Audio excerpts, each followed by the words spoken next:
Ooh, ow. Twitter, help me. Help me advertise my stream. What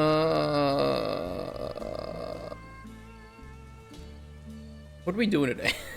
What are we doing today?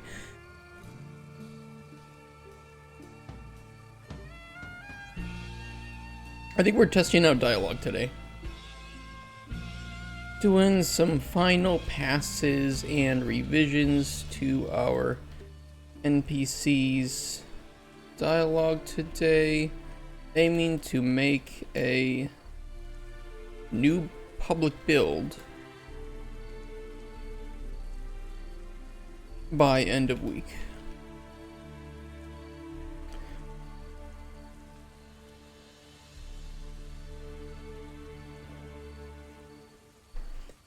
Let's fucking go. Hey, Mr. Fio, micro penis games, exactly. That's gonna be our next game.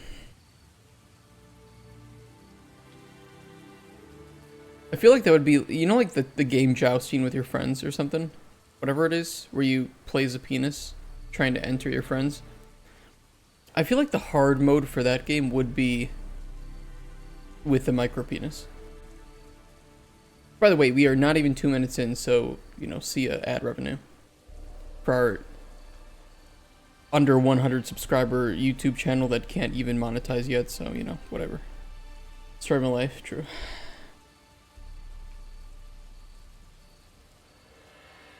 YouTube's policy is just so stupid.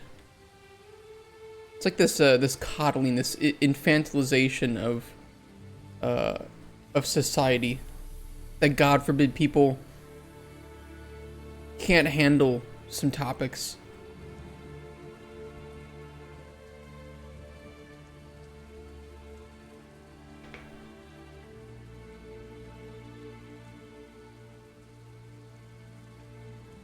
You know, I can kind of appreciate what, for instance, Twitch does, right? With like tags, where I put like significant profanity or vulgarity.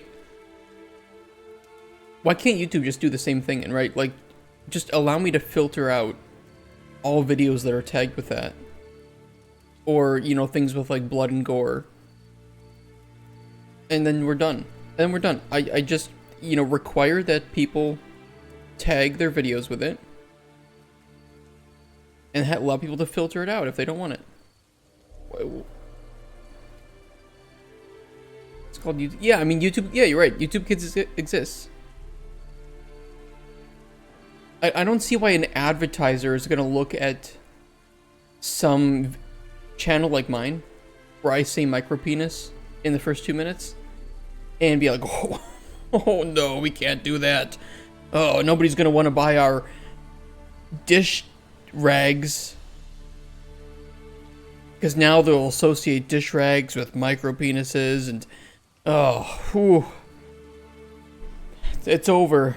It's over. We were gonna give them a sponsorship deal, but not anymore. I really don't get it. Started getting pushed furry content on YouTube. Sure, it's because you watched one. You watched one, and it wasn't even with furries, and it was probably somebody like bashing furries, but because the video was tagged with furries, YouTube knows what you want. It's so over.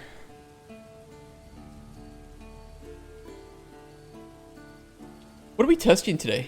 Should we just jump in and let's make some random potions and see what happens?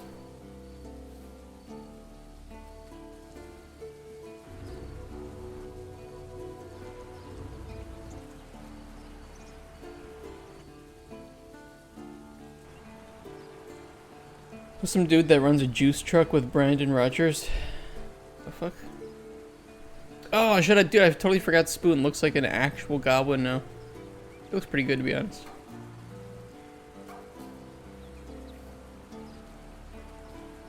Okay, poison. Yeah. Okay. What do you need? Okay. Okay. Okay. I'll be back. All went downhill. How it happens. Looks pretty good. I think he fits pretty well within the aesthetic. Looks quite cartoonized, right? It would be nice if we create a camera angle that was more, We could make him stand on like a box to talk to you, like a tree trunk. That'd be kind of funny. His posture does kind of look like he is holding in the biggest constipation ever.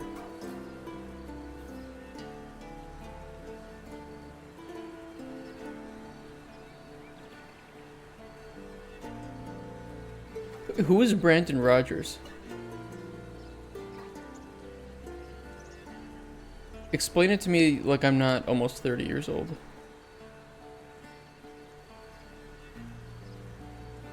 Holding back a log, right?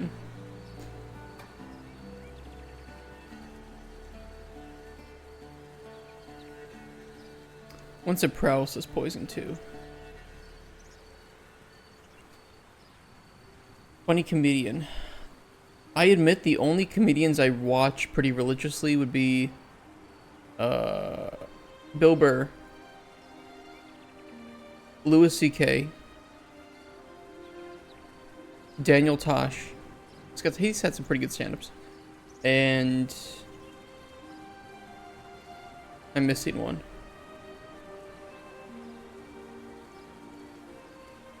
I'm missing someone. I don't remember who.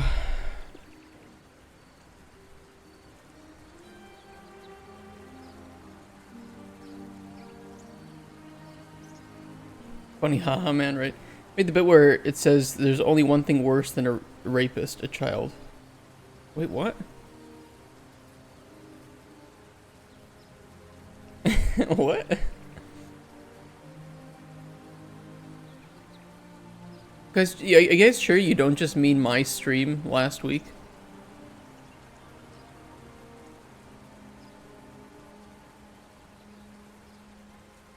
Okay, great work. New potion. Oh, thank you for the gift spoon.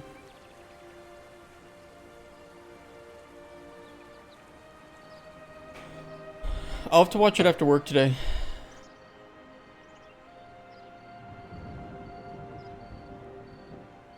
Oh, Dave Chappelle. That's what I was missing. I also watched Dave Chappelle, of course.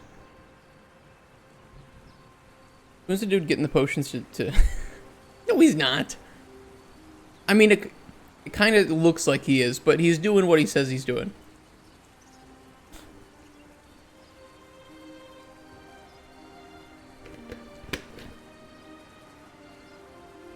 I'm going to throw this, and either I'm going to hit it, and you're not going to hear anything, or I'm going to miss, and you're going to hear a loud sound, okay?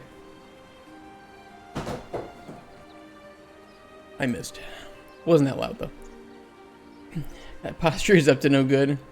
He's definitely not up to the greatest things. But he's okay.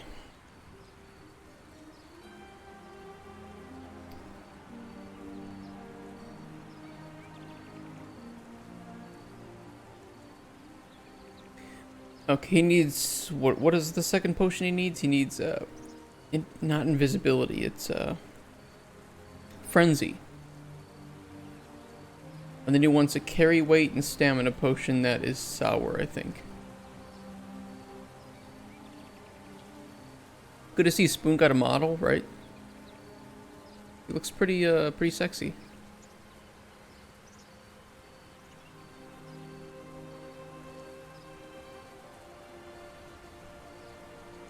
Doesn't have to be Frenzy 2, but it can be Frenzy 2, whatever. Ow! Why do I have so many spots on my arm? I meant to scratch it because it itched. This DLC looks promising. Hey, military. It's DLC. Which DLC? What are you talking about?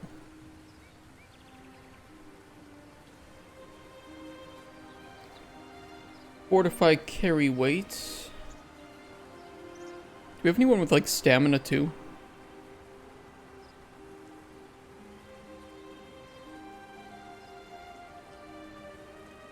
Oops.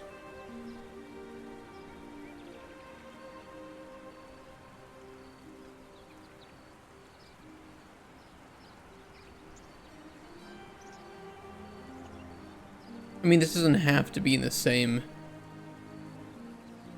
potion, that's for sure, but we'll try. We'll do our best.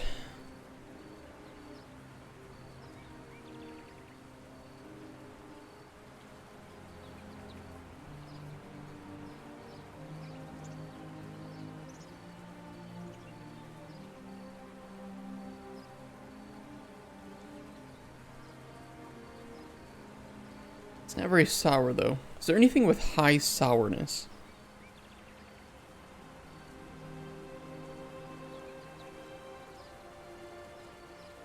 What would be sour?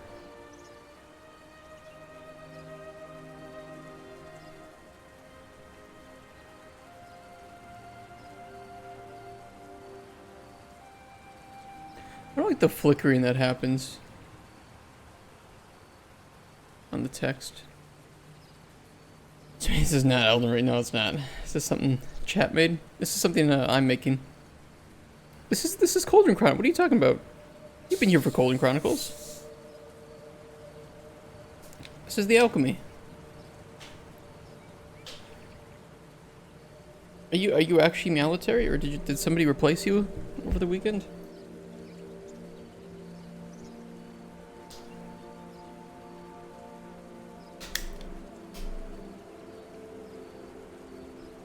This is OG game. Do not see. I would appreciate it if you didn't steal it. Dementia. I thought I had dementia.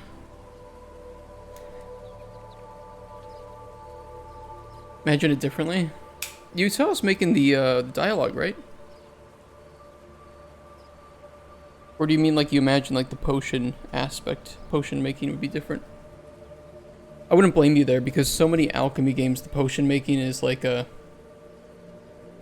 It's just like a UI based puzzle game where you like either like fit some blocks into something or add in aspects.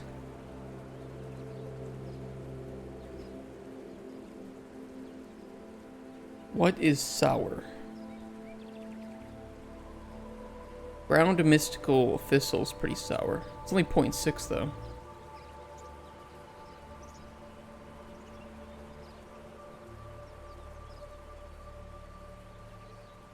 My placeholder memory is closer to Salt and Sanctuary for no reason. I get it. That's no problem. Frenzy. Fermented snake eye. Pretty damn sour. But we would add frenzy too. I don't think he wants to drink frenzy. Admittedly.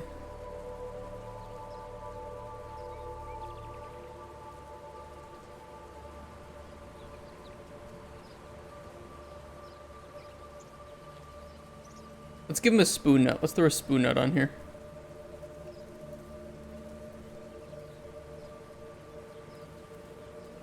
Shit, that's got the frenzy as well. Do we have anything else maybe with regen stamina 3 then? I'm thinking, wow, this game would make a nice screensaver. That's a good thing. That's a good thing. I'll accept that. Could be worse. Where's the frenzy coming from? Spoon nut.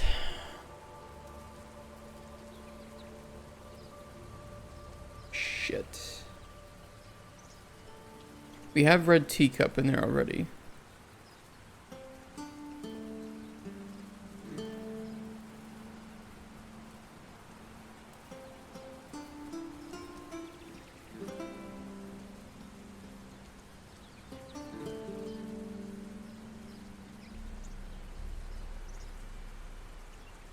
Shit. Damage health 1. You know what? We'll make 2 separate potions here.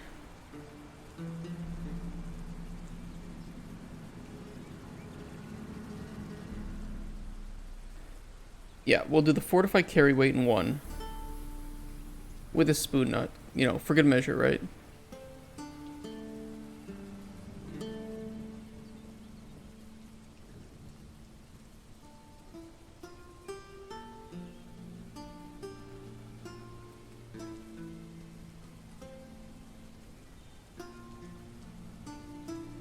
And then what was the other thing? Stamina. Regen stamina 3.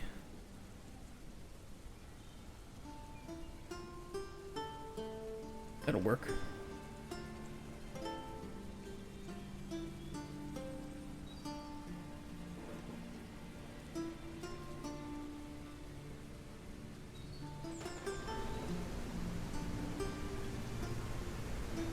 Spoon, you're just standing out here in the storm?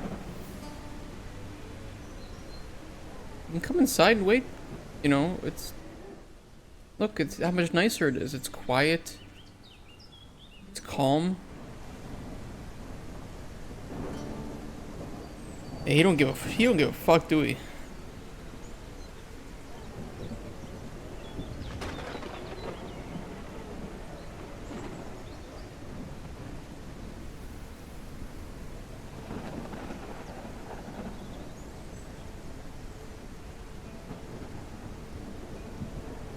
How's it going? Poison and potion you were very effective. Awesome.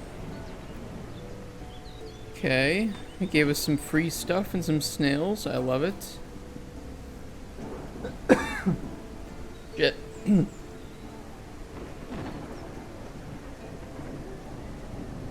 Okay, so he's gonna open up a pawn shop, blah blah blah, good stuff.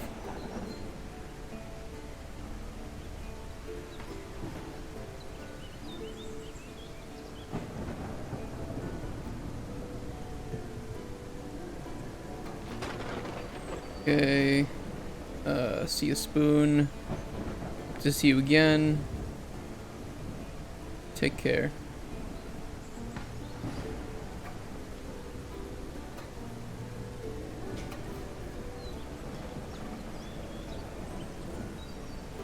I'm doing well, Spoon. How's your pawn shop? Okay, you got married. I mean, is there actually... I think the only way you would not hear about his marriage is if you laughed at his dreams.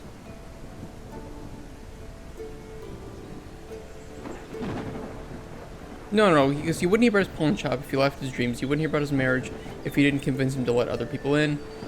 Okay, I remember where it's going now. I just want to make sure there's no bugs, right? To meet, your name's Ladle, really happy for you. Gonna be a father. Love for spoons.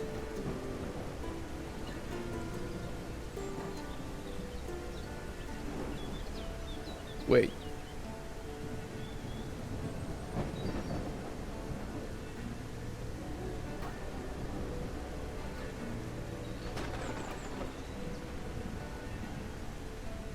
There's something weird going on. Dyke 6. Asked about love for spoons. Weird. Transition.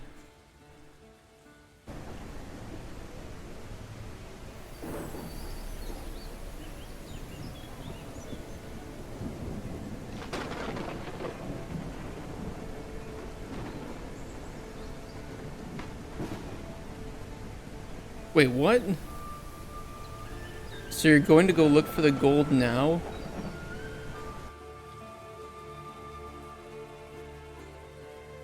I think there's a wrong choice or something here. And it's shunted us to a different encounter entirely. Something's weird. There's been a bug here or something. Weather turned yellow. That's the lantern for nighttime. It's pretty yellow. It's pretty bright too. Maybe a bit too bright. Dude, this is... Dialogue 6 is really fucked up. I don't know what's going on, but...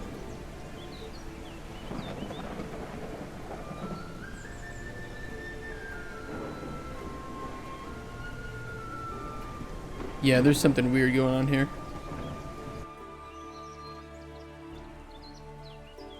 There's some bugs.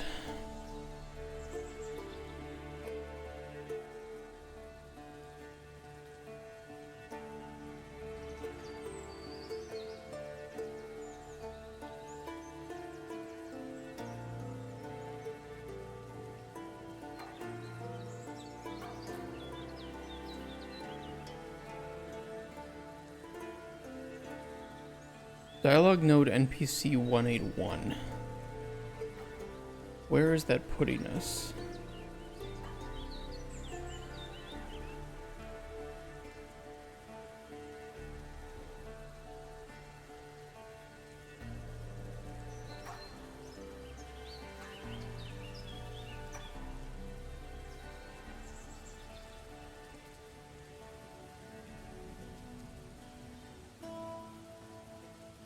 When we ask, hold on.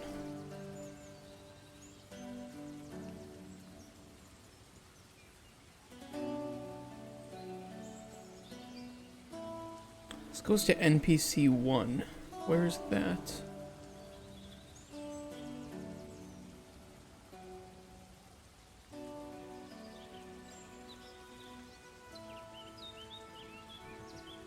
It goes here.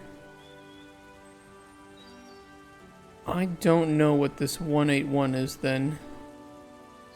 Maybe we copied it and pasted it.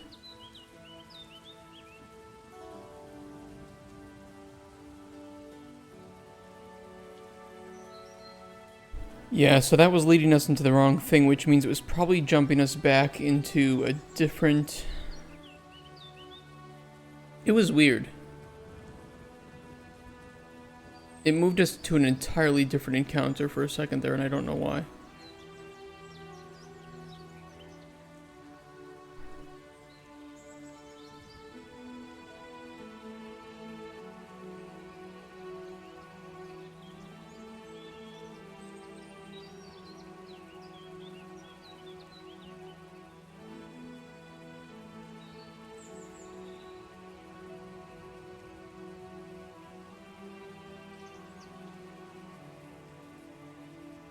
Oh, I bet I know why.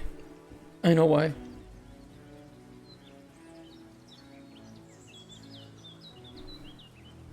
We never save the current location. Well, no, that shouldn't matter because we jump back to here.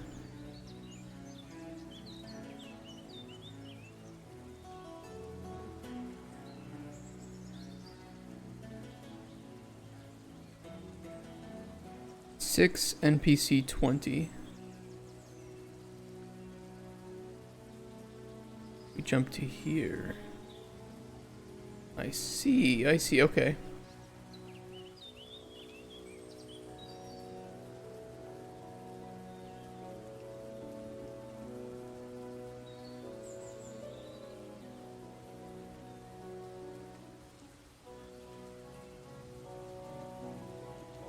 Let's try it again.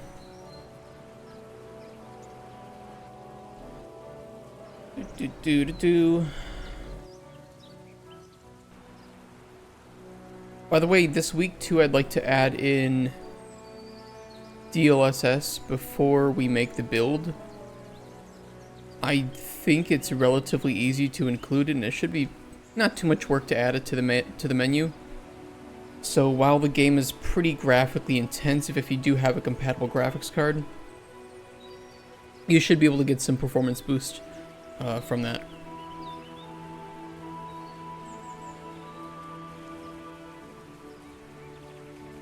And an option to turn off volumetric fog. Here's a tough game design question for you. How do you make a redeemable antagonist? What do you mean redeemable in this case? Like you'll go from hating him to liking him.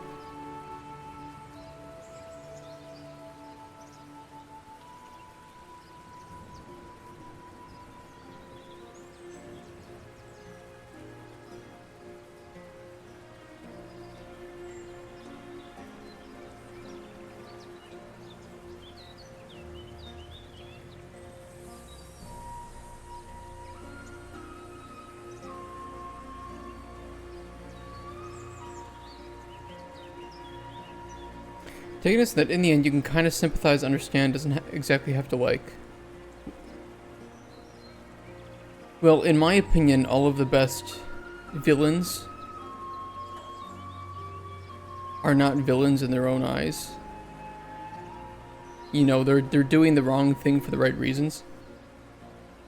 So that you can at least say, okay, you know, I get why you're doing this, but this is just not the way to do it. You can also make villains, you can make them easy to empathize with by pushing them over and over, right? Like, you know, the Joker from the Joker movie. He's great. It's because you can just see how society treats him, and in the end you're like, you know, you get what you deserve. Fuck around and find out.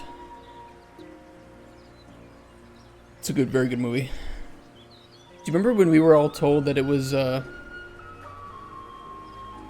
gonna be some like incel extravaganza movie? Make the subject resonate or empathize with the character, then you're golden. Yeah, I think, you know, you have other cases where like Zuko from Avatar: The Last Airbender. Spoilers.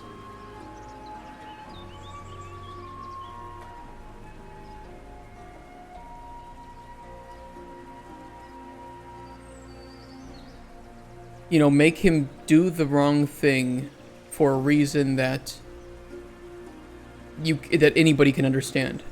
That it's desperation, right? That he doesn't understand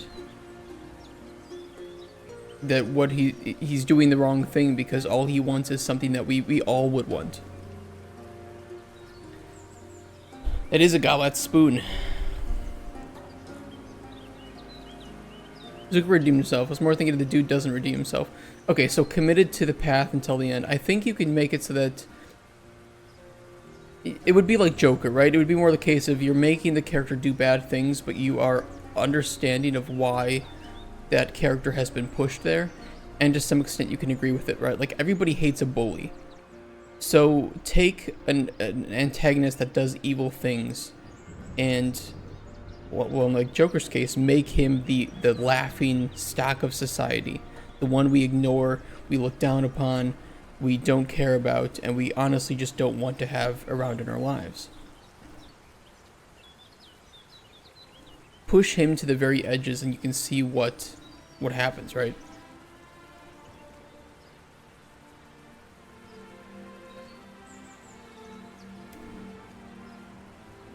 Frenzy potion. Let's make a nice big old frenzy.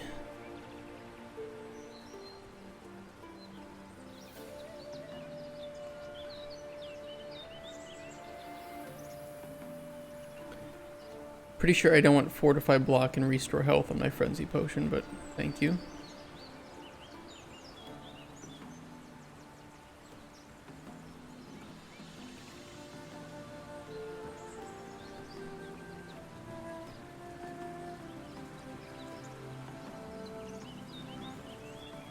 Any of you guys watching House of the Dragon? I am not. I could not get through the first season of House of the Dragon.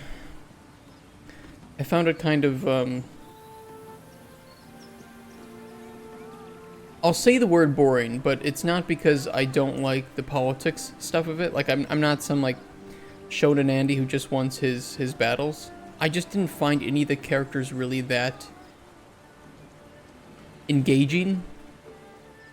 The only one was it like Viserys, the king? Because his acting and his character, I think, were really, really, really good. Everyone else is just kind of like, eh. Whatever.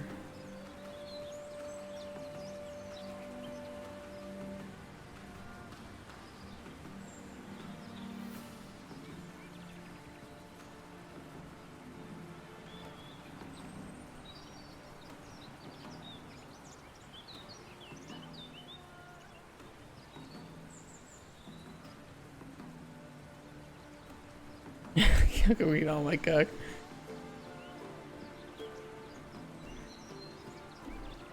By the way, do we want to talk about the absolutely insane news from over the weekend? Maybe just because I'm an American, but, you know, some crazy shit happened. There is an alternate timeline where things are very, very different right now.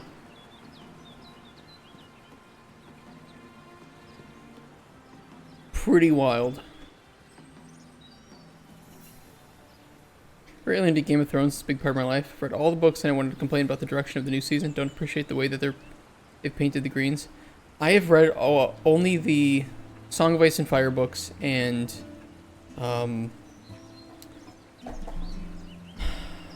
the Tales of Dunk and Egg, right? Like those 3 short stories, which need an adaptation, if you ask me.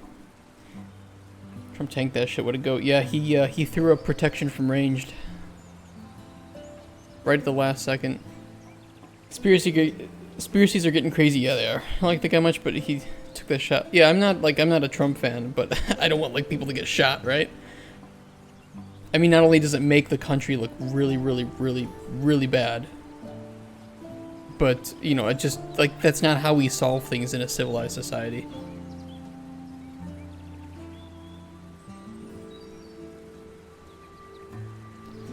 Okay, love to hear it, blah, blah, yep, okay, Ratman.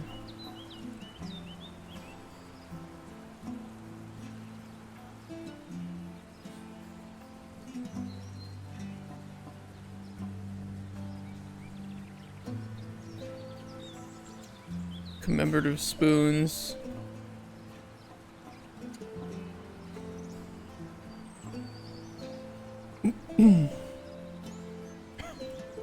Dunk and Egg are getting an adaptation. Yeah, dude, I'm so excited because I really, really like the Tales of Dunk and Egg. They feel like this really beautiful mix between traditional fantasy and then leading up into this world of like deeper connections and intrigue. They're really great, and I think they're just really fun stories to read. NRA shooting presidents just to help their debates missing a few shots. It's the final push he needed to win the election. Yeah, I can say this. I'm not going to vote for Trump. I never would, never did, never will. I'm not going to vote for the other side either. But there ain't no way Trump is losing the election now after that.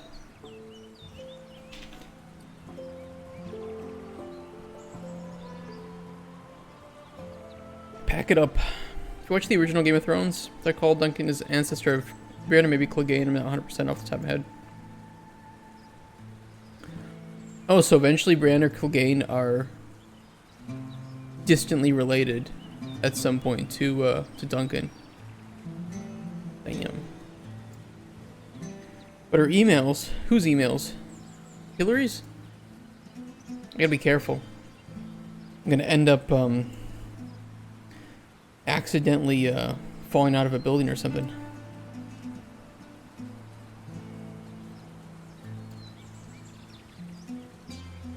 Your love for spoons, I'd love to hear it.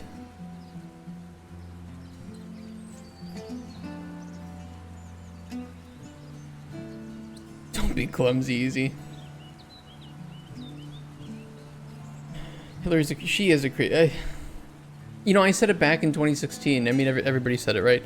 That the only person that could lose to Donald Trump was Hillary Clinton because of just how unlikable she is.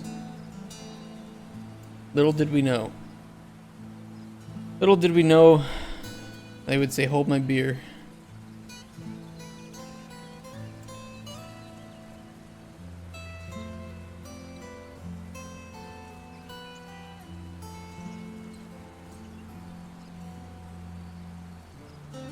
Mind gobbling these nuts, human.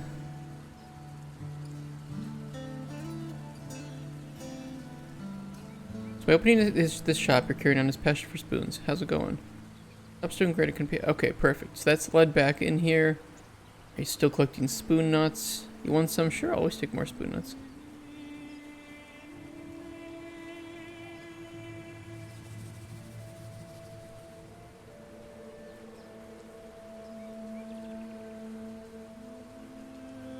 Look after a ladle and teaspoon, be a great dad and husband. Okay, cool. Now he should just, yep, he's just poof gone because we don't know about his race. Okay, so that looks like it's fixed.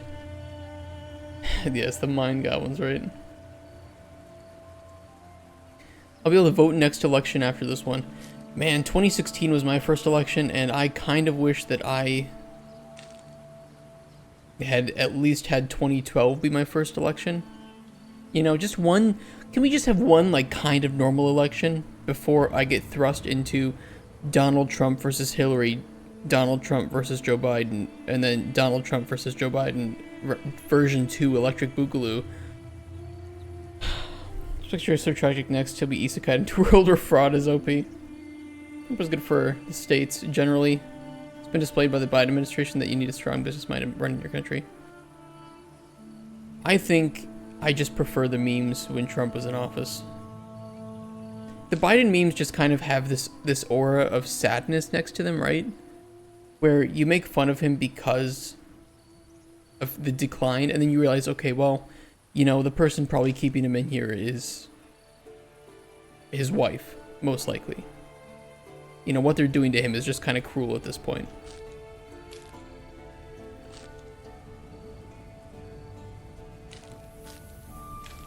With Trump, at least, you know, the memes, you don't have to, like, preface them in saying, oh, well, hold on, you know, there's this whole dementia aspect you need to remember about.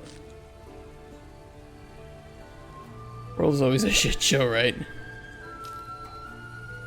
I voted for, 2012 I voted for Evan McMullen, who was a independent, oh, what's, to be fixed, independent Republican candidate. In 2016 I voted for Tulsi Gabbard, who was an independent Democratic candidate.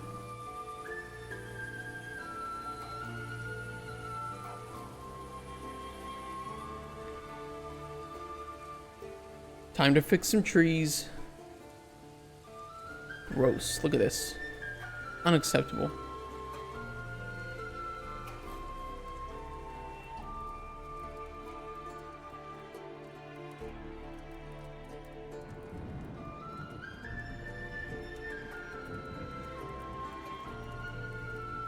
Yeah, it is a gross tree. It's really fucking disgusting.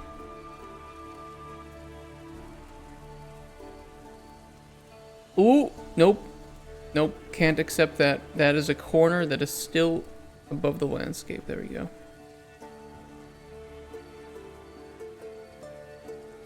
Do you really US politics angst? Can I ask a question about making a plausible publisher purchase? Yes, you can.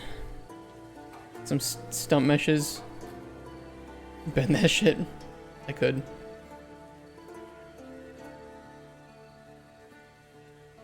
I mean, we're not talking too much about politics. It's more like, what a wild world. We're fine with the trees we have. Just a prototype map. So publishers can look at it and say, okay, you plan to have a forest. It's good to know.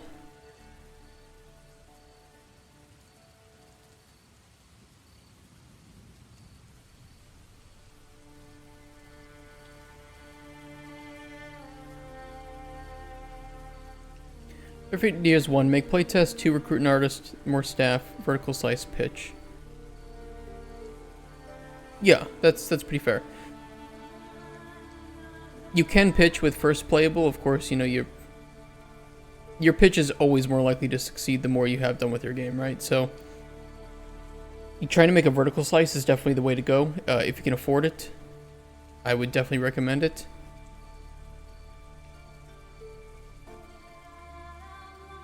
At a point, though, that you can make a vertical slice, you would also need to ask yourself, do you for sure need a publisher? If you can get to vertical slice without one, you know, a vertical slice can go up on like Kickstarter as well. So I would say, you know, just ask yourself if that is what you need at this point, and if so, that's fine. Then, you know, I can help you find the right publishers, lead you towards some that I know would be interested in the game you're making, we can reconvene, and I will charge the low price of a million easy payments of $9.95, or $0 if you want to. That's also a possibility. Whichever one is preferable.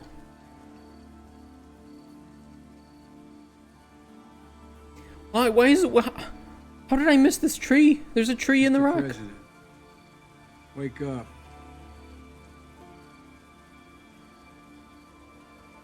That's what saved Trump that day. He went to the ground. He thought of Joe saying that, and then he got up. If you could pick any publisher to go with, who'd it be? I don't know if there'd be any single publisher that I would pick. There's a collection of publishers that I would very much enjoy working with, if given the chance. People like Devolver Digital would be great. I've heard really good things about working with Annapurna, Raw Fury. I wasn't wondering how much of a team publishers want to see pre-established. It helps if you have more people there. Like, it 100% helps, because then they can say, okay, if we give you money, you don't have to go hiring people, and we know that what you made here was with the people that you have on your team, so we can expect this consistent quality going forward. It's just fewer question marks, right? And that's really what a publisher wants to see, is as few question marks as possible, because that would mean an unsafe investment if there were question marks. Use excluders. I don't use procedural generation. I place these all by hand. I place everything by hand here. I mean, I use the foliage tool, right? But I go through and I carefully control where everything is. There's a problem. I don't want to use procedural. I don't like it. I place all my ingredients by hand. I place everything. We design our levels in this way. We want it to feel more hand-tailored in that regard. And I think players will end up appreciating it at some point.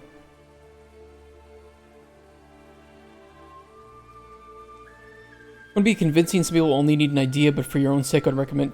I think some publishers will be fine with just like an idea, but it depends if you have a legacy. If you have, we've already made 3 games.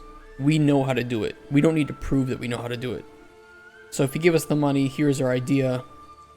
We can do this one too, right? But if you're a new team, and especially if you're a new developer, because I can go to a publisher and I can say, well, I've worked on 3 games in the past that have all been released on multi-platform. I know what I'm doing. But if you are like, well, I don't have any previously published games, for instance, it's like, okay, well, there's another potential red flag, right? Like, we're going to need to see something more. So your plan of going with a vertical slice, I think, is a really smart one, because it shows that you can at least handle those phases, and you can say, okay, well, we're going to hire a producer, after this, so we can... You should probably hire a producer anyway, so that you have a business plan and a production plan, right? So that you can go to them, because they're going to ask about that. They're like, okay, you have a vertical slice, it's going to take another 1.5 years to make this. What's your milestone plan look like? When do you plan to deliver this feature, this feature, this feature? Enter alpha, enter beta, and release. Other day, an artist reached out to me with a GDD. 60% of the GDD was about mobile monetization. Oh no, can you share that with me? I'm not going to show it on stream, but I'm just curious what it looks like. I suppose a follow-up question is, as someone who has realized 0 commercial games, how precise does the pitch need to be in terms of budgeting? Anything I plan would be full of guesswork. There's always some guesswork, but your vertical slice, you should be able to have a very, very accurate budget, because by the end of your vertical slice, you should know exactly what you need in terms of finishing off the game, the team members you need, any assets you might need to go for. So you should have a very accurate estimation at the end of your vertical slice, or it isn't a proper vertical slice. What we made was a pre-first playable budget, right? We're not even at first playable yet, so our budget was really a lot of guesswork. Where's the cozy strip club going? It's up here. This is the strip tower. You go up the stairs and you strip up here underneath this this crystal.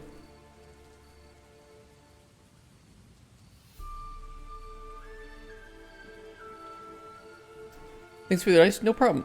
If you want, you can take a look at our what is vertical. All right. Speaking of production phases that I was just about to mention, so vertical slice is a small portion of your game that displays all of the features and intended mechanics in release quality with production ready tools and pipelines. So that when you are planning out, okay, we have this single biome in our game of 10 biomes, you can experience all of the features and mechanics of the game in this single biome.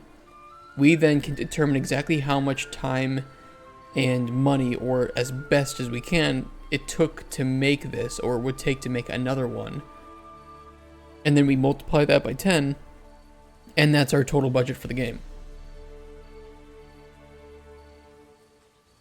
And that way you end up with a really good timeline, a really good estimation of budget, and you just have a really good idea of, okay, in order to complete this game, we do this, this, this, and this next until release. Done. So kind of what you're making, I'm making a first playable. So that becomes even before a vertical slice. And this is a collection of prototypes in order to see if the game is actually fun. We are doing it a bit unorthodox because we are streaming the game. And I don't have the people on board to help me make a vertical slice, so I'm kind of having to do some elements of that myself. Our game is very big, right? Cauldron Chronicles is a very, very big game in terms of its idea. It's not overly ambitious, but it's way more ambitious than one person can make. It's about a 10 to 15 person project, right? Over the course of 3 years. So in order to minimize the amount of unknowns that we have in the project and better plan it, I'm having to do things like make the water, the swimming, some of the tertiary systems, just so that I can know what are some of the people we might need to hire to finish this off. Working on my first playable as well, I'm trying to find the fun. I'm so afraid it'll be boring. Sometimes it is. And, you know, speaking of, we will be talking about hypoxia after this discussion because, I mean, spoiler alert, but we are tabling that idea for now. We are canceling the work on that game. But I'll talk about it later. First, it's like one weapon, one item, one enemy, one loot box. Yeah, it's like 1 to 2 of everything, because it just depends, right? You know, the example we use a lot is Witcher 3, White Orchard. I assume most of you have played Witcher 3, right? It's not over forever. It's just, we'll talk about it. But this is a perfect vertical slice, right? Because it is a very small portion of the game that has everything in the main game. If you think about the rest of Witcher 3, it has all of this, just more, right? It's got cities, it's got NPCs, it's got quests, it has bosses, it has the standing stones where you gain skill points, it has treasure chests, monster nests, herbs to collect, weapon and armor sets that you can complete and craft. Everything in Witcher 3 can be found in White Orchard, just in a tiny little bit. So this gives the developers a really good example of how much work it takes to make this small section, and then they can multiply that by the total world area, or if they have a number of, like, let's say monster nest to create, they can get a really good idea of how long it takes to make and place and test one monster nest. And even more than that, they can show this off on E3 like they did, because this is a really good demo. This is, let's just let players play this, and if they like it, there's a good chance they'll like the rest of the game too. So, like, making your vertical slice is like the golden holy grail of game dev, because if your vertical slice is fun, there's a good chance the rest of your game will be fun too.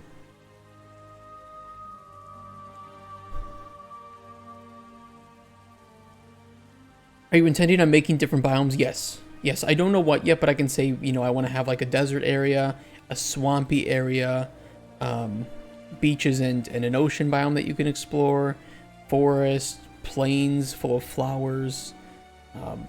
You know, we want to make the world varied, but I don't want to make it too big.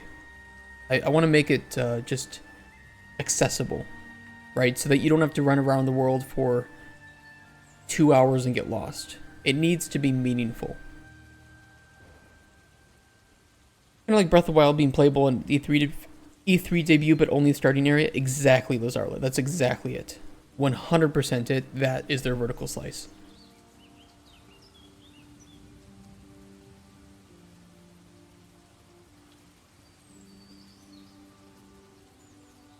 Oops, I spilled some of my Pepsi. It's okay, it's no sugar, so it won't get sticky. Oopsies.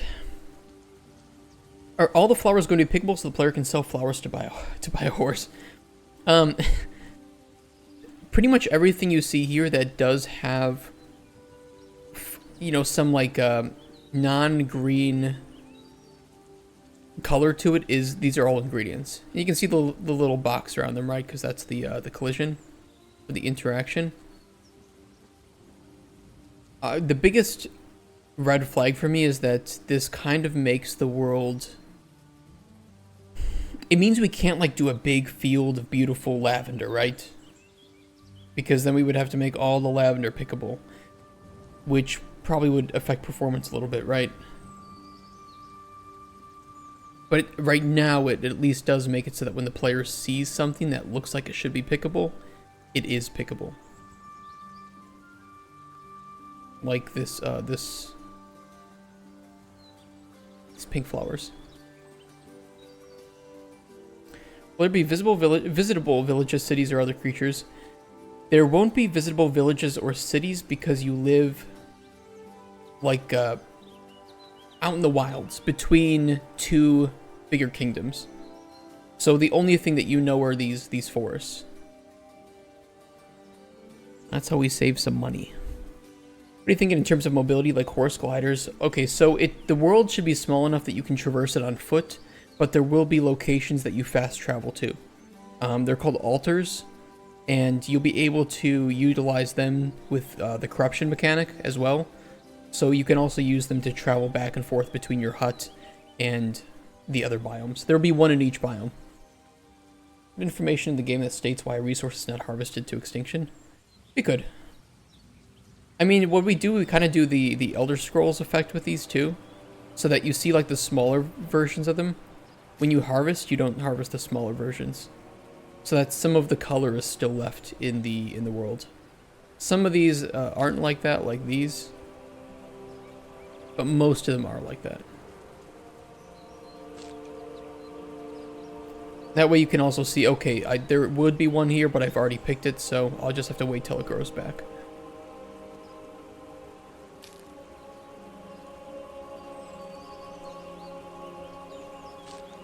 And we do that with everything here, even the mushrooms stuff.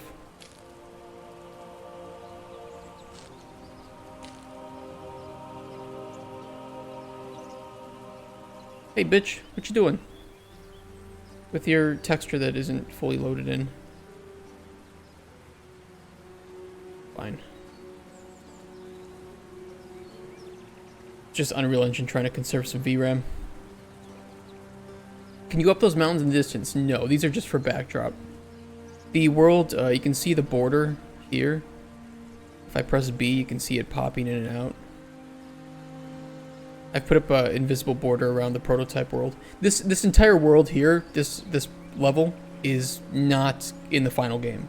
This is just an example for publishers and for showcasing what our features are going to be. You can kind of see it spans the whole area.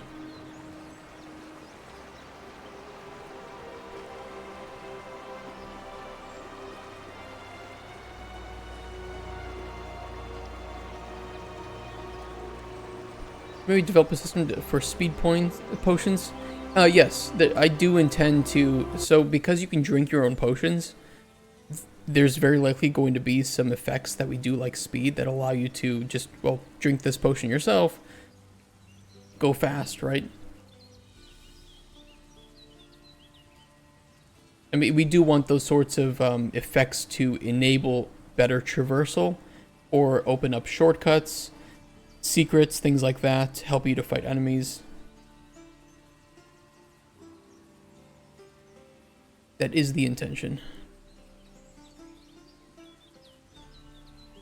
One of the things we'll be doing after this is putting in an actual underwater biome too, so that you can swim and collect ingredients underneath the water. We'll have to redo everything down here, but that's okay. That should be pretty fun.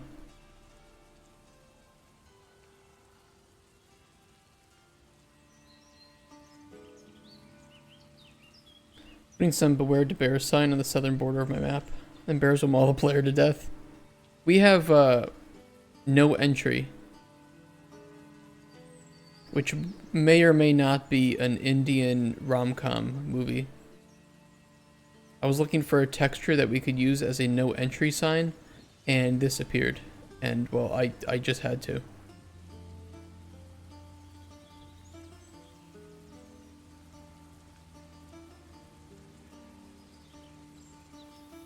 But it only shows up when you're near to it. Oh.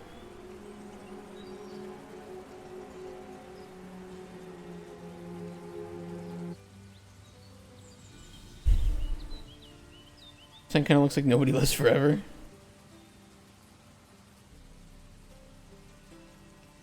Pretty wild. Oh yeah, one thing I wanted to do was make Spoon receive weather. Kind of like we did for Blue Dick Boy.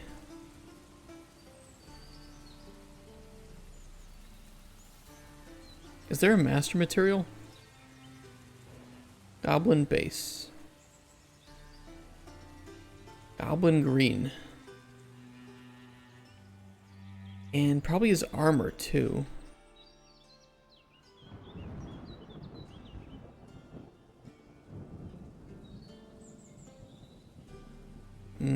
I'll have to double check.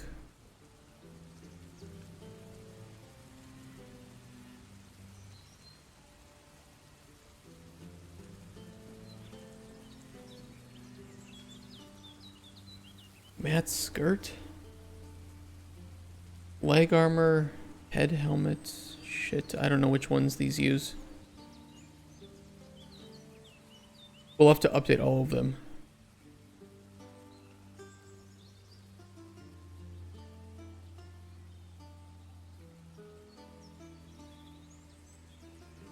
Matte goblin green, head helmet.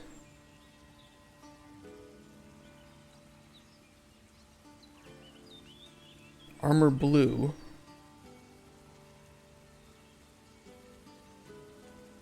And armor blue. Okay, so just these three we need to update.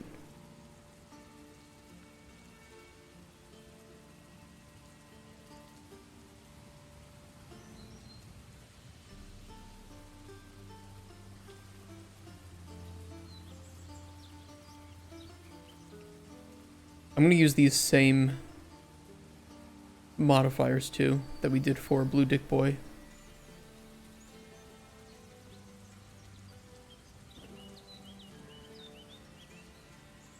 Petition to sacrifice the wildlife at a specified location to change the weather. I like that. I like that idea.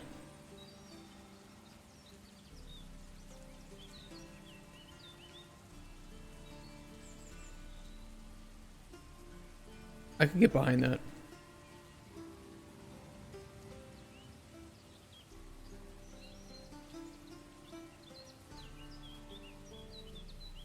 Alright, first up, let's do the skin.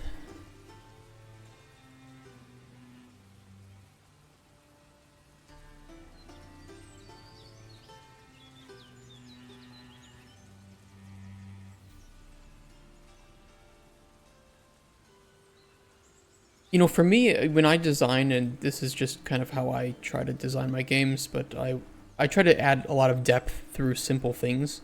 So, you know, the potion making system is not too terribly difficult to get into and understand, but I want to add a lot of depth in how it's utilized, which is why it's like, okay, you make a potion. Same way you do it for anything else, but you can use that potion for yourself. You can throw it at things to cause effects. You can sell it to merchants for gold. You can give it to NPCs for their commissions. So, you know, there's one simple sandbox to understand, and then you use that in the sandbox of the world. Is there a merchant? There isn't a merchant yet, but it would just be another NPC that comes to your shop, but you just open up a store interface, right?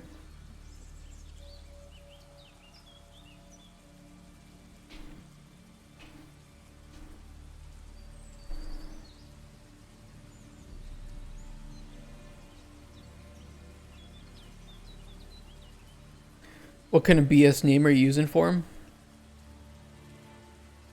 Dave. It's just Dave the Merchant.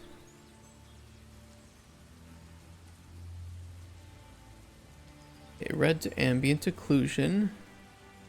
Green to roughness. Blue to metallic. This is the normal and a specular of 0.1.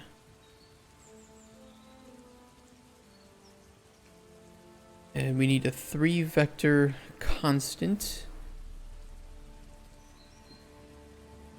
Or... no, I just gotta plug in one.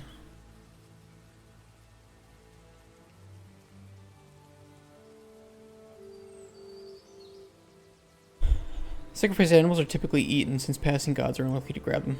I mean, you can always kill the beasts in Golden Chronicles. Or their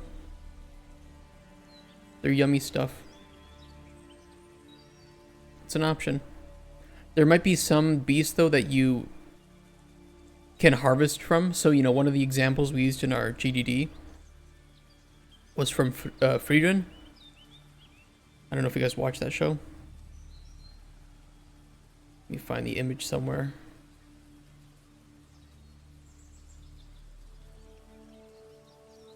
You know, there might be some creatures like this that you can just go up to. They're very nice animals, and you can just harvest stuff growing on their back. Or you can kill it if you want, I guess. Your game's been going well. Made tons of changes throughout the weekend. It's good to hear. Don't get burnt out though. Can I sacrifice spoon for a tree of spoon nuts? I don't know if you can do that, but you can definitely kill spoon if you want. It looks like he may commit suicide. Hey, Johnny Reed, thank you for the follow. No. Classic. So former ARC player giant turtles are jerks. Yeah, this needs to be the same as the skin shader, so we want wetness, we don't want snow, and a 0.6 of the wetness mask. Caught a fish cracker. Nice.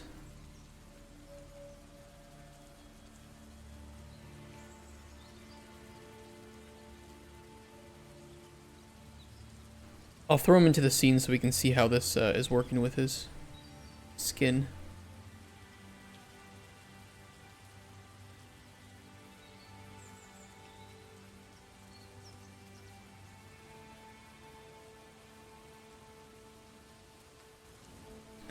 His armor's gonna look weird for now, but it properly works during gameplay, so ignore that it's gonna look weird like this.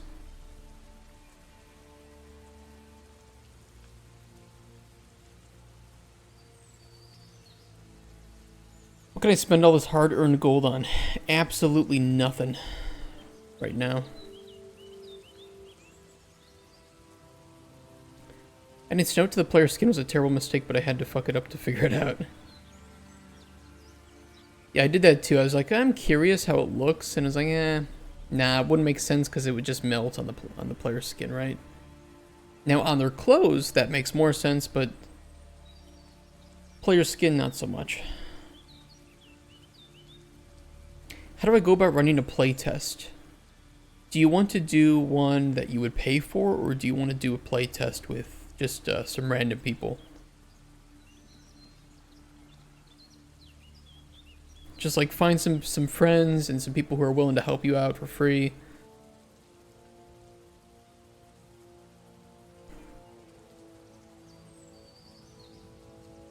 Okay, that looks pretty good. It's like it's shiny, but not too shiny.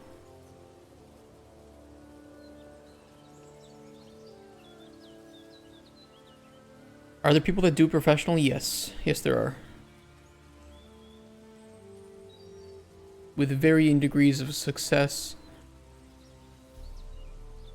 and cost. The players you can dupe into giving you good feedback. I think there's always people willing to try a new game and just tell you if they like it or not. The difficulty with that is that if you pay a professional place to do your playtest, they will find people that fit within the target audience.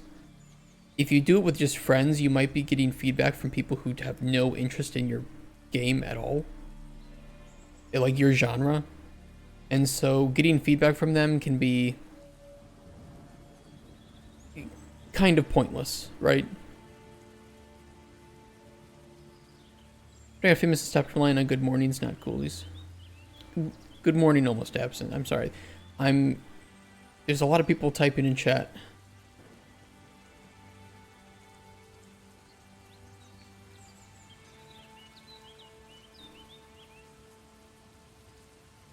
Suffering from success.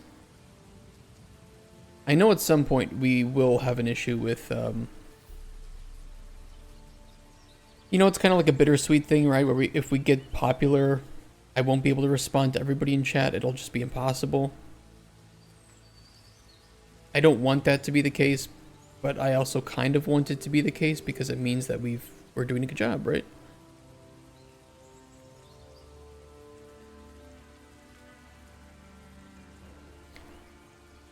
It's just bittersweet.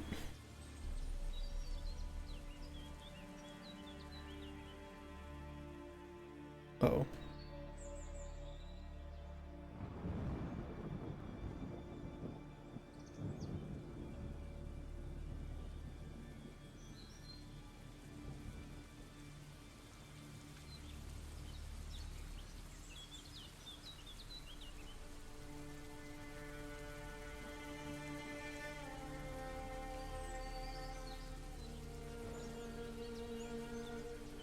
Okay, that looks good.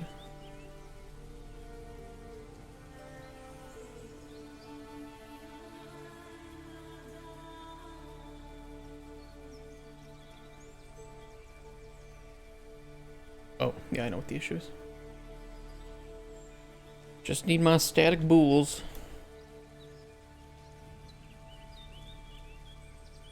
Friends' feedback is usually just worthless, projects being compared. I mean, there's always issues with getting friends to play games. I mean, some of them, it depends on your friends, right? If you have friends that are really honest, it's great. If your friends are more likely to tell you what you want to hear because they don't want to hurt your feelings, it's fucking worthless.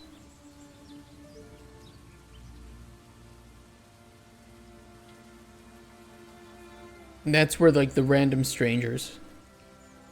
Finding autistic people is actually pretty good too, because usually autistic people don't know how to properly be diplomatic with what they say. They tend to just say what they feel.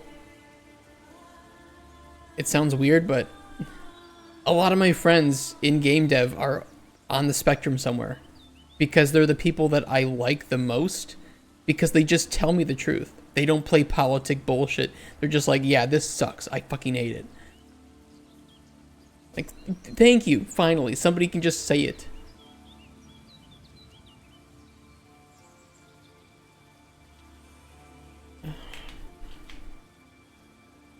Every developer has to be in the spectrum. Who's in their right mind makes games in this economy?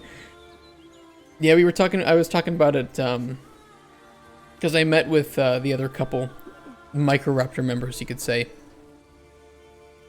this weekend, and we were talking about hypoxia and the company, and we know what we were trying to do with it, and it was brought up somewhere that we were talking about autism, because they both are on the spectrum a little bit. And yeah, it just reminded me, like, that's why I like them. A little bit awkward socially, but I mean, I kind of make up for that, because if I put either of them in front of,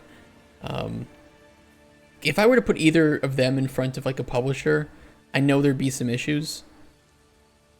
So it's like, I'll be the social one in our group and do the pitches and network for us, and you guys can just be the honest assholes that sit in the back and tell me when I fuck up my programming.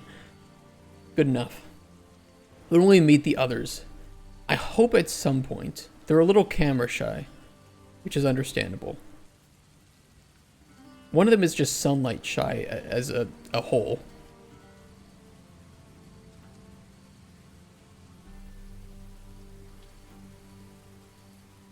Okay, so the snow should appear in his helmet. Yeah, but not his skin. That looks pretty good. And now we'll make it work on his clothes.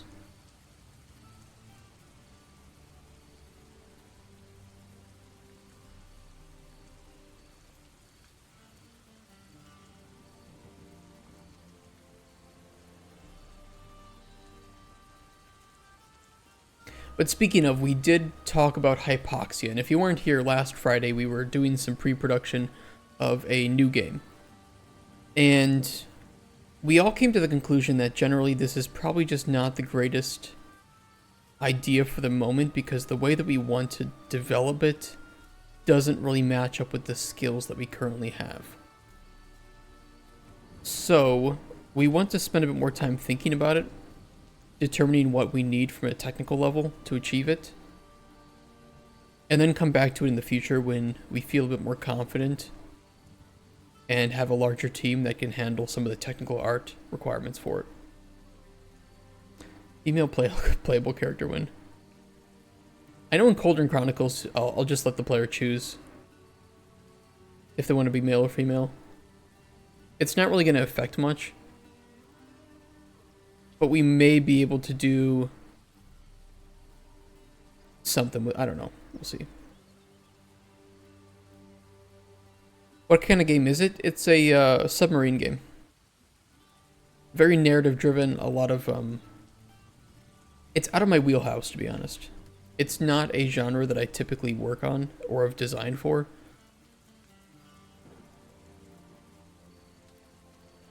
And there's too many red flags. I think it sounds pretty cool, but I can also, you know, I'm enough of a game designer that I can be like, you know what, there's just some red flags here that if I go any further, I don't feel comfortable. I would just be clinging to it because I think the idea sounds good. So we're going to table it for now and then come back to it at some point in the future when we have a team.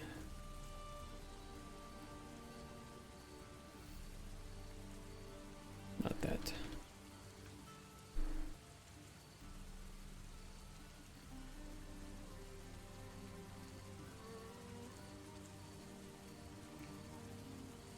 Wetness, we want 0. Let's try 0.4. Yeah, it's not like the game is going to go anywhere. It's just we realize that our current abilities, there's some pretty big holes that we would have to fill in order to make this game the way we want it to do. And it would just be more realistic for us to say, you know what, let's shelve it, let's come back to it, and see what happens later when we have a team. No, we're tabling the submarine game, Hypoxia. We'll find something else to work on.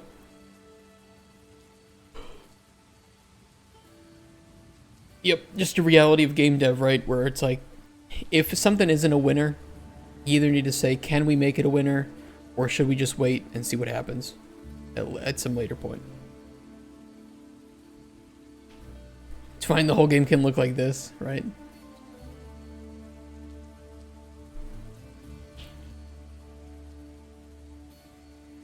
Nah, it'll be okay.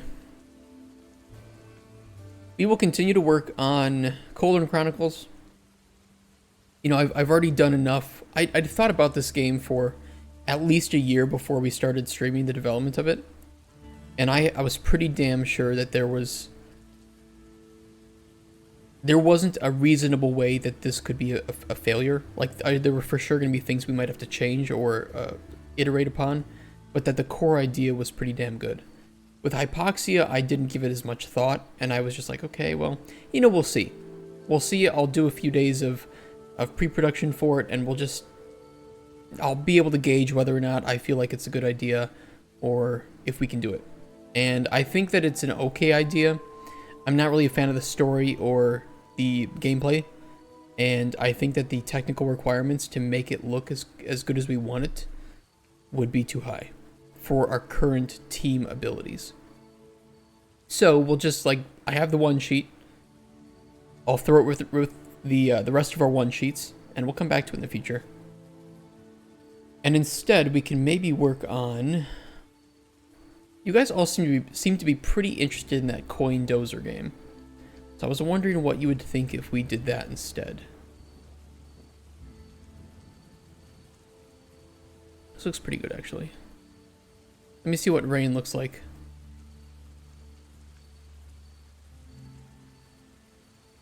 Do the coin dozer? I mean, I agree. If even just because you guys seem to be a lot more interested in that game than Hypoxia, right? And you want to follow where players seem to be the most interested.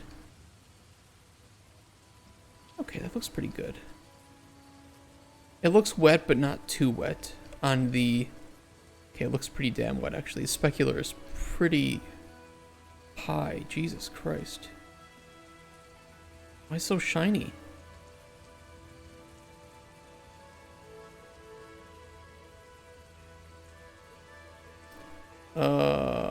Did I fuck up something with the specular?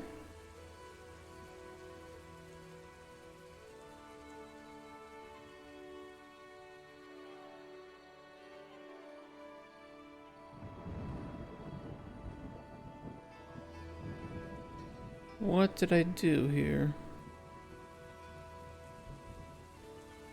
Puxy is abstract. Yeah. We'll come back to it, you know, we'll adjust at some point in the future. I will say that this is pretty common, though, that a lot of game development studios will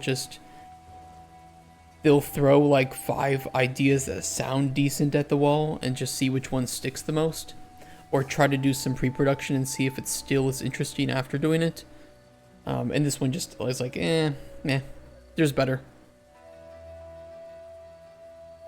The coin dozer is you know those games you put quarters in and it pushes them onto a platform and it'll push others off and you'll get those quarters that fall down?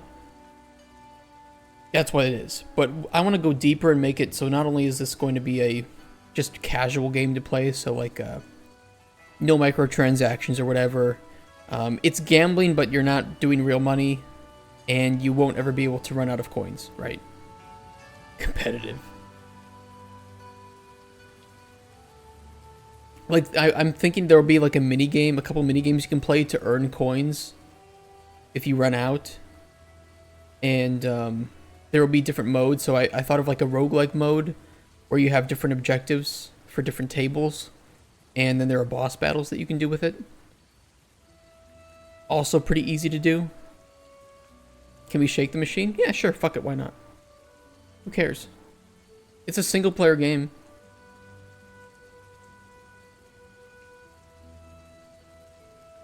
I don't give a shit if players want to cheat. I would design it more like how... what's the game called? It's in my library. Hold on.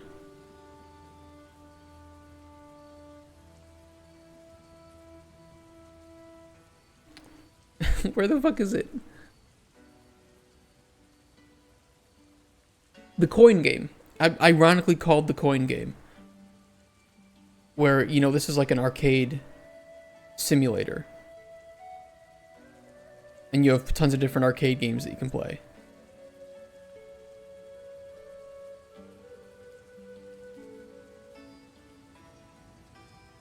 You know, it's just, it's casual, it's wacky, it's just fun. Do what you need to do with it.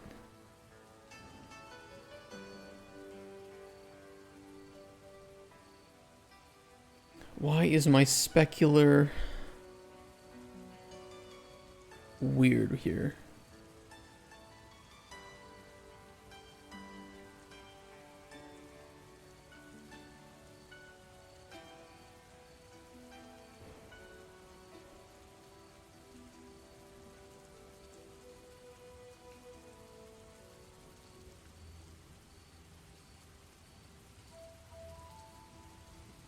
Hold on, show this to me in the browser. Can I diff this against the depot?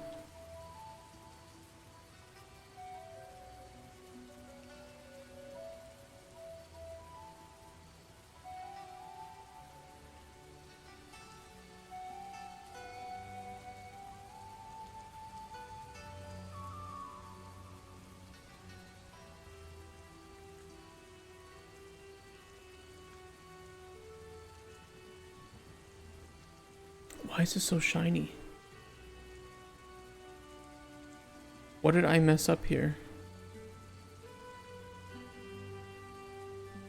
His armor wasn't this shiny always, was it?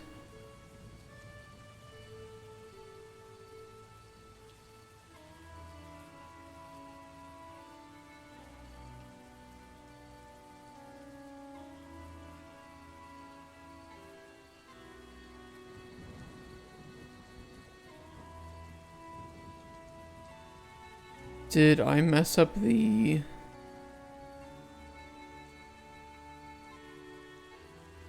connections here?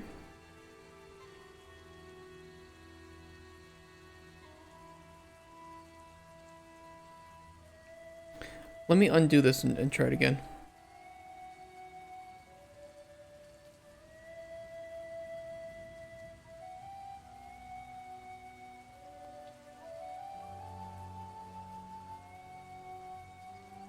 No, it looks normal.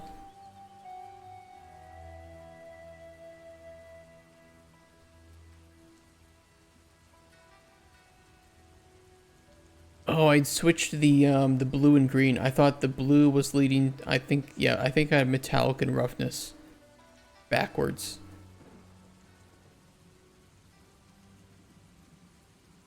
Okay. That's an easy fix.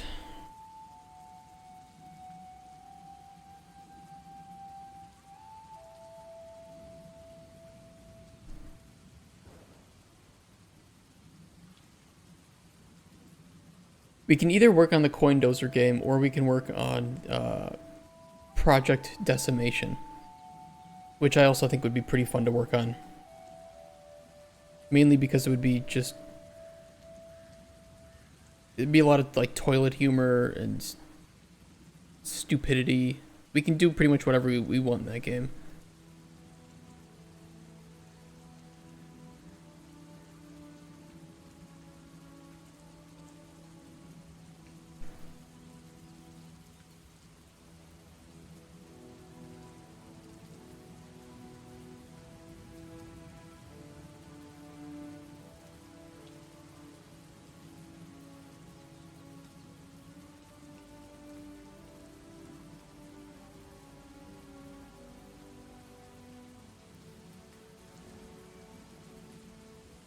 Alright, that looks good.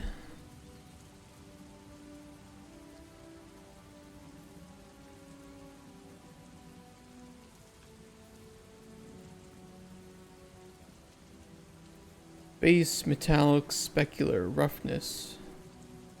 Normal, tangent, ambient occlusion.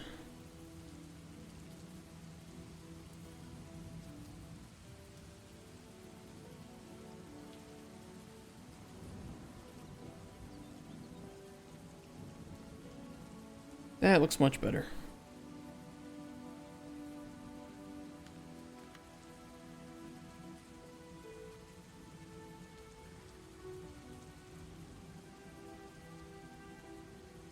The wetness amount is good too.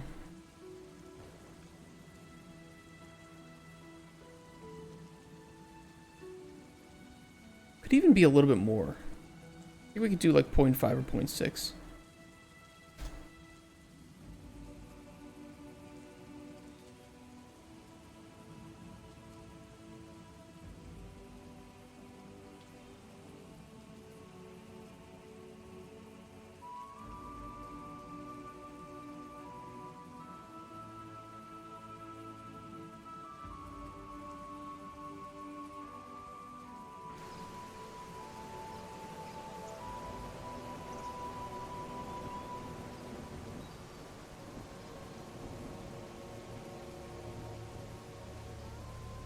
I'm gonna stay awake, so I started playing to get Nolf to run on my PC. What the fuck is Nolf?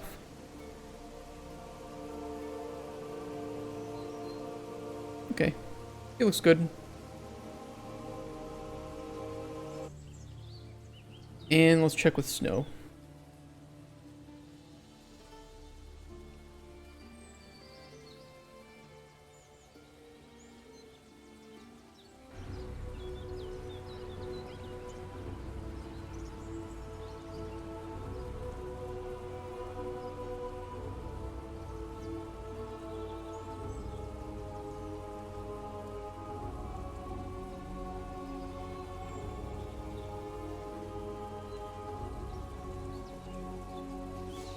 Texture does some weird things.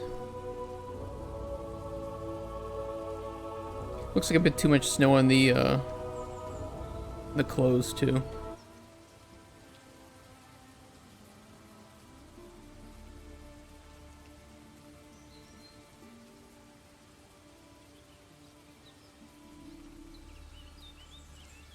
wonder if there's a way we can fix that.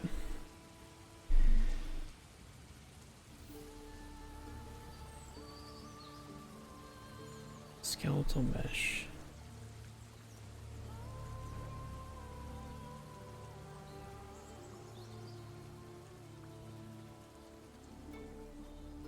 Yeah, material on a moving object. We need to set that to true.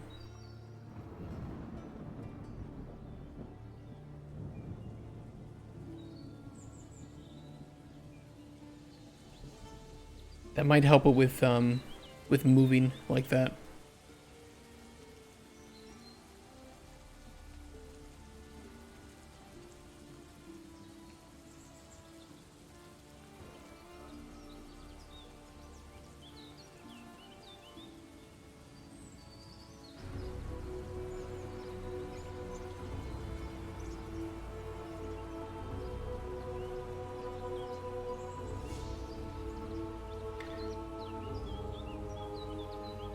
Not really. You can still see it being a bit weird. It's not the end of the world, especially for a prototype, but...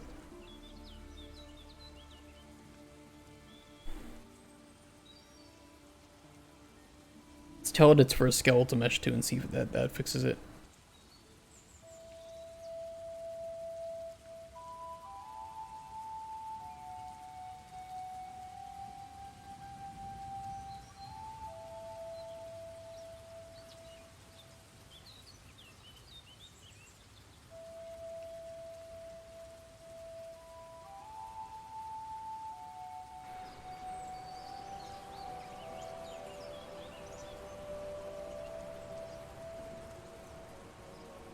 Yeah, there we go. It's fixed.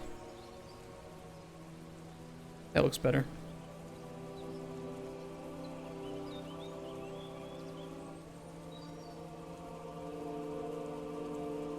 Okay, cool.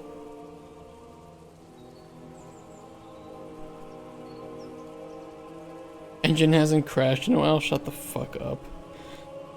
Shut up. Don't jinx it. Don't do this to me.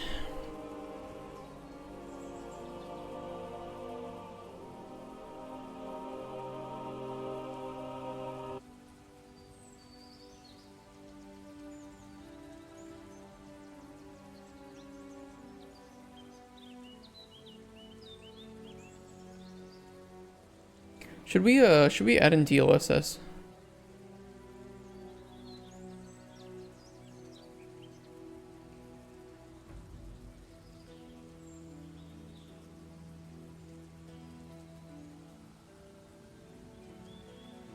I was thinking of doing that. It'd be pretty easy to do.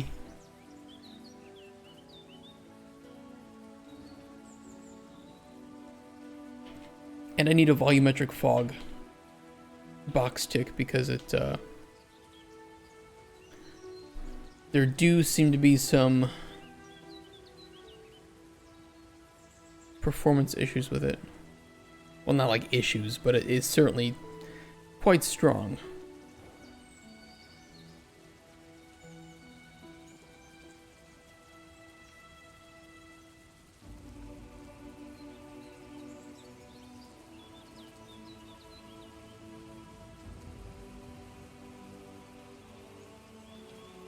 Damn, we can get solar eclipse. It'd be pretty cool if our game had solar eclipses.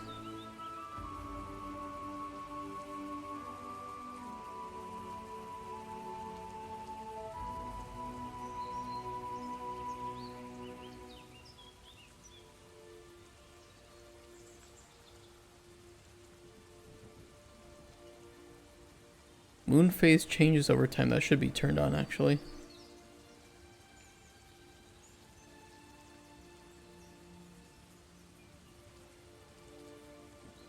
We could also adjust the moon size and just make it this like some crazy fantasy moon, right? That's just like absurdly large. Where do I do that? Moonlight intensity.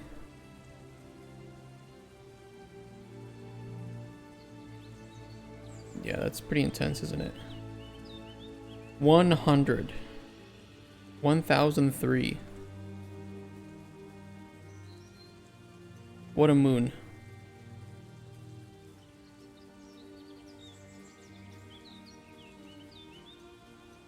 Moon scale. Oh, here we go. Oh shit.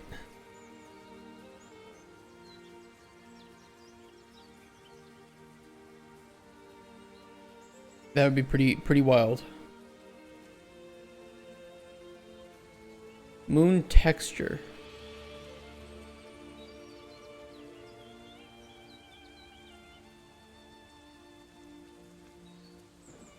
Perfect. It's a big floating flower, or an A. It's just an A.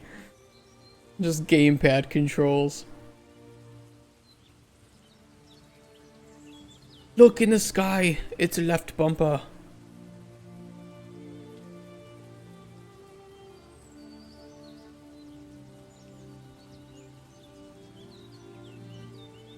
Now that is pretty good though that we can change the moon texture. Add a second lightly smaller moon below it and to the right to get the full fantasy effect. I'm curious if we can do that, yeah. Like a second moon.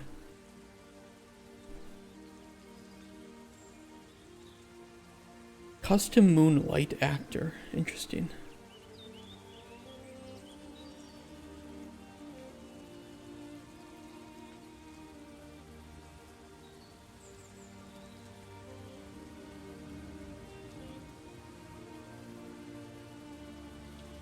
You can simulate real world sun and moon stuff, which is pretty cool. I don't know if we can get a second. I guess we could do a second one. Well, I don't know.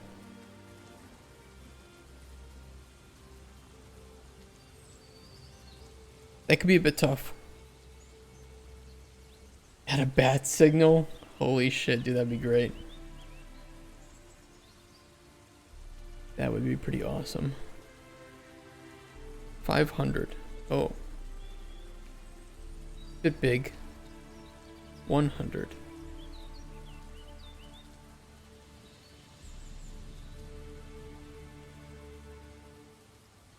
I mean, honestly, to a certain extent, making it like 30 it's actually kind of fucking cool, isn't it?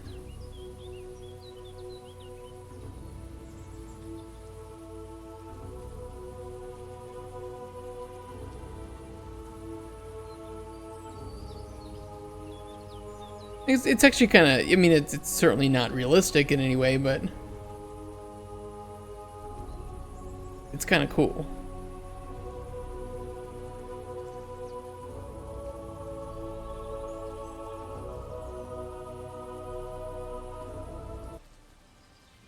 I definitely think we could make the moon more than just the default scale, right?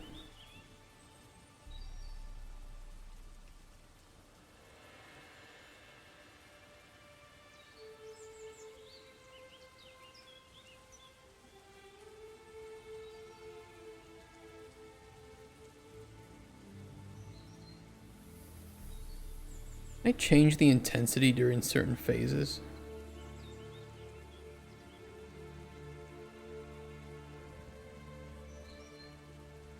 I'd like to make it more dark by default if there's no,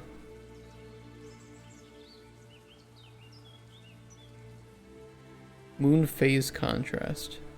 Sharpens, softens the lines separating the dark side of the light side of the moon. Okay, I see.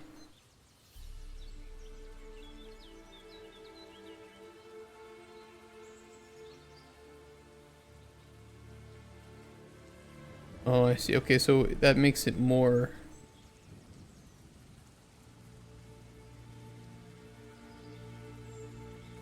Yeah, I see. Okay.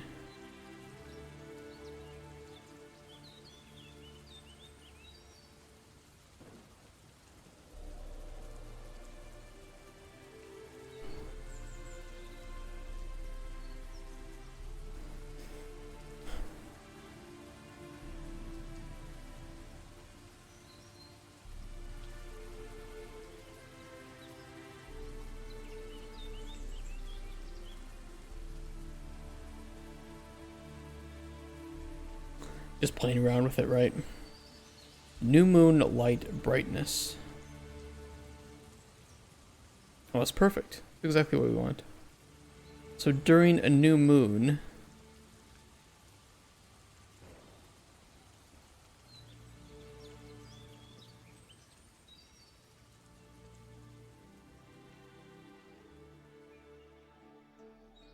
I mean, it was kind of set to some, like, some pretty small value anyway. Occasional blood moons would be pretty epic. That would be. I think it was a 0.015 before. It's already kind of small.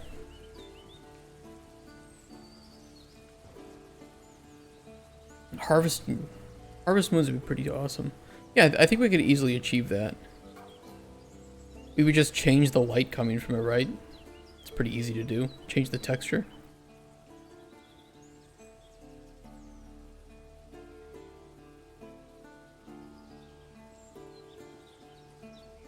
Change it to like red or something.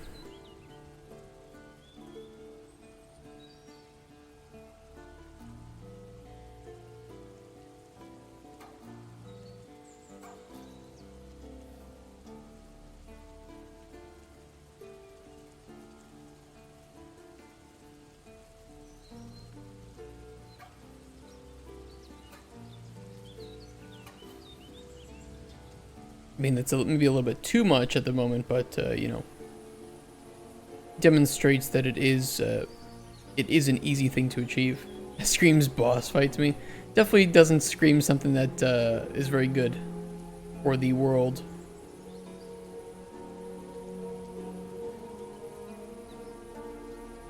Nothing pleasant is going to happen from that. Right, little piggy? Yeah, he agrees.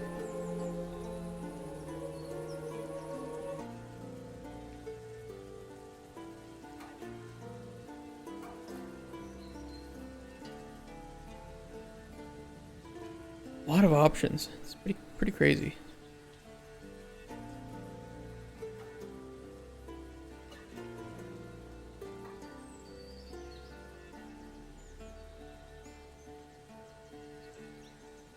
Yeah, we have volumetric fog on right now.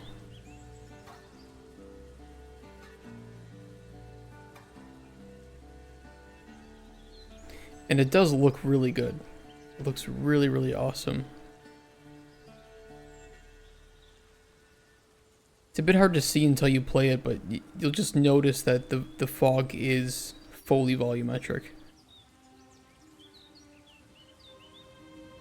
But it probably is going to have a pretty big performance impact, so...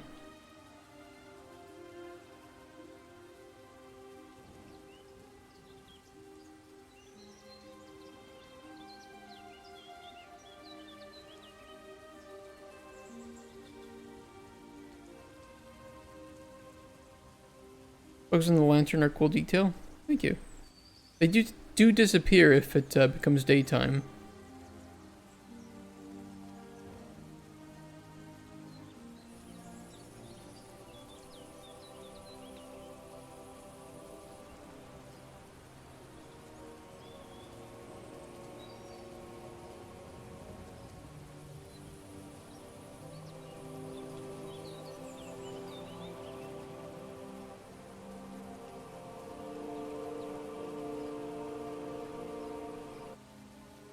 That's pretty fun.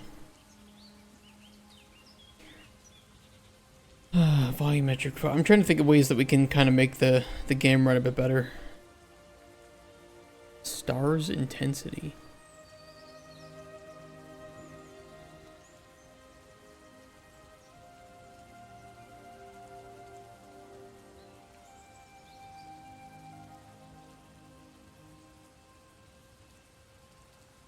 Oh shit. Oh my god. Wait, they provide some light to the scene as well? I didn't know that.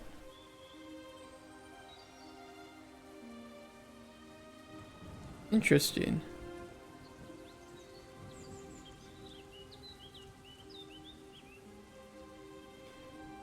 I hope to be at the dev level where I can just think of something like that and actually know how to add it. It does take time. You know, admittedly, you kind of, especially when you jump into like Unreal, which is, it's just such a powerful editor. I think the biggest question for me when I first jumped in was just like, I don't know how to do. I see people can do it, but I don't know how to do it. I can make a blueprint. How do I make things happen to these things? You know, what node name do I type in?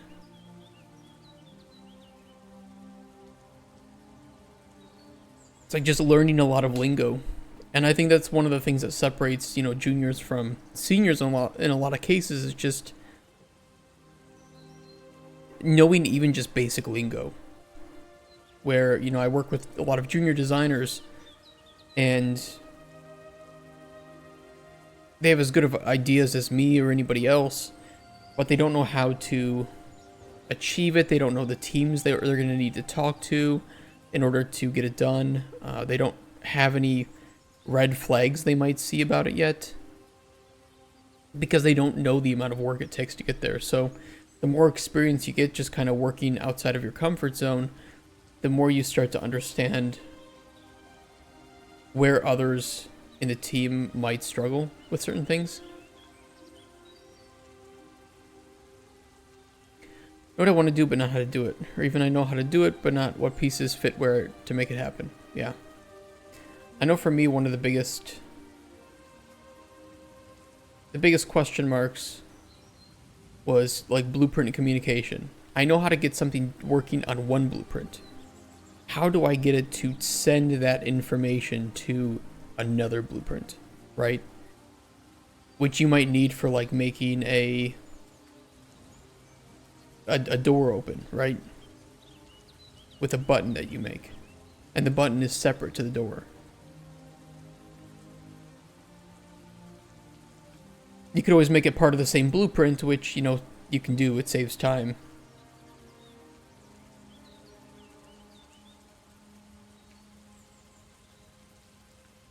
But yeah, it's just like those little things can fuck you up.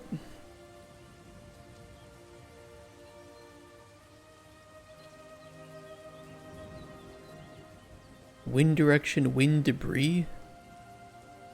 I can have wind debris? No, let me see that. Where's my time of day? Wind debris.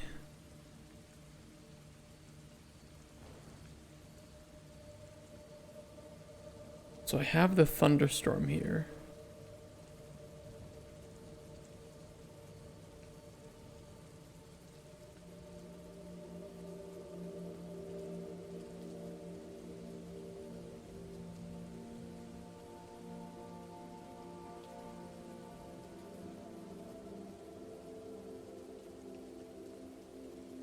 I don't see the Oh, no, I do see it. Whoa, that's cool. Okay, I like that.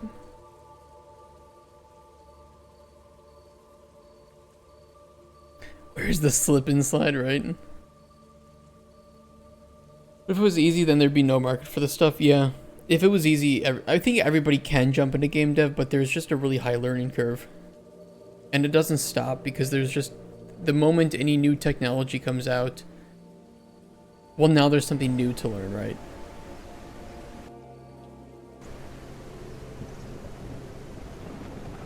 Or a new method becomes well-known and popular within the industry.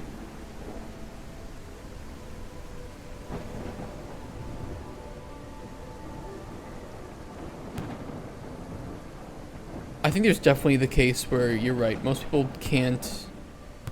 don't want to have to deal with it. Like, it sounds fun to go into game dev, and then you start to just realize where all of the hindrances are.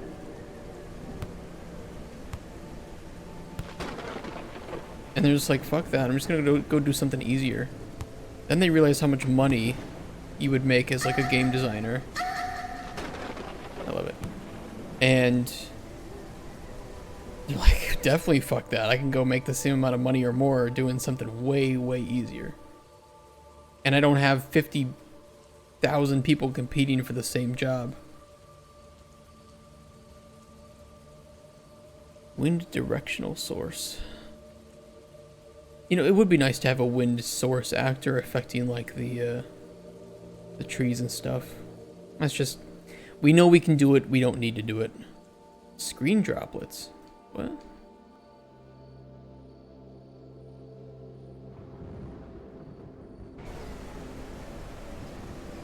That like appear on my...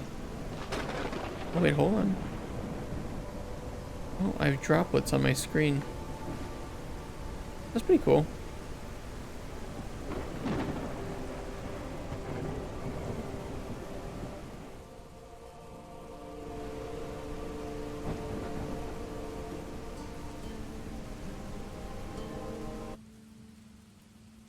Does UE come with pre-packaged piss rain? No, but I could make the rain in ultra dynamic weather look like this. Flip side, thinking about problems doesn't cause work to get done. You're not wrong about that. 100% right. A lot of people get overwhelmed with the amount of work that it takes to make a game. They're like, yeah, I'm just gonna go. I think I'm just gonna go watch anime and like not do this.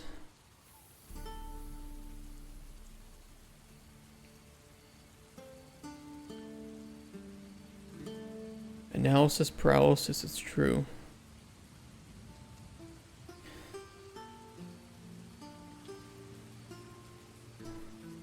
I still haven't figured out how to tell wind. This is how I want you to act. Do vaguely this. Yeah, I haven't touched the wind at all. I'll do that with vertical slice. We know that we want it, and it would look great if it was realistic. And moving the trees in a realistic manner.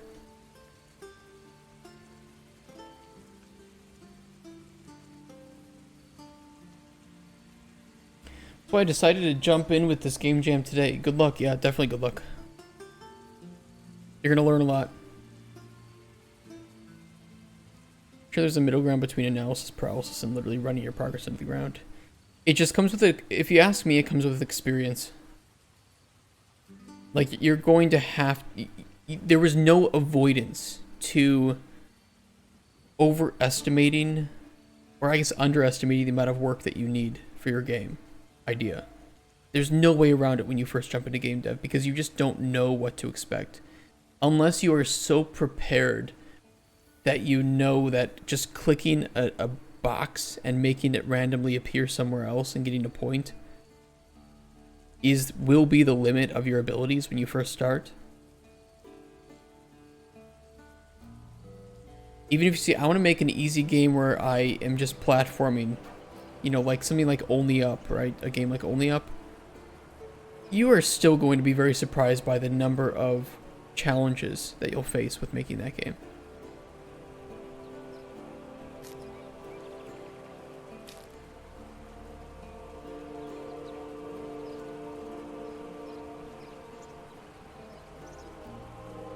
But it's just easier to build modularly. That way I don't get overwhelmed, of course. Only because the engine I'm using is in my mindset, so definitely not applicable. But yeah, it's certainly not applicable to everything or everyone. But it is a good way to approach it.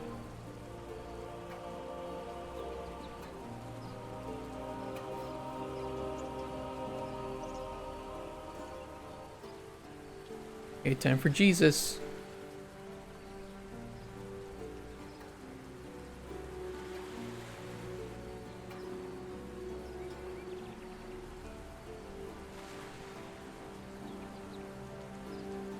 Once we had swimming, the player will be able to get over here.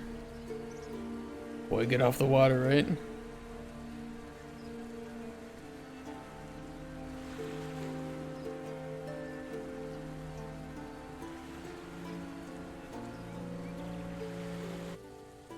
Like 5 hours over a couple of days to even make Pong.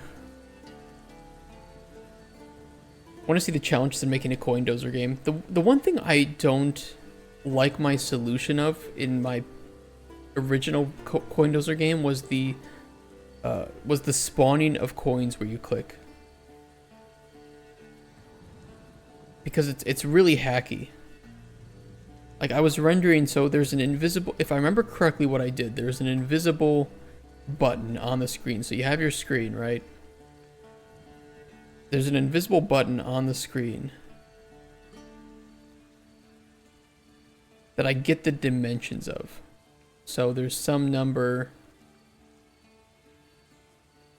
by, let's just use X and Y, right? And then I interpolate the coordinates to a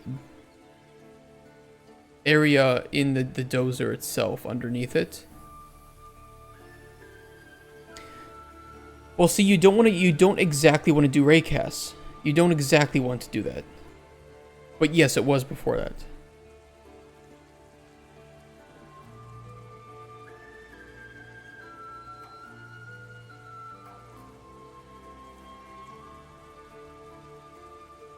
I mean, this was 2017, so, like, what the fuck did I know? It was very weird. It was very weird and wonky, but it worked. I don't know. I mean, you could. The problem is it can get a little... Nah, I mean, because you'd spawn it at a set height. But I think I'd rather just use a traditional coin dozer operation where you insert the coin and it falls down some things and then hits the, it does like a little bit of pachinko. I think I prefer that to an extent. 2017, I was still afraid of the dark. True.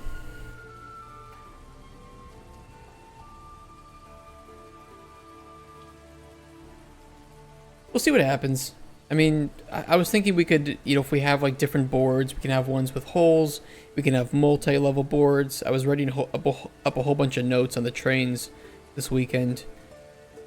Boss battles, special effects. I was thinking we could go like the Balatro route, where if we know that no more than 100 coins are going to be on a table at a time, or let's say even 50, because they do take up space, right? That the player could have a set number of coins that they can then modify through upgrades, like turn 5 coins into multiplier coins or something. Scope crying. Well, okay, there's different amounts of scope. There's different types of scope, right? There's scope creep that comes from content creation. That's arguably the easiest in a lot of games, right? Where it's like, I have a lot of ingredients. What does it take for me to make more ingredients? Well, not much, right? Especially if they're not ones that spawn in the world. And then there's like feature scope creep, so a new feature added to the game. Making just coin dozer game where you just push something off, that's easy. I mean, I can do that in a day nowadays. Adding in like different types of coins, that's also easy, because it's just, okay, well now spawn this type of coin and not this one. It looks different, it's a different model, and it does something different. Easy. Switch on enum, right? Did you go to the Netherlands? No, I just went to Krakow this weekend. Teams already have a determined surface, so there's no need for a ray. You simply move a pre-existing position along the plane.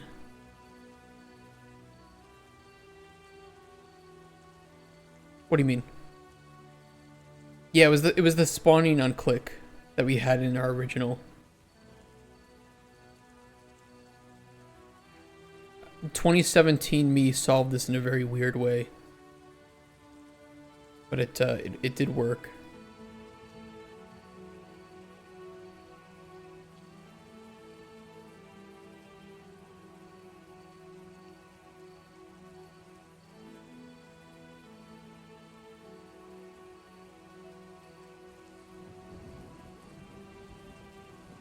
Ooh, got one. Gotcha, bitch. So yeah, like, how do we take this basic idea and how do we make it into something that is the best example of what this type of game can be? Best high-octane gameplay. So I was thinking, you know, different types of coins, easy. What if we do have little holes in here and coins can fall to a different level? What if we have multiple pushers? What if we have special powers that can push this even further on one push or something? Large coins, small coins, magnetic coins, bouncy coins. Maybe now this is not where you want the coins to go, you want them to go off the edge. There's different things we can explore with this.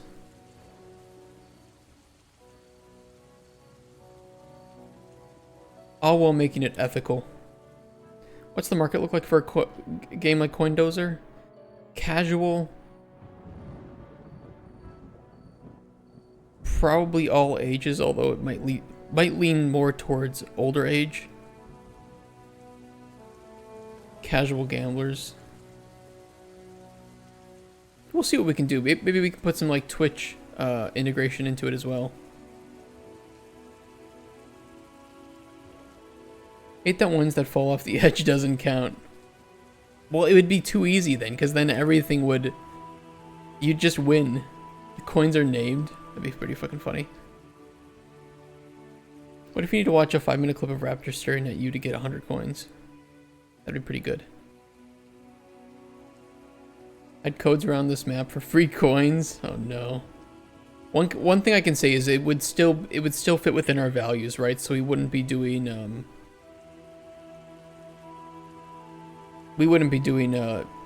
microtransactions or premium currencies. It's just everything you earn, you earn in game. If you run out of coins, you can find a way to get more coins. It's not a big deal.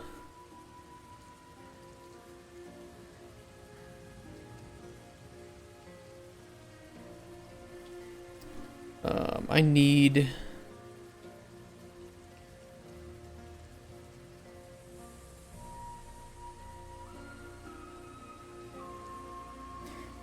Microtransaction shop that returns 404 not found. We were thinking too that there would be a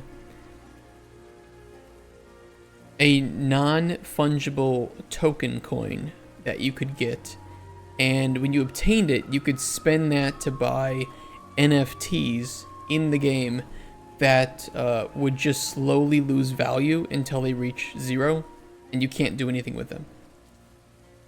And because everybody playing the game would be able to purchase the same ones, I think it sends a pretty funny message about NFTs.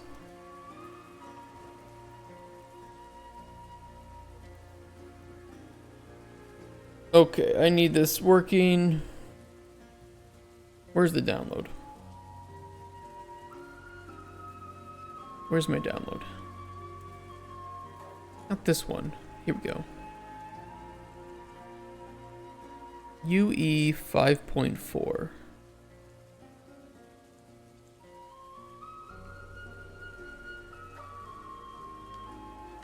Let's add some DLSS.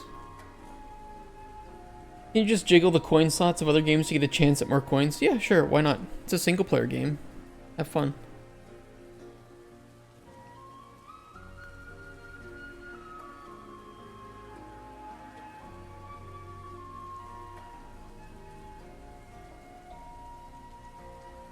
Speaking of, as of late, some people calling the Steam marketplace pretty much an NFT business.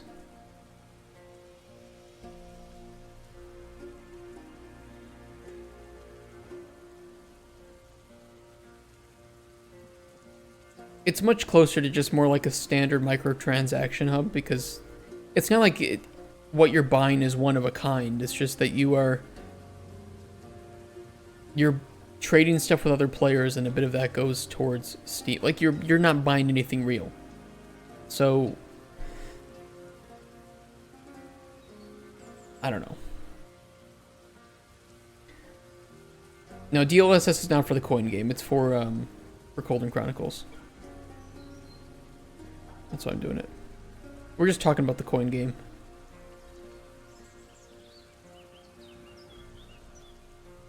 Yeah, but an NFT is supposed to be that you are the only owner of this thing. And it doesn't do anything.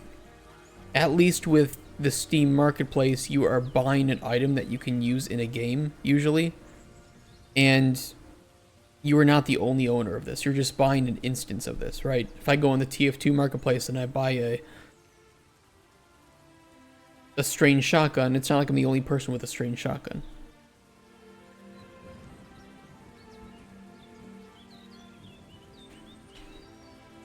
Banana game is, it's still more like a traditional microtransaction. You're buying a skin, right? So I don't think it's the same as NFTs. It's a very different thing, and it's a very different type. NFTs are a scam, because what they say they do is not what they do. The Steam marketplace isn't a scam. You are buying an instance of something that you can use in the way that it is advertised to be used. They aren't manipulating you at all by saying, yeah, if you buy this strange orange shotgun in TF2, you get it in real life. No, they're saying you buy this, you can use it in the game, and you can buy it, and then use it in the game.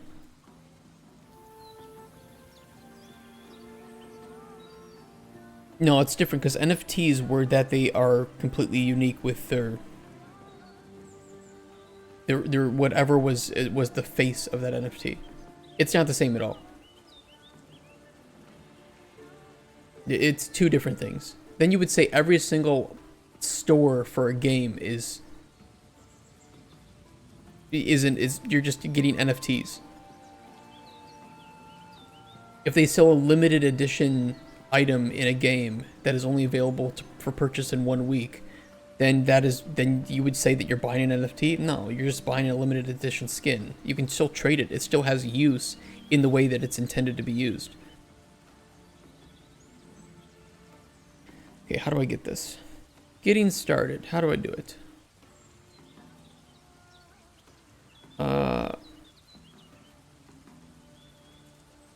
Yeah, what do I do here?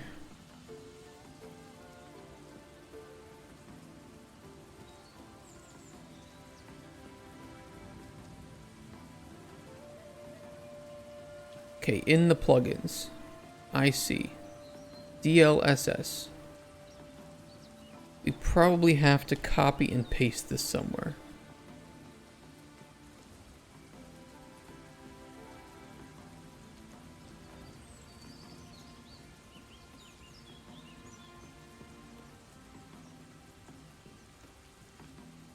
Or just all of these.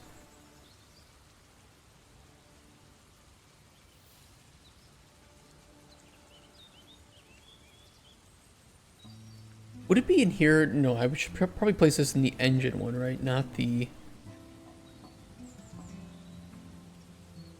Yeah, it should be my 5.4 folder.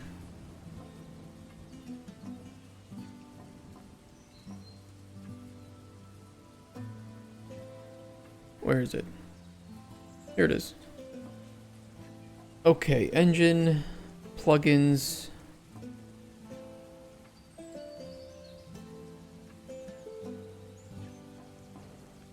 Marketplace.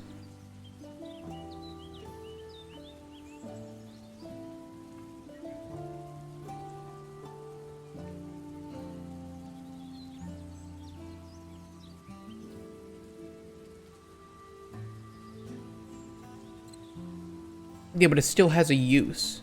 Like, an NFT was supposed to, it was a direct scam saying that you owned this thing. But you actually do own this thing within this digital marketplace in a game. You know, if I, like I said, if I buy a strange shotgun, I own the strange shotgun in the game and I can use it in the game. It has a purpose. It has a use. An NFT doesn't have a use. And you don't actually own it within the confines of that system. But I mean, that's why I said it within the confines of that system. So it isn't like NFTs. Like the sun is like the moon because you can look up at it into the sky. Yeah, but they're two very different things.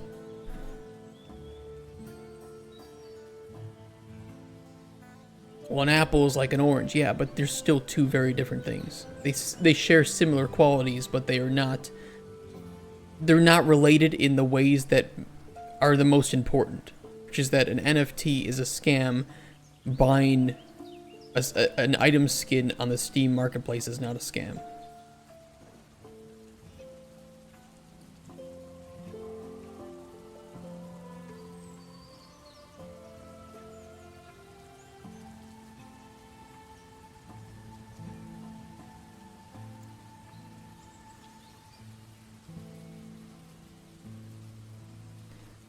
DLSS, frame generation, and super resolution.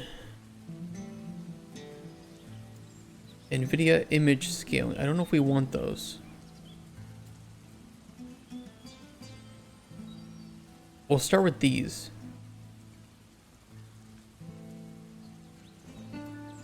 It's not a scam as long as you want it. Your Honor.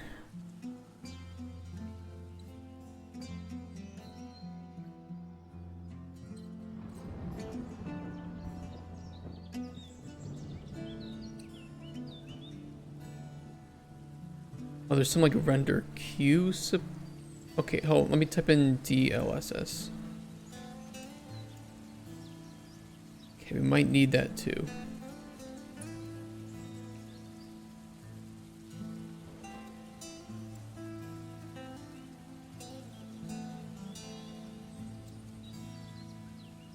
Okay, we'll see if that works. I don't know if there's like a node that I have to use with it. The documentation didn't really tell me that. Like, it's here's how to install it.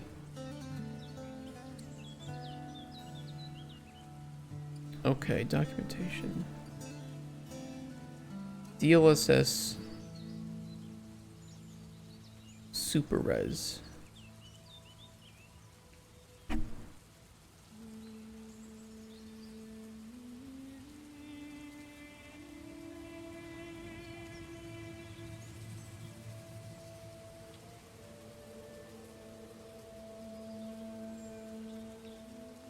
Enable DLSS to be turned on in the project settings. Okay.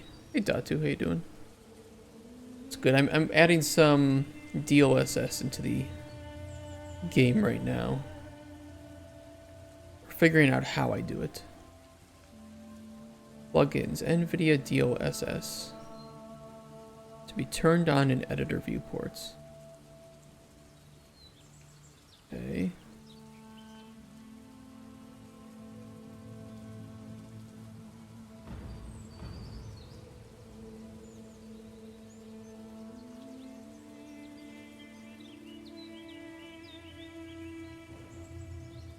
The Enable DLSS Blueprint Library function provides a convenient method for setting the console variables for DLSS Super Resolution. It's recommended to be used when integrating support into a project's user interface and settings. DLSS RR function provides a convenient method for setting the console variables for ray reconstruction. Okay.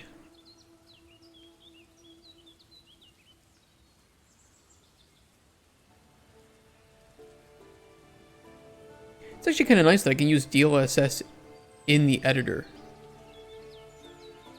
You know, I kind of just glanced past this, but the more I think about it, that's pretty nice for working. Because, you know, this working in Unreal Engine is really, really demanding for a game, and especially having an open world, you usually can't load up too much of the game at a time because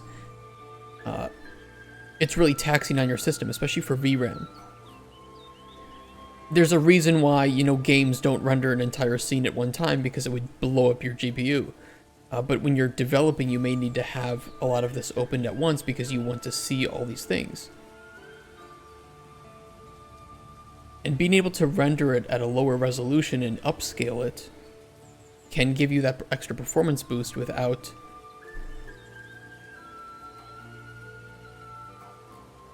it even feels smoother. God, that's wild. That's pretty cool. Nanite is good, but Nanite and DLSS is better. Getting done with some things in RuneScape? What are you doing? What are you working on?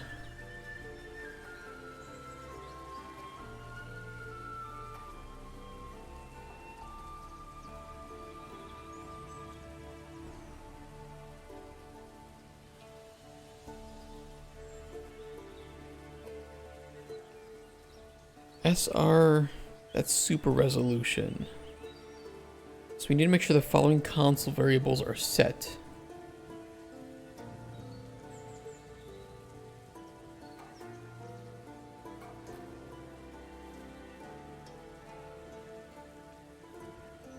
NGX enable 1, DLSS enable 1. And then change the screen percentage. Okay.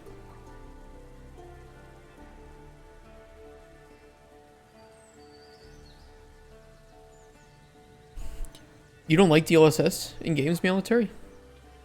I think it looks pretty damn good. And it runs well.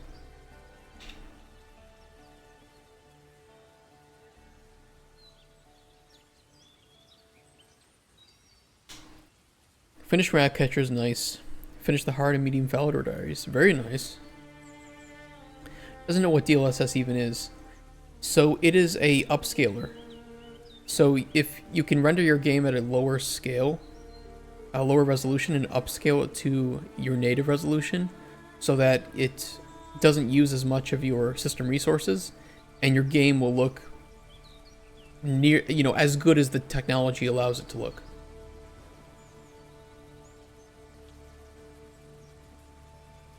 Pay for my GPU and I'm going to use the entire GPU. Some people don't have very good GPUs.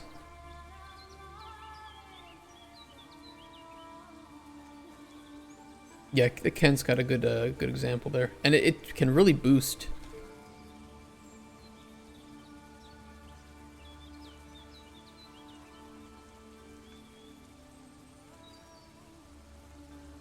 It's gonna be some good videos, right? Cyberpunk 2077.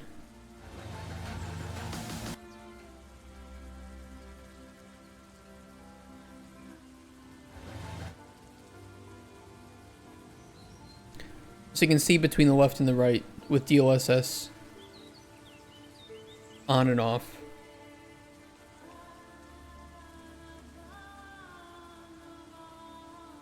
And I mean, these look pretty damn good.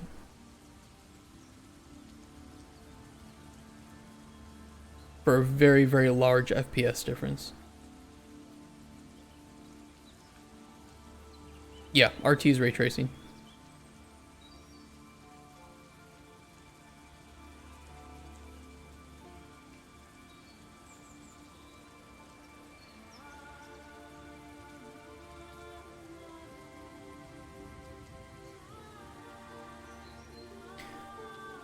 It's pretty wild. And I think also Cyberpunk supports frame generation, which uses AI technology, like built-in AI technology in the GPU to generate frames of your game. I'm gonna explain it like the only as much as I know how it works. So you actually only generate like half of the frames of the game, and then it's not really interpolation, but I guess you could say it's interpolating and then enhancing the frames in between. And it's it's pretty wild because you get pretty much double the FPS when you enable that, and the game looks mostly as good. It's a really good way of just making potato computers run intensive games that'll look really good. Yeah, it's really advanced. I don't know exactly how it works. I'm not an expert on any of this, but you click buttons, FPS goes up, so you know it's a good thing, right? Pay the better to lamp, room crafting, or agility. Agility, you would be able to get higher XP per hour, I think, than rune crafting. You have to compare it to the methods that you like to do. What is DLSS? Should you use it? Okay. It's got good reviews. Let's watch it. This will explain it. If you're a PC gamer, you might have Are we PC gamers, chat? noticed a new setting popping up in your I'm not saying it's interpolation. I just don't know how it works. Let's just put it that way. I do not know how the frame generation technology of NVIDIA games works. as of late. DLSS. And because you clicked on this video, you probably saw that setting and went, I don't know what this is. Should I turn it on? What does it do? Well, that's what we're going to answer for you. If you can render the game natively at the resolution in the frame rate that you want, you should never turn on DLSS. You should only turn on DLSS if you can't render it at the settings you want in the resolution that you want.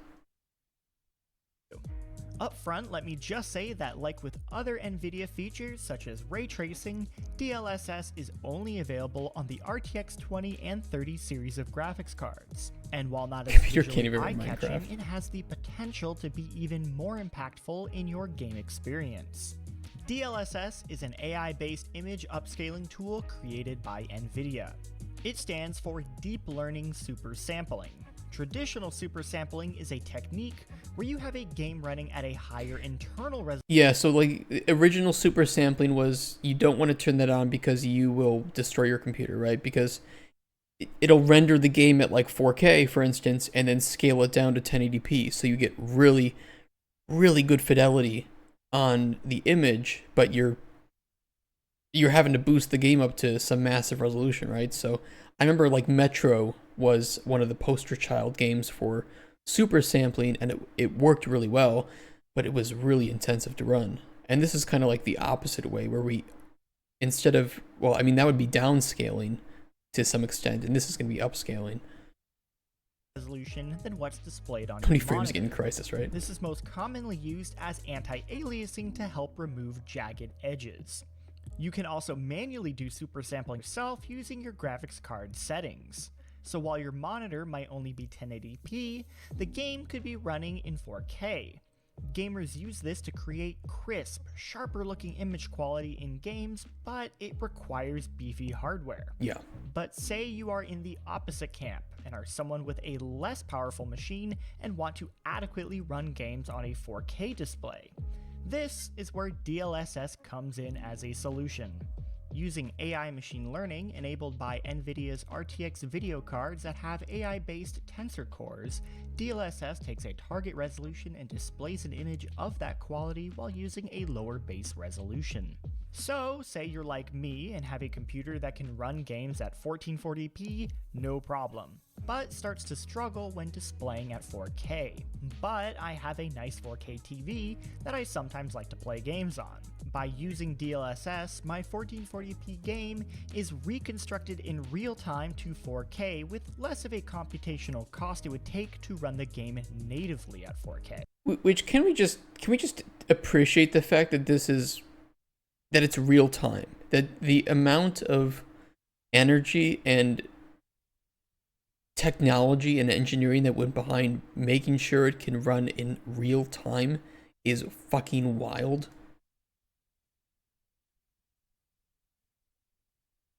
I mean, if your game is generating 60 new frames every second, at every second that goes by, absolute wizardry, right? Two nerdy nerds, welcome to the stream. I don't know, it's mind-boggling. Now, 4K gaming on my TV is possible without needing to upgrade my GPU. This is the type of situation DLSS is designed for.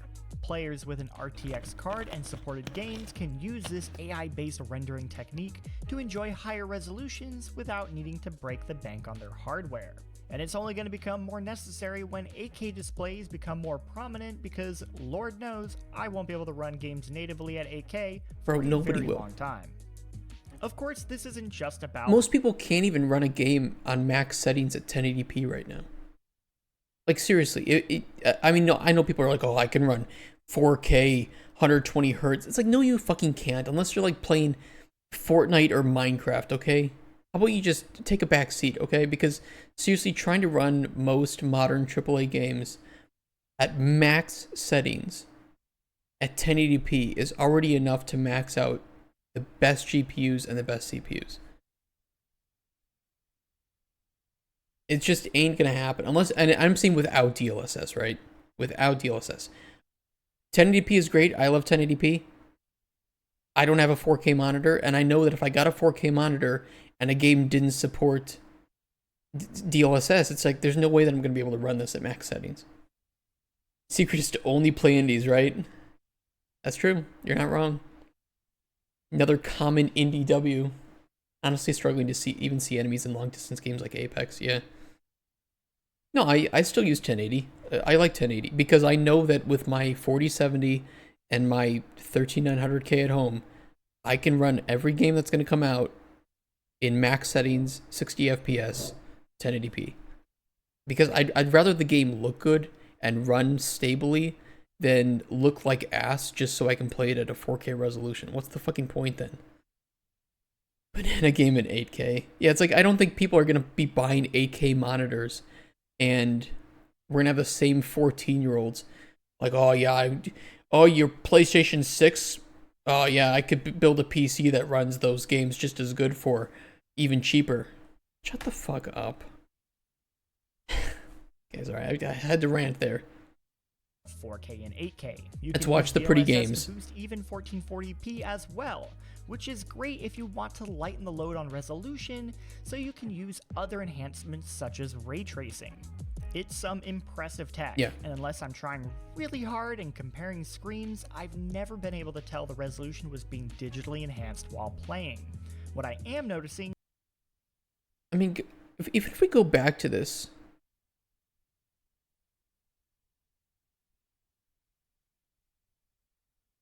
There's nothing here that looks worse, even at 2x zoom. You know, he's getting about 40 extra FPS in this game. I don't really see anything that looks worse. Yeah, I would also agree. The right side kind of looks better. Yeah, actually, if you look up at like the rocks up here, I know that the you know, streaming, your bit rate's pretty low, but the rocks up here look more crisp in this image than this image. And there's more details on this beam of wood, I think that is. The gun outline is, yeah, it's just more crisp. It actually does look, it just does look better. Background especially, once I take a look at it, you can see more of the rock outlines and whatever these are back here, like some file cabinets or something. It legitimately just looks better. Would have turned that blur. Yeah, I would have done that too. I don't play with motion. I can't stand motion blur and shit. Motion blur, chromatic aberration. I promise you, all of it will be off by default for Cauldron Chronicles and every game that Microraptor Games creates. You can turn it on if you want, but it'll be off by default. Depth of field, also off. Playing. What I am noticing is those your eyes will thank me. Frames I'm getting. So what do you need to run DLSS? As previously mentioned, this is NVIDIA tech, and you will need an NVIDIA card to use it. Specifically an RTX 20 or 30. There has to be a reason AAA games default on. There's a couple reasons. So number one, it does help performance in some cases. And number two, it looks cinematic. So it makes for better trailers. And I think that there are some cases where motion blur looks really good for like racing games. A little bit of motion blur looks incredible. And some games, what's the word? Not the vinaigrette. The vignette, you know, can look really good. But it's more like an artistic choice at that point, right? Not a, our game is just going to have it for whatever the point. Recently played with NVIDIA's sharpening setting and then left it on, so every game I've been playing kind of sparkles. Yeah, sharpening to me, there's like a perfect amount of sharpening. I don't like that it's called sharpening, because if you turn it up to max, where people think, oh, turn it up to max settings, so max sharpening looks better. But it kind of doesn't in a lot of cases. A sharpening of like 20 to 40% for most games is what makes it look pretty damn good. Anything more than that is 30 series. Sorry, GTX 10 series users. Games also need to slice your eyeballs. Some of the best examples at the time of this video include Control, Metro Exodus, Death Stranding, yeah, Metro Watch Exodus Dogs looks great Legion, with it, and Black Ops Cold War. As time goes on, more games will support it, such as the upcoming Cyberpunk 2077. Upcoming. Also keep in mind that while DLSS cuts down on hardware strain, it's not magic, and you still want a decently powerful PC, which I assume you have if you have an RTX. I would like to see some similar kind of technology working for CPUs. I'm not saying that it's for like graphical reasons, but CPUs seem to be most people's bottlenecks with games these days, if you ask me.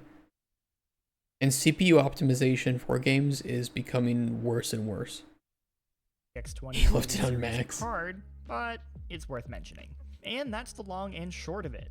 If you're somebody with a fancy new 4K TV or monitor, then DLSS is a great tool to keep your games running smooth while taking advantage of that sweet higher resolution. Hopefully you yeah, you're right. Games don't do multi-threading very well. Breakdowns that explain things like teraflops or HDMI. But how? Take care, Caden. So check those out if you're hungry for more knowledge. Let me see if I can find something with NVIDIA frame generation. What is DLSS 3?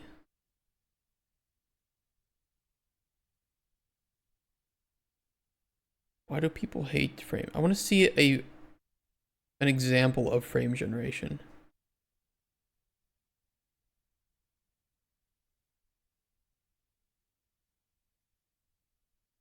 There's a Digital Foundry video on it, actually.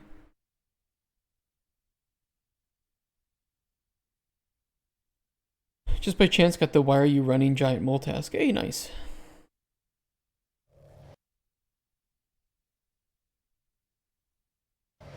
Oh, they're going to explain how it works. Perfect.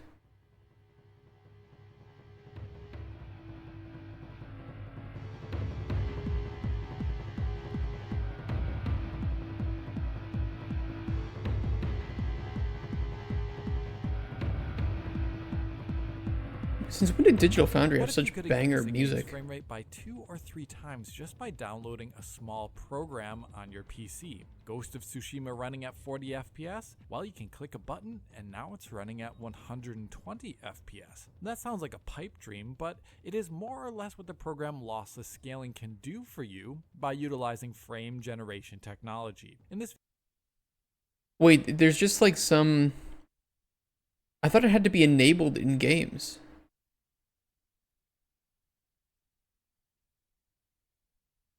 And there's just a program on Steam? I mean, it's available on Steam, right? I should say, put it that way.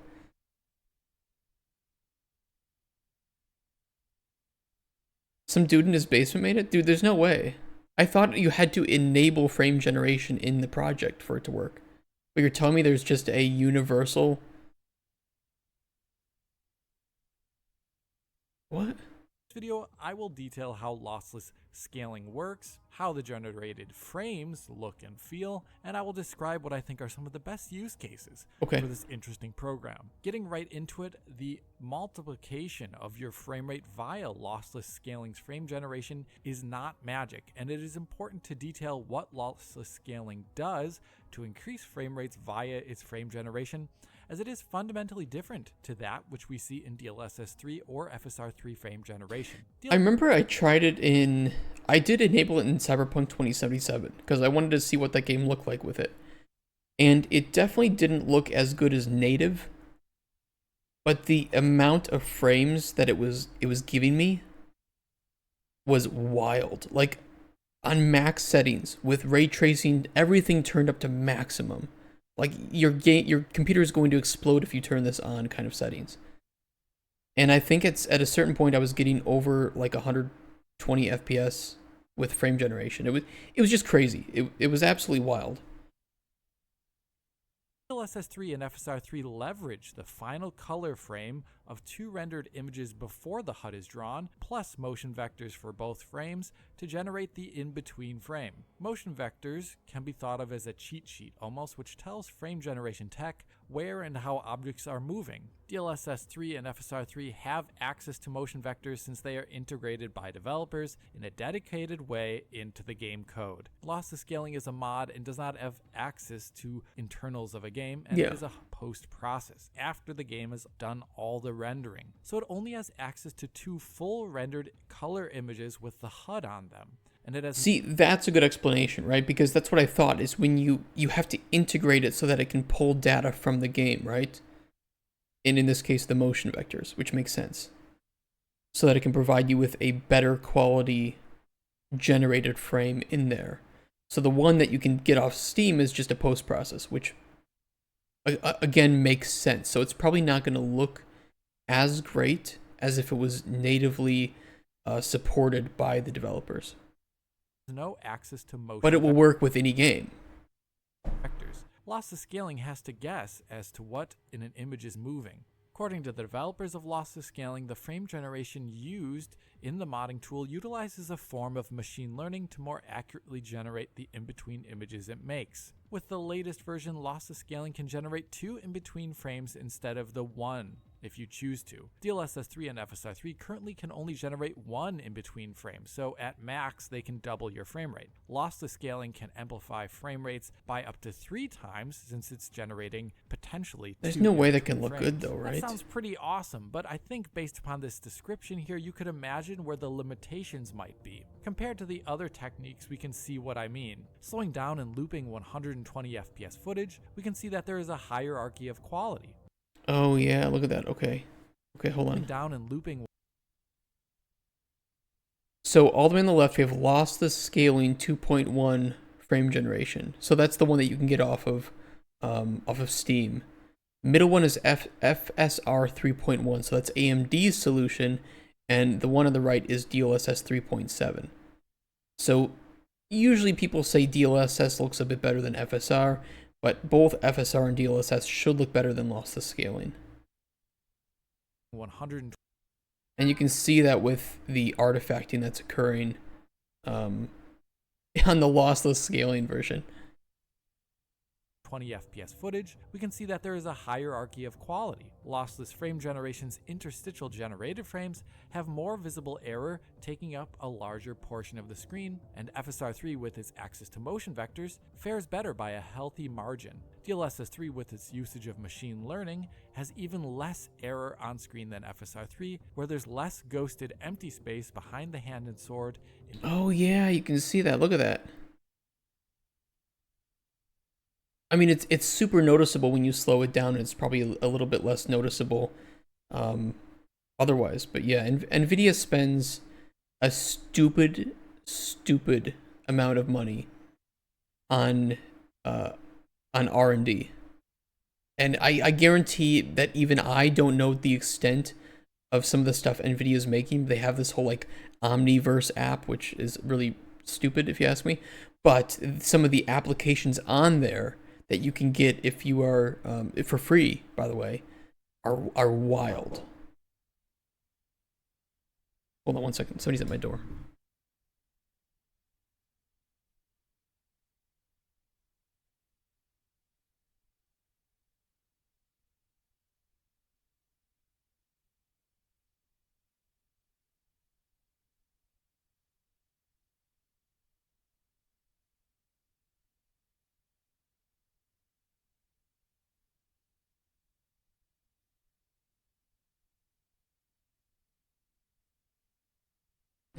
It's the RS. No, I don't know what he wanted. I don't speak Polish very well. Hold on, I'm gonna see if he comes back with somebody who does speak Polish or speaks English.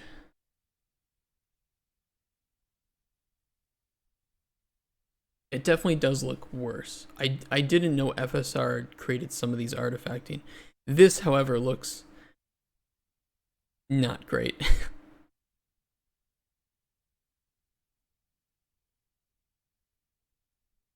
It's interesting to see it slowed down though.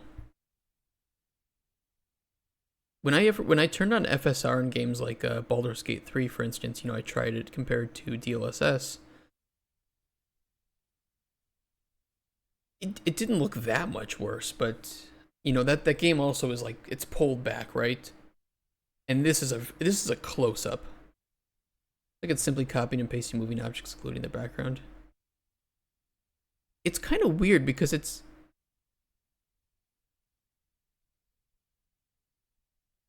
almost like, shouldn't this, you see where these outlines of the hand should be? Shouldn't that be where they are in the next frame?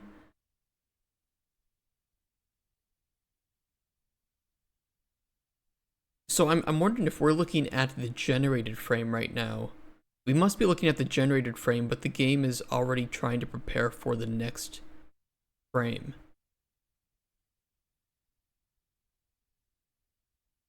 Interesting. Each generated frame. The larger the error per frame and the more repetition of that error over time leads to an increased likelihood DLSS looks really good though. You'll notice that something is wrong with the game's rendering in front of you, so it'll present as an artifact. On average, this means you will see more errors with lossless frame generation than you would. Yeah, once you start to notice that it's there, you can see it really obviously when you can really start to see it. Something like DLSS 3. Though it must be said, due to the stroboscopic nature of frame generation, where you have a good-looking frame than a less than perfect one, it'll inherently hide some of the issues in a surprising way. Yes. Sometimes it can be tough to spot something like garbled hands or a garbled sword when at 120 FPS, when every other frame is essentially pristine. Your mind's eye will not always perceive it, but it is of course still there. Using Ghost of Tsushima as an example, when running around with lossless frame generation, you will often see an outline effect around solid objects like the main character or his limbs, and these things will persist in your mind's eye while things are moving. It's almost like there's a layer of displaced. I don't see it. Am I crazy? Do you guys see the thing he's talking about? Feels like he's cut out. Around solid objects like the main character or his limbs, and these things will persist in your mind's eye. Oh, I kind of see it. It's a light outline. Like there's a layer of displaced air around moving objects. That's a good way to put it. That is a visible error, I would say. Another error that you can see. But it's still acceptable. It's like if I was trying to just get more FPS in a game, I could be okay with that. Sometimes is a subtle flickering of transparent objects like shadows or particles. These don't interpolate well, so they almost look faded or at a lower frame rate than the rest of the presentation. Another issue is at the screen edges. Generated frames are going to be faking the screen edge quite a lot when the camera moves, so if you look there, you will notice some distorted bubble of displacement will be happening. Oh, yeah, I see that.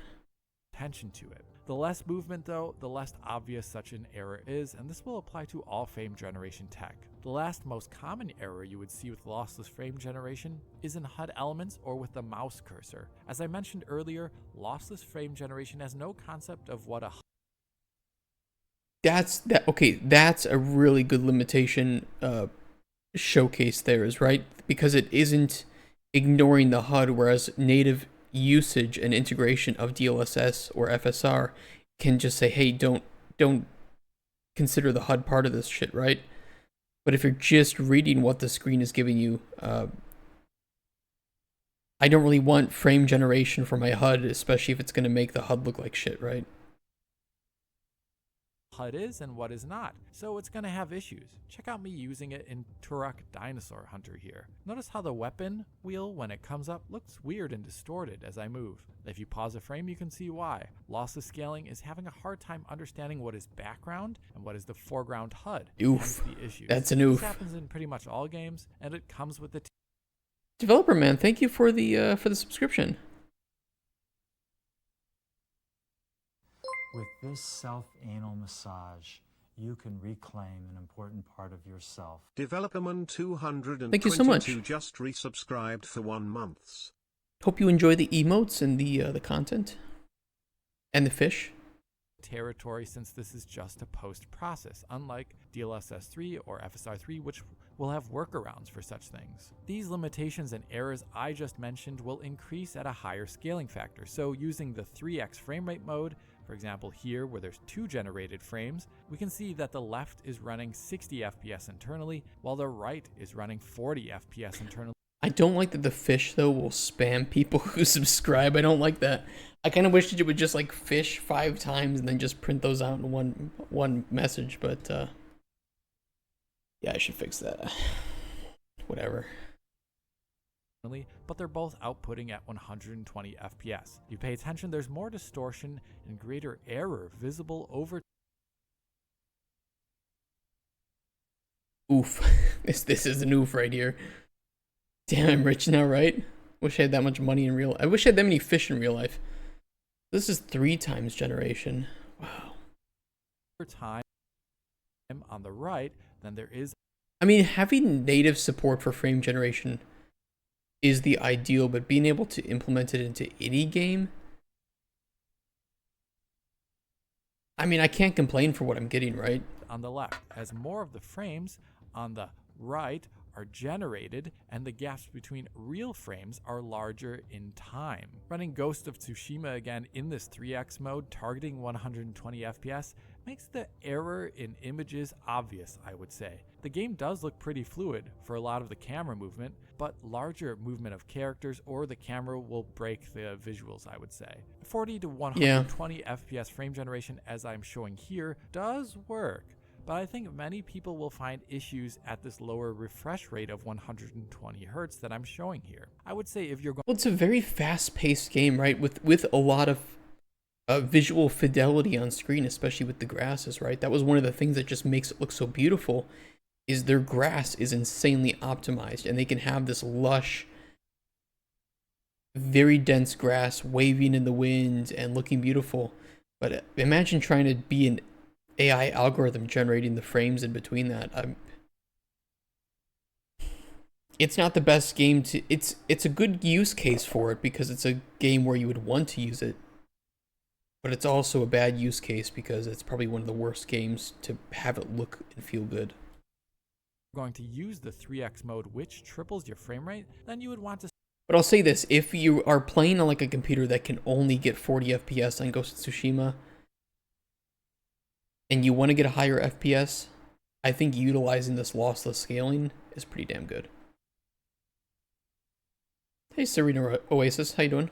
We're just watching a video on frame generation because I wasn't really sure how it worked and the comparisons between it. Start from a higher frame rate usually on a higher refresh monitor. So on a 240 Hz monitor or higher, I think this 3x frame rate scaling mode could really sing, and it could offer a compelling experience.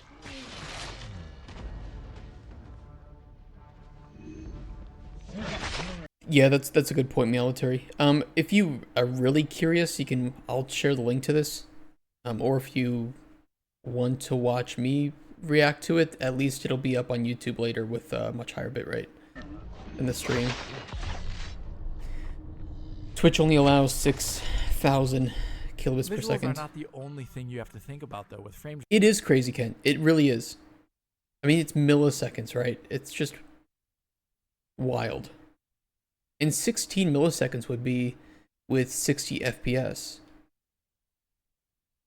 Generation, as input latency is important to gameplay experience, and the way lossless scaling does it means that it's going to be about more 8 noticeably milliseconds for 120 heavy than other frame generation techniques. In the best scenario possible with reflex on in a game like Cyberpunk 2077 maxed out in DLSS quality mode, I can measure significant differences in input latency, including the display latency from my LG C1 OLED. The 2x mode clocked in at 99 milliseconds. The 3x mode interestingly clocks in at lower input latency of 92 milliseconds. DLSS 3 clocked in at 59 milliseconds, and without any frame generation, there's 44 milliseconds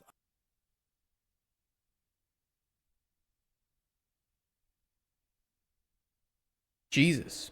Yeah, that's definitely a boost in input latency.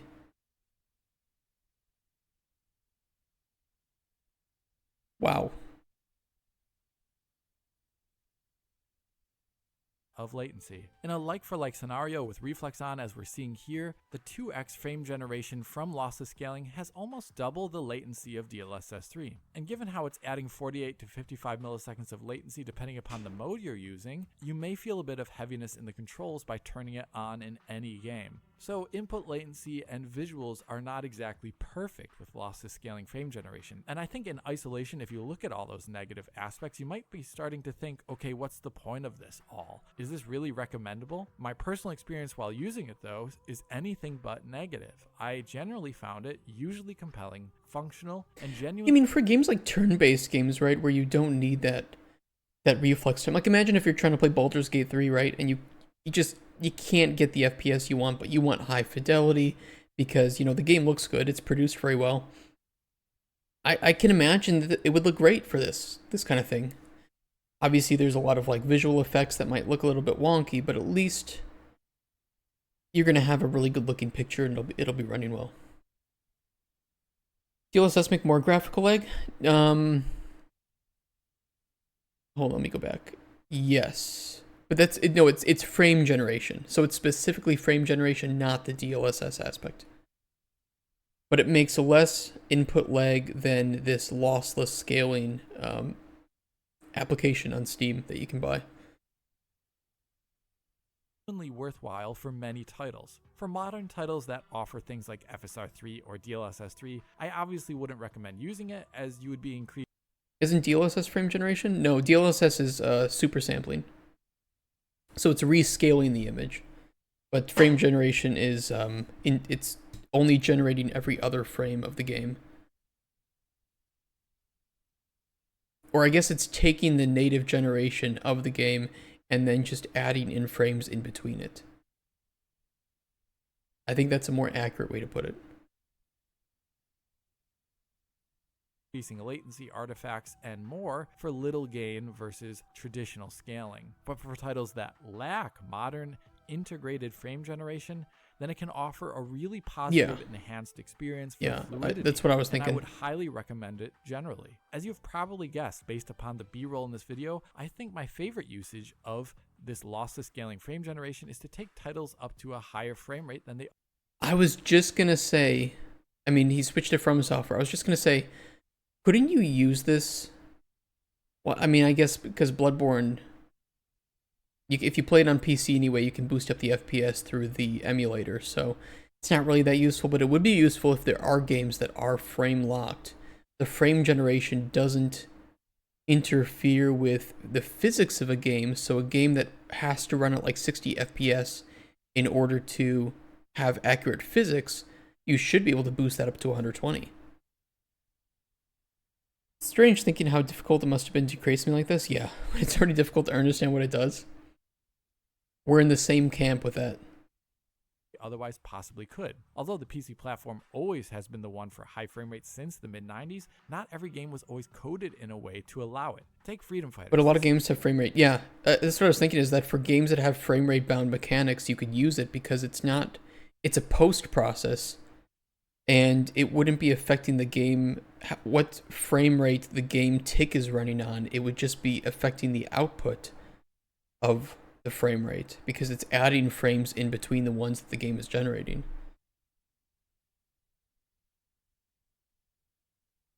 Yeah.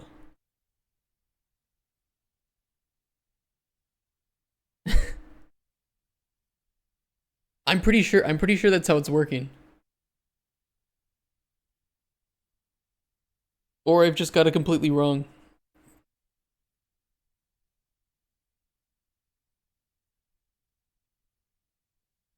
But we're talking about this lossless scaling, so it's a program on Steam. Here. Which is a post-process frame generation. So because it doesn't touch the game at all and it's just touching the rendered output of the game, it's adding frames in between without affecting the game's engine at all, which is why it can work with any game.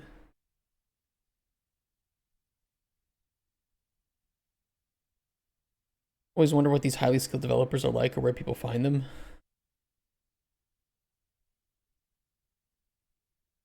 Alpha released a high definition patch over the winter, and not only did they not unlock the frame rate, they broke the mods that do unlock the frame rate, so that was funny.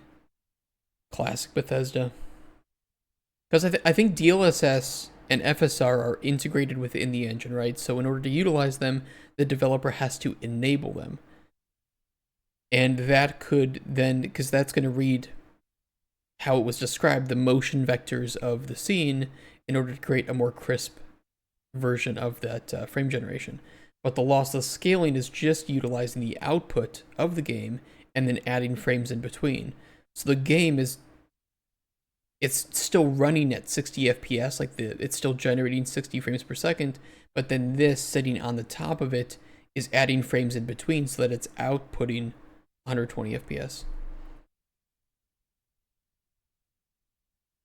This is a personal favorite game of mine, and this game maxes out strangely at 62 FPS. Yes. If it is unlocked to go higher, the whole game speed would go up with it. Yeah. So lossless frame generation, as I'm showing here, can ratchet that up to 120 FPS in its 2x mode, and you can enjoy a game with vastly increased visual fluidity on a 120Hz screen. I think it really made the game shine again, where otherwise would kind of look framey on my setup. Same with Turok's 2015 re-release by Night Dive. While it is a great re-release, it lacked the Kex engine upgrades to allow for arbitrary frame rates, so it's been stuck at 60 FPS for the last 10 years. With lossless frame generation, I played at a cool and unwavering 120 FPS, which I really loved, and I think this is my new current favorite way to play this game. Yes, the latency is increased, but in a title like this one, which is a fast FPS game, I still didn't actually have trouble with it on a mouse and keyboard, as I was definitely shooting enemies like I always have, and I was making death-defying leaps with the copious amounts of first-person platforming that this game has. So I think the best way to use lossless frame generation is taking older titles that are locked in FPS up to a higher frame rate, like Resident Evil 4 as we're seeing here. The game is... Just you wait.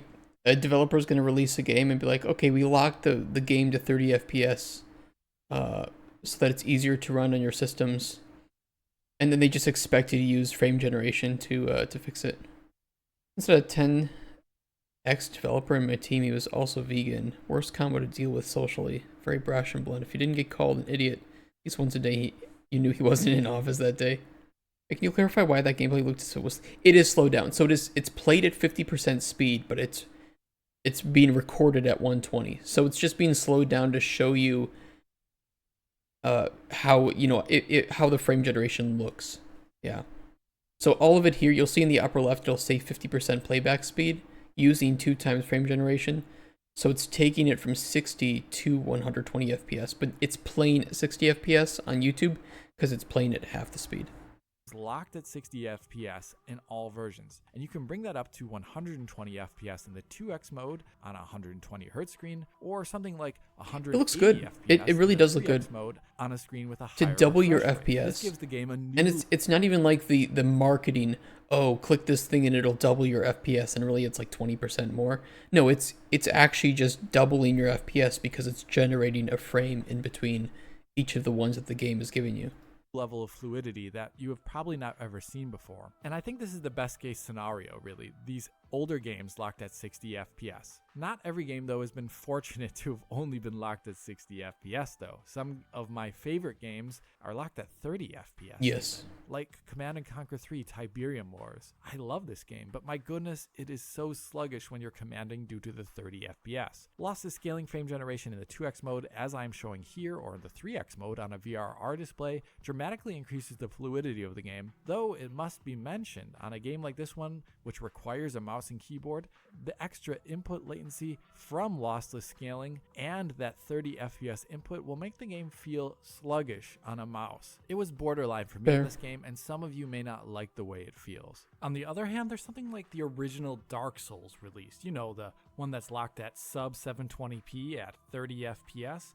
Yeah, I used lossless scaling there to see what it is like, And I think in a game that uses a controller primarily as its input, like this one does here, lossless scaling's increased input latency, even at 30 FPS, was a lot more tolerable. For sure, you could feel it, but it didn't get in the way of gameplay so badly as it did, for example, in Command & Conquer, where the mouse felt pretty bad, to be honest with you. Dark Souls 1 is just a mess in so many ways. It's not a bad, I'm not saying it's a bad game, but From Software has had a lot of time to improve their user experience, especially from a control standpoint and a UI standpoint, put it that way. Those games that already had a large amount of input latency like Dark Souls does in its base combat, well, it's going to feel better on average than other games, especially like those which are using a mouse. So it's going to be something you're going to have to decide on a per game basis. Some titles will feel fine, while others will feel a lot worse.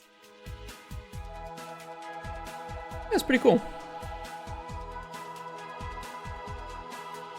These are just some of the games that I tried out. Lossless scaling can really, though, apply to any and every game that runs in a window, including emulated games, should you so wish. Like here, I'm showing something like Killzone 2 in the 2x mode. That game has a hard time running at anywhere near 60 or 120 FPS. And here, thanks to lossless frame generation, it looks a lot smoother than it otherwise would. Sure, there's more input latency, but you can deal with it on a controller, I would say. And that's a big part of using lossless frame generation. It is a mod, so you have to keep your expectations in check, and beyond the quality and latency concerns, you also have to remember that it cannot fix a game's performance. In Elden Ring, as I am showing here, it can boost the game up to 120 FPS output in the 2x mode, but that will not prevent the hitching and stuttering that game can have. It being enhanced by lossless scaling will not fix larger frame time spikes like I'm showing here. And if a game has issues with camera motion, well then they will also show up to a degree while using lossless scaling. It cannot just magically fix a game that has technical issues. It will just amplify the game's base frame rate. Another thing to watch out for is that you need to configure a game right for lossless scaling to present those generated frames well. Lossless scaling only presents fluid motion if the game is running at exactly your native refresh rate or below it with VRR. So you need to have the game at least running at half your refresh rate or lower. That means you'll need to lock the game usually by some other means to exactly 1/2 of your refresh rate. Check out this example here in Ghost of Tsushima. Here the game is running internally between 60 and 70 FPS, and lossless frame generation is trying to bring that up to 120 FPS on a 120 Hz screen. This random value between 60 and 70 FPS does not evenly divide into 120. Yeah, so you the can see it output, as you can see, jumping around. even, and motion looks wrong, as we can see when the camera is turning. Hey, Walkoff came in. How you doing? All over the place. I think lossless scaling is trying to force true triple buffering, which can lead to improper visual smoothness, as we're seeing here. To fix this, I find the best thing to do is to use special case frame rate limiter, or to use in-game VSync options should they allow for things like half or third refresh rate. You should always turn on, if you can handle it, you should always turn on VSync. People look at VSync wrong, but it should smooth your gameplay, unless you're, like you said, your monitor refresh rate is set up incorrectly. VSync is great.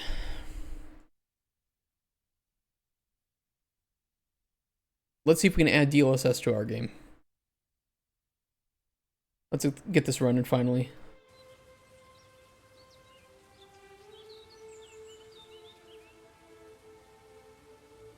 Alright, can I just test it out? Can I just get it running? Just got done writing some ideas down for your game. Oh, do you want to share them? We like talking about new game ideas.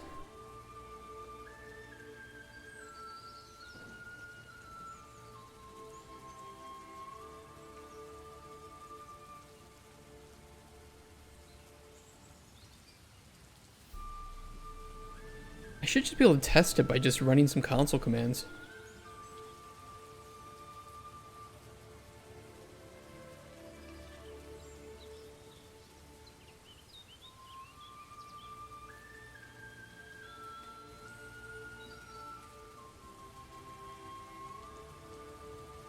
How can I test this?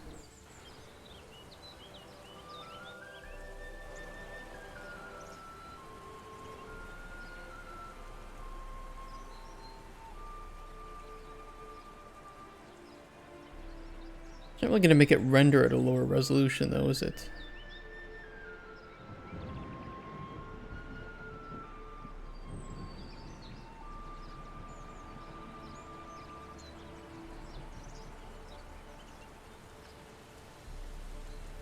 Problem I'm having is Unreal Engine. Do you wanna talk about it? You wanna rant?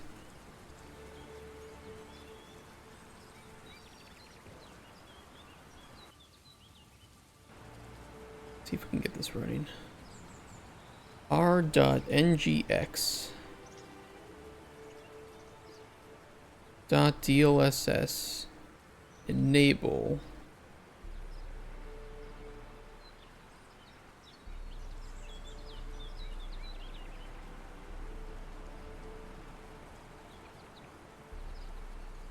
that was the one, right? It's just ngx.enable. Oh, okay.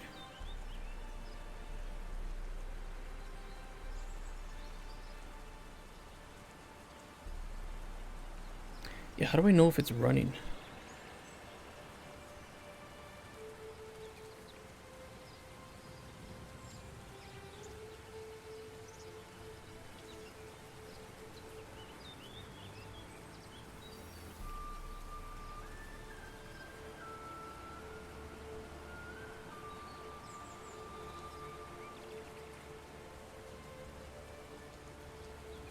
I don't know which one it is. Game window output log?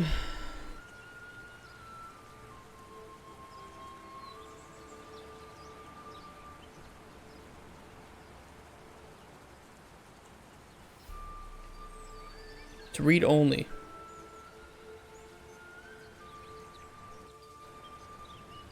Why is it read only?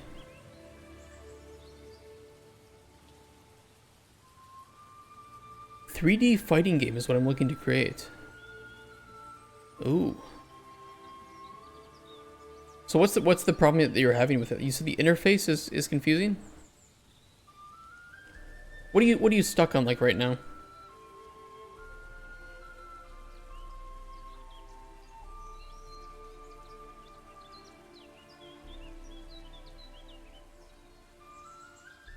It says it's read only. How do we get that to not be read only?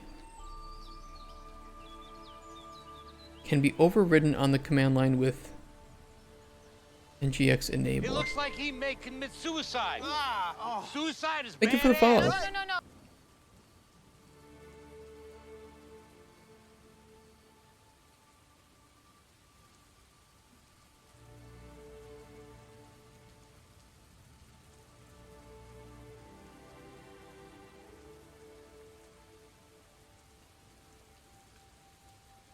Yeah, you can help me with this, Kotspur, because I am... How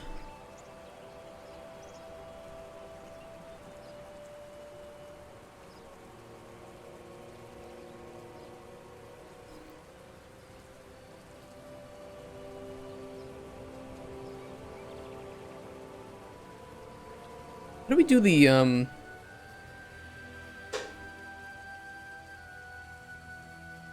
just curious. It's pretty easy to implement. And I want playtester. I've had a lot of playtesters complain that the GPU performance is pretty bad, and I want to be able to give them a little bit of an edge up if they have the support for it. Same with publishers. And it seems pretty easy to implement.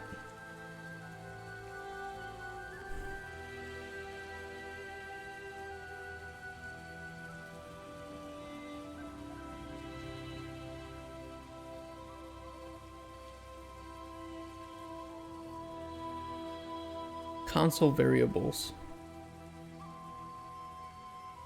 Do I have to do this though? Or can I just use the blueprints?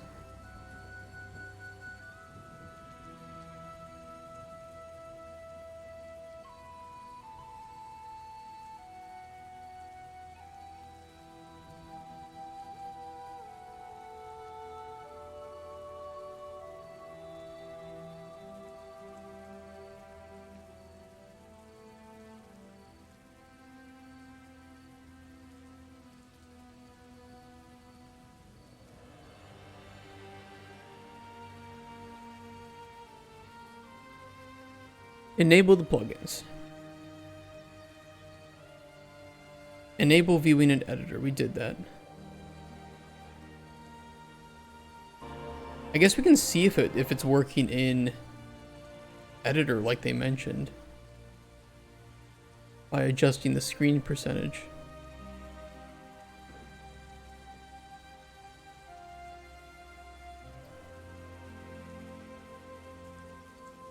Could not set up DLSS upscaler for screen percentage 25. Why?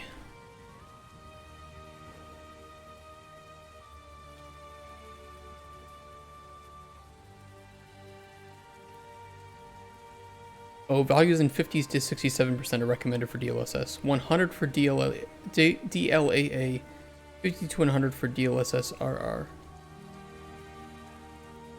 Alright, maybe it was just too small. Let's try 50.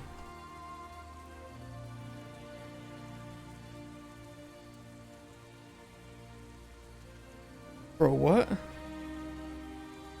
That looks so good, dude. That's... Hold on.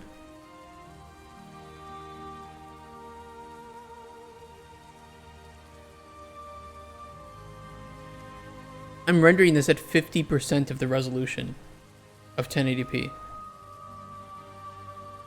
And honestly, I cannot tell.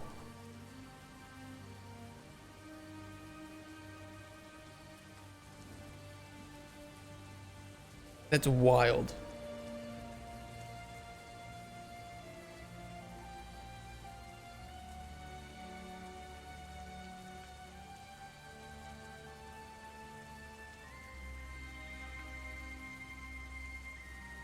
I know, it still just blows my mind, right? That I can go from this to 50% of this.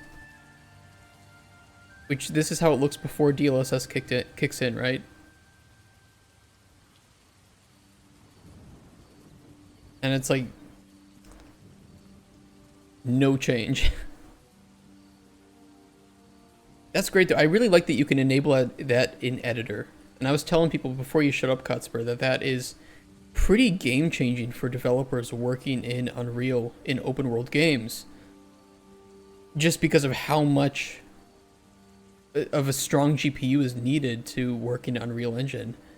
That they can just shove the resolution down to 50% and still get it working at a workable resolution, right?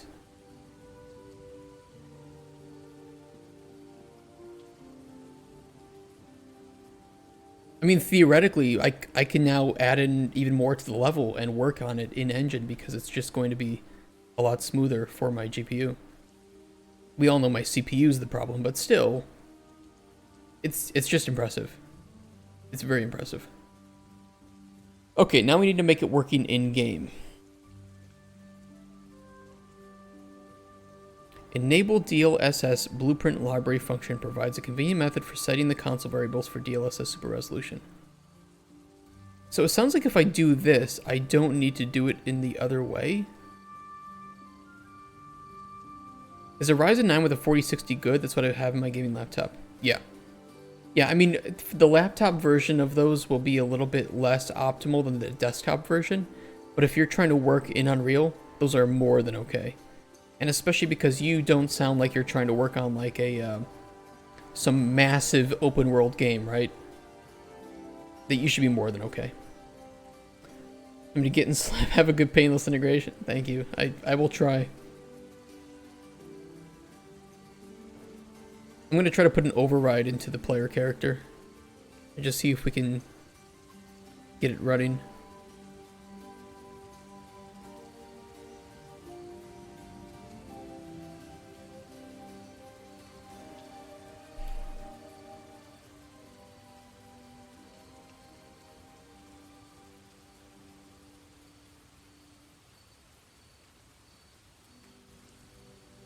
Enable DLSS. Is it RR or SR? I think it's SR, right?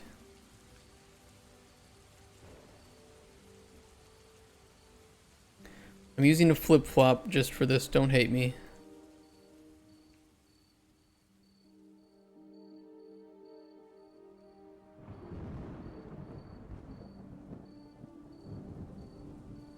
What kind of game you making? I am making an open world alchemy game set in a fantasy world where the potions you make can change the fates and outcomes of the adventurers that come to ask for potions.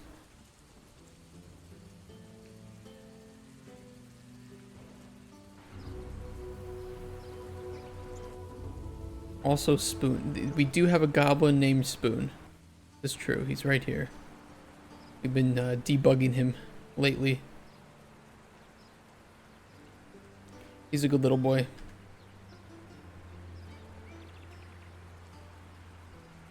That does seem to be working.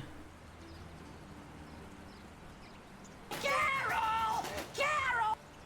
Thank you, Snowday, for the follow. Looks nice so far. How long have you been working on it? 107 days, yeah. Alright, it is definitely being enabled or disabled. Hopefully without any errors.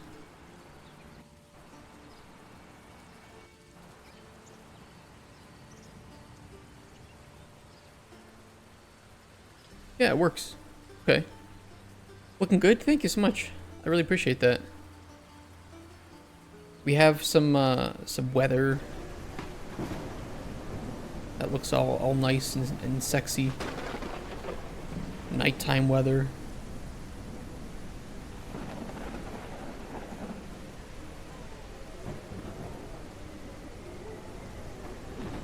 Memory game days are now coined. Yes. Also have snow as well. Snow looks pretty nice.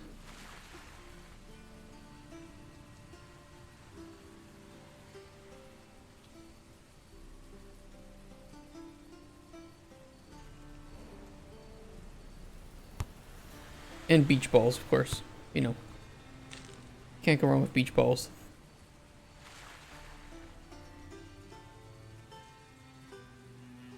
What point is a prototype done and you should move to production?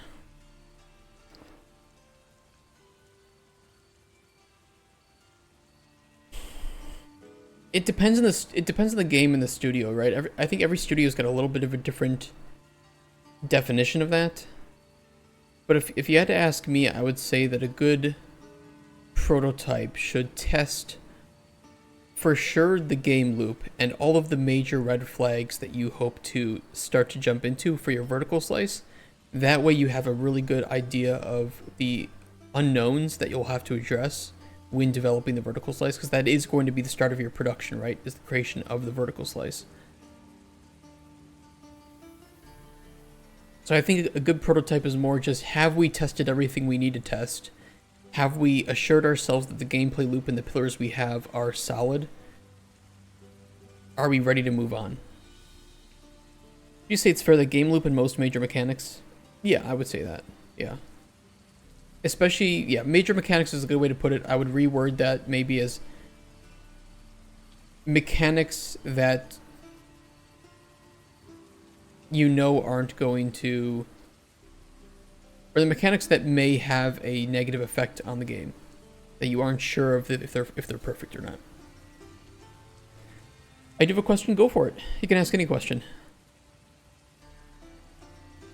You can ask my opinion on controversial topics. You can insult me. It doesn't matter. Everything is fair game here. Only have one mole task left, which I can technically do with Derek if I get lucky, but I might just go Serpentine Helm for it. Oh yeah, the Derek one. That one was annoying. Like, okay, teleport back to house. Let's try again.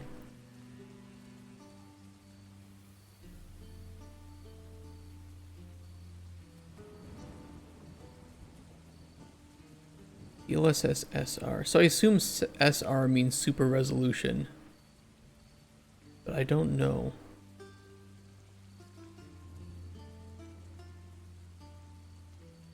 It must be. Oh yeah, super resolution. Okay, I see it there. And ray reconstruction. I don't think we really need ray reconstruction right now.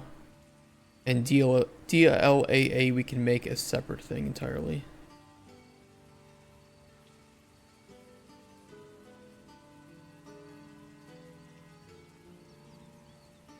And then we can do screen percentage. Okay, let's try that. Let me run the game. We'll do stat FPS, stat GPU. I'm going to turn VSync off.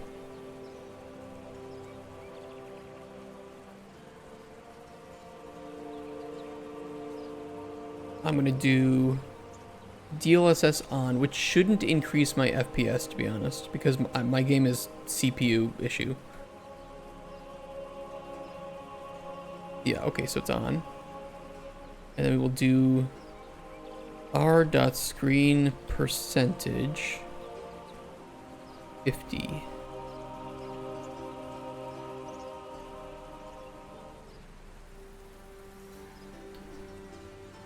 Don't know if that worked.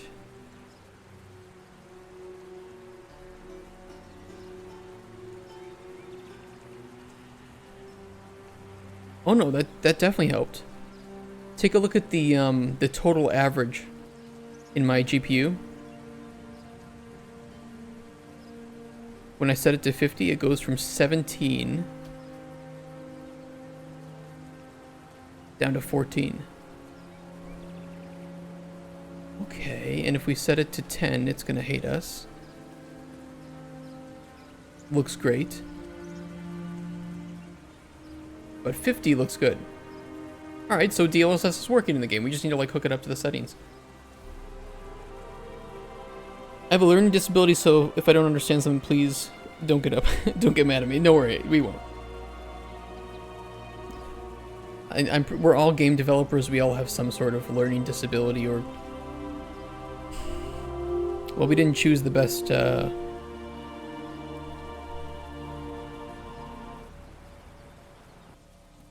We didn't choose the best, most profitable thing in the world, did we? If you disagree with him, then you get called a retard. Well, you know, sometimes everybody can be retarded. Everybody has the same capability of retardation as anyone else. I'm retarded. People in chat are. Like, it just happens. That's the glory of the world. We get to be smart and we get to be retarded. And the world keeps moving on. You just check off on Twitch, right? What if I set it to 100? I set it to 25. I'm just kind of curious what happens.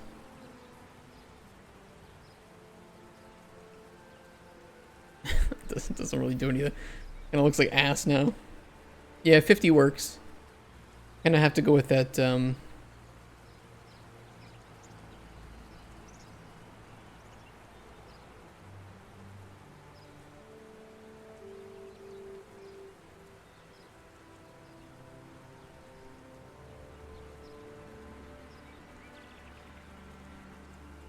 Damn. Even at 33%, it's not unplayable. I know you guys are only going to be getting, you know, 6,000 kilobits per second, but I'm rendering the game right now at 33% of the base resolution. So whatever is 33% of 1920 by 1080, I don't really know what it is. And can you tell that the game is at 33%? Just by looking at this. You can see it in like the birds flying a little bit, you know, they have that, and some of the visual effects on that tree, that magic tree.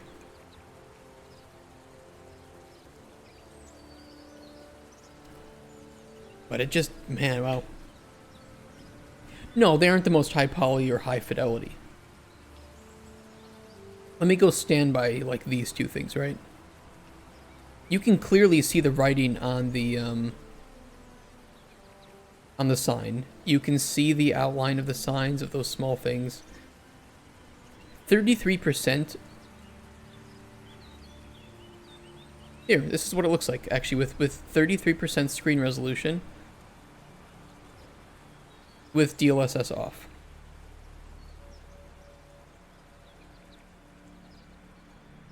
And this is what it looks like with it on.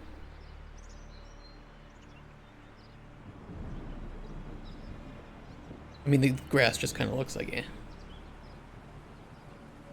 No, but let's put it this way: if a player just had a trash GPU or something, I mean, they'd have to have a pretty good one to have DLSS enabled, right? But either way, let's say they just couldn't run the game at full resolution, you know, and render it at 50%. This is what it looks like at 50% with DLSS on, and this is what it looks like with it off. It clearly looks better with it on. Not perfect as native, but I mean, they're going to save a lot of GPU time by doing it. Ignore the FPS though, because my computer has a shit CPU.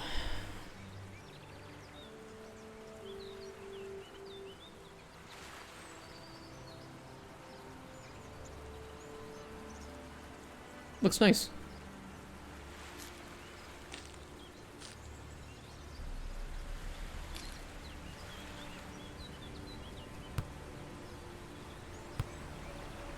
I might even use this at home because right now my prototype, if I max out all of the graphic settings, it's very hard for me to get 60 FPS super stably on our prototype level. But with DLSS on, I should be able to get it no problem.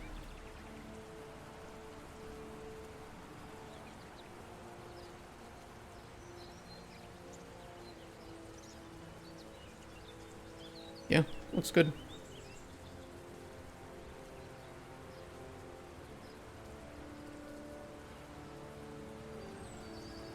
I like it.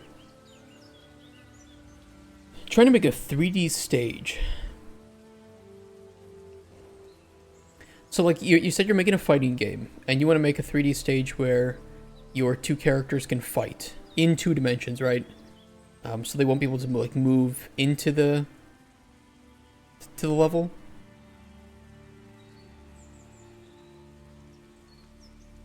Okay, so they're in a 3D stage, they're playing in a 2D plane. Have you made the state, like, do you have a level that you can use to test this out? Because if not, I would just pull in any 3D level from an asset pack or something, or from a demo pack, and just focus on getting 2 characters to move in a 2D space. You know, I would start with that at least.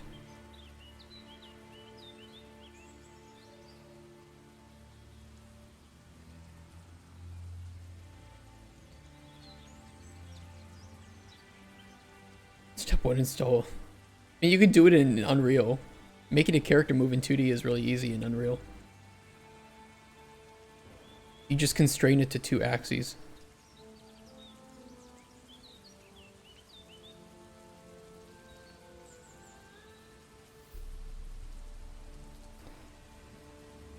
Alright, let's see. UI. Options.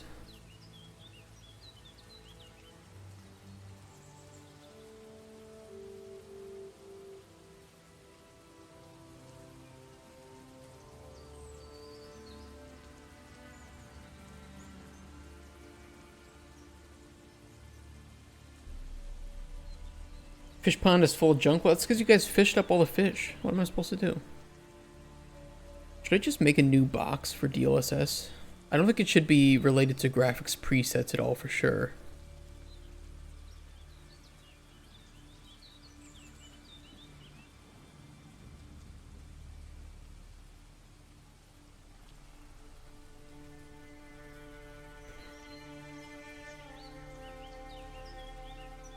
Let me make graphics box. Let's do DLSS box.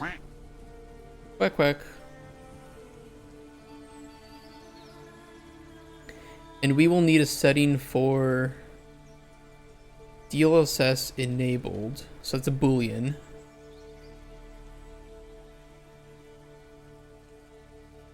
And DLSS. We'll need screen percentage.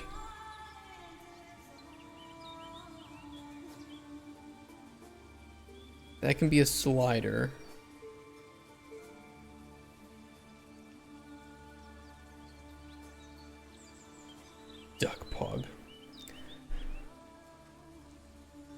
Well, should be the only two. I'm not going to worry about DLAA right now. It's not necessary. Like, DLSS is meant to just help fix some of the performance issues people have.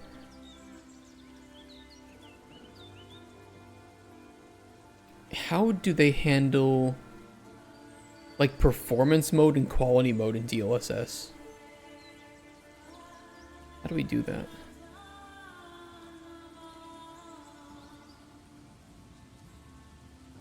Incompatibilities with depth of field. Well, good thing we don't plan to use depth of field.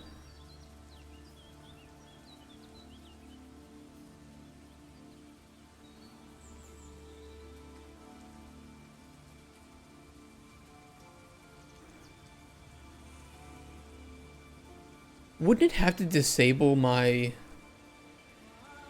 Doesn't DLSS disable anti-aliasing?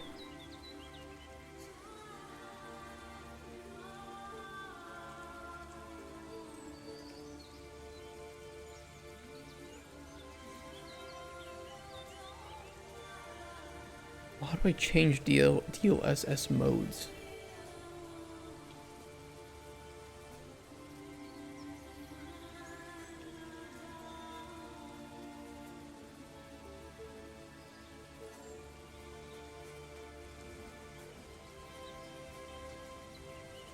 I celebrate a dog's birthday. Yeah, I think it's good food and dog park sounds pretty fun.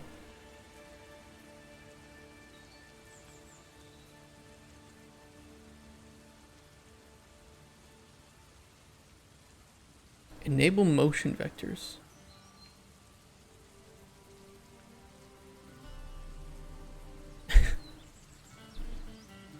I'm just confused. Does it automatically do these things when I use this?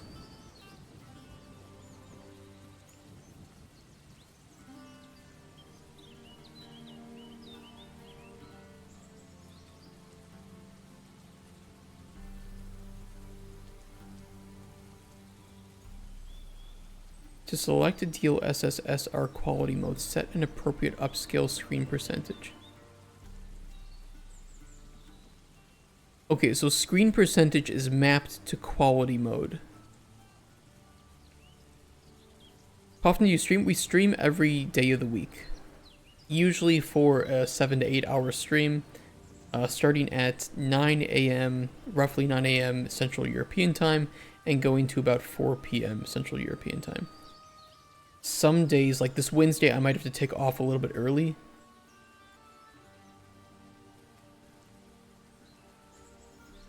But other than that, this is what we look like. And then at the end of the month, we do Kickstarter reviews where we go on Kickstarter. We look at all the games coming out, and it's disappointing because a lot of AI slop, ChatGPT written games. But, you know, we do it because we help to showcase to players how they're being scammed and when they're being scammed. A more informed player base is a better one. Then these scams won't work and they won't be done.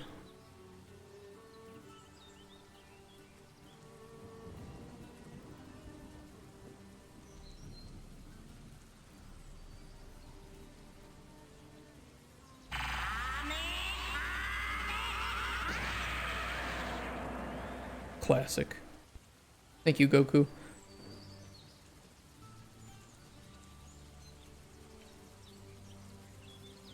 So maybe we have to run a bevy of console commands when we enable DLSS as well. So things for like the motion vectors.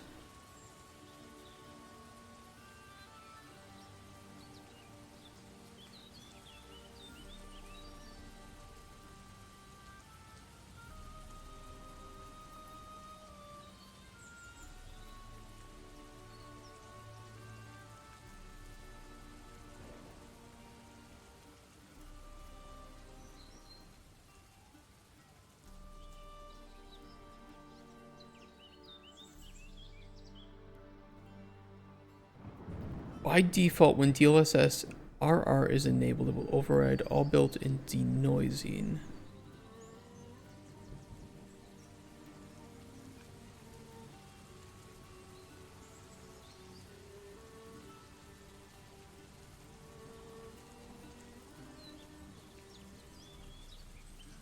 Oh, interesting. Stat DLSS shows how much GPU memory DLSS is using and how many features are allocated. Oh, interesting. Okay, let me see this.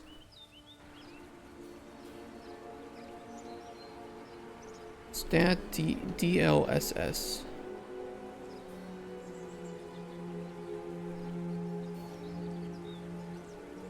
There's like nothing.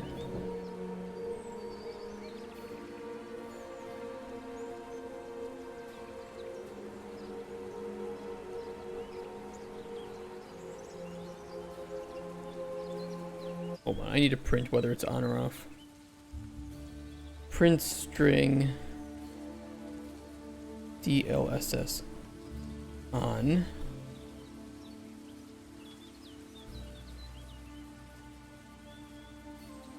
Off. Game is almost ready for playtesting. Just working out some minor issues. Would be one to play it again? Hell yes, I would.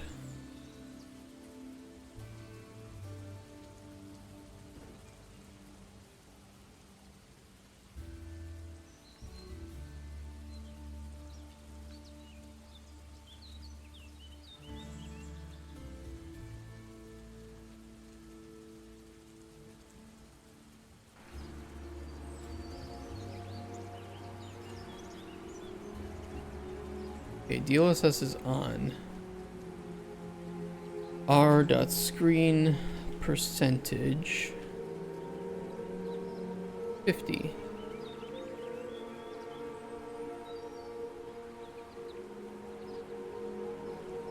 I don't really feel like it changed anything there for video memory usage.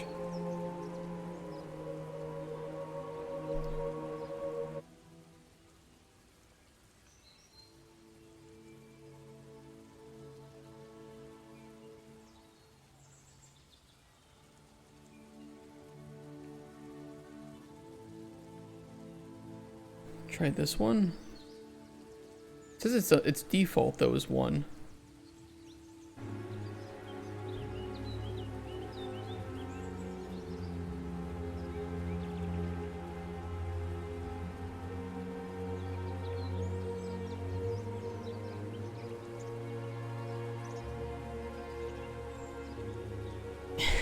I don't see any difference here.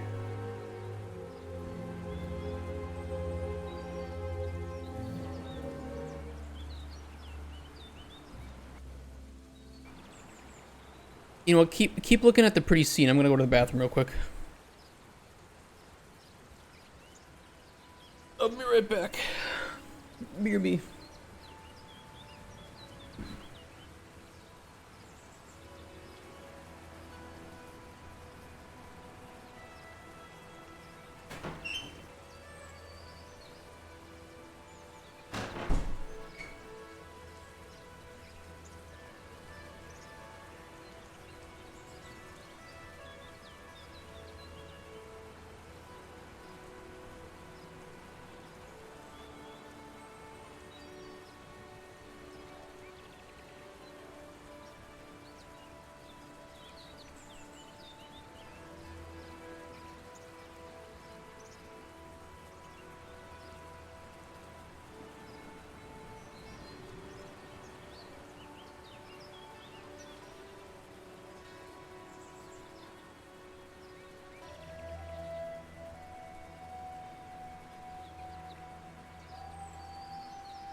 Oh.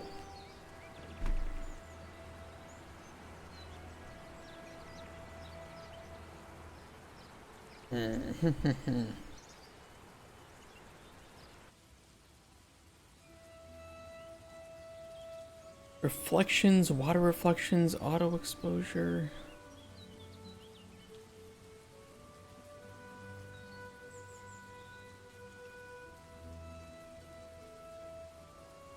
Velocity, force, output.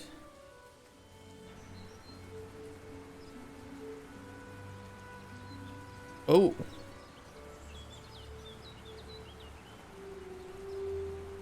Hold on, it's preparing shaders.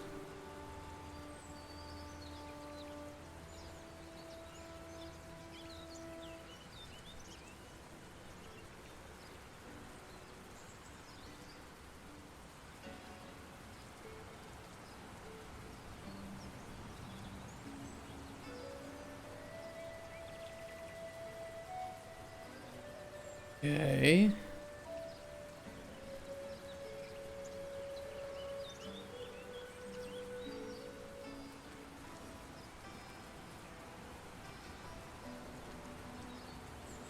It's hard to tell if this is giving me any noticeable changes.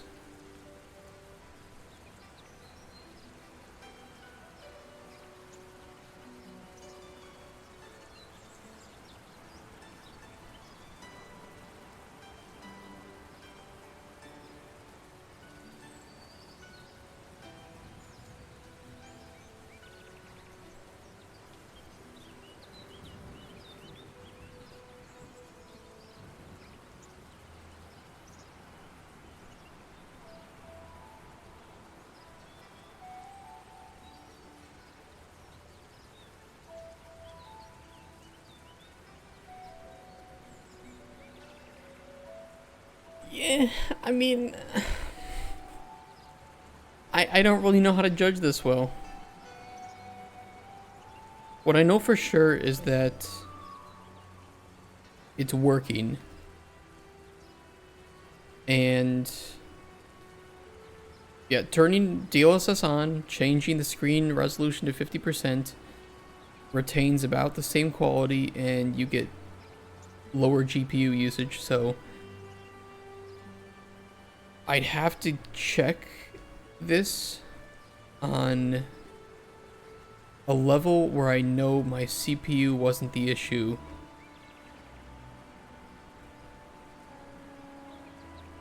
Oh, it's doing some funky things on the ground.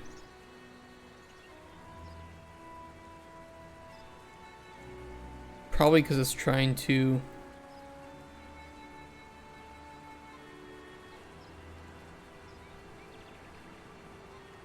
either the LOD or it's just because it's such like small lines packed into each other that there's just some noise happening. I think it looks more like noise if you ask me. Yeah. Oh my god, you can really see it doing some weird stuff. Yeah, right? That's weird. Wait, this is also happening with DLSS off. What? Wait, hold on. It wasn't doing this before we had this, right?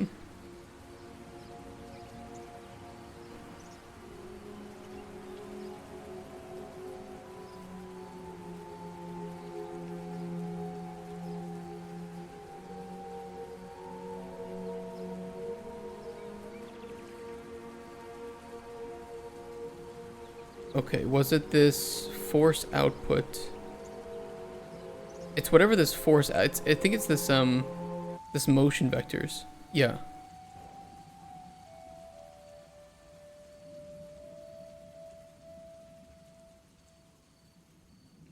It is forcing the base pass.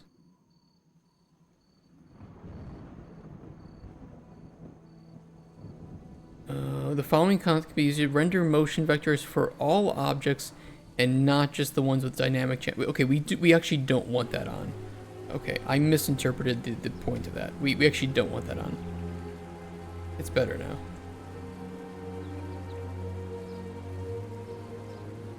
%, DLSS on. Yeah. Okay. Not what I did, but don't do that. Don't do the thing. Yeah, it's better now.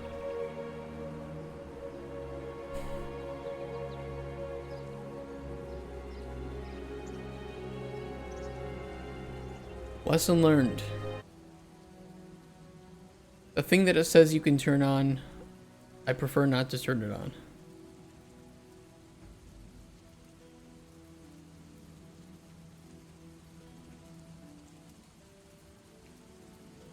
This seems like way deeper stuff than I really need to care about at the moment. I think for my...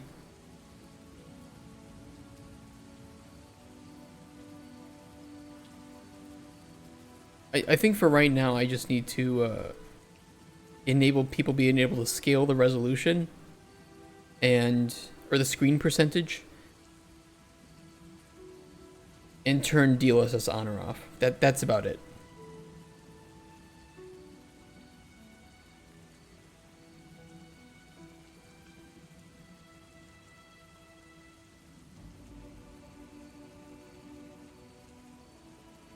It is weird though, because it talks about sliding the screen percentage between 50 and 99%, but I noticed you could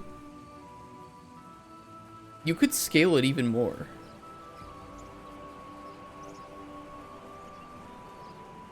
I mean, 33 was definitely working.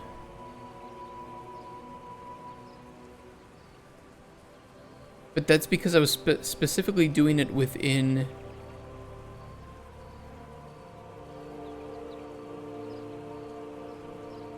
You know, if we think that we're trying to run the game at like 60 FPS, right? That it... Or the refresh rate of my monitor is at 60. And those have clean values. Unless I'm going...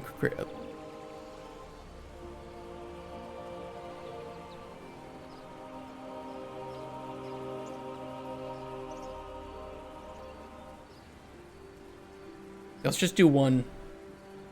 Oh my god, okay, that's gonna give me it's gonna get... Microraptor Games banned from Twitch for seizures. I was hoping I would be banned for like hot takes, but I mean seizures... it works too, whatever. Lethal Company. Whoa. That's 5%. Whoa, dude, that's trippy.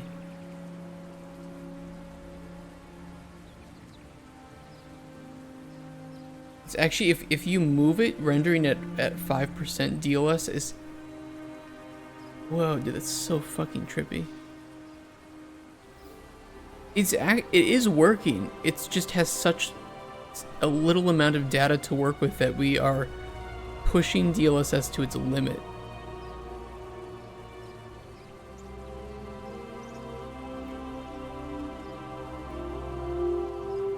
And what's really weird about it is it actually works better when you're moving than when you're standing still.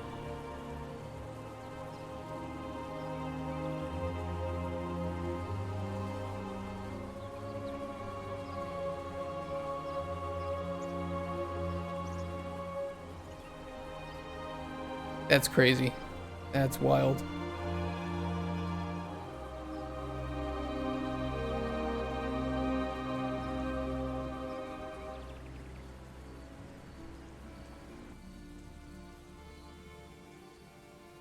Hello everyone. What is this? Strange graphics?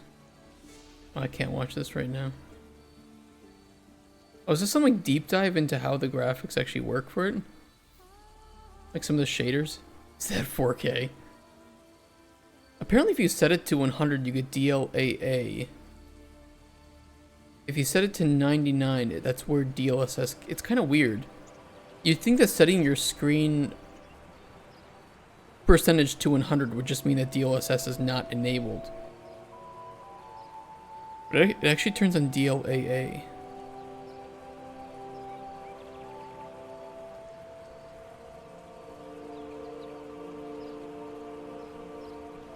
Which theoretically should turn off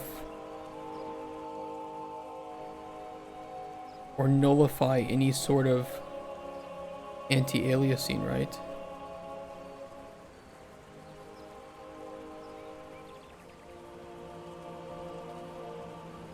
Or not?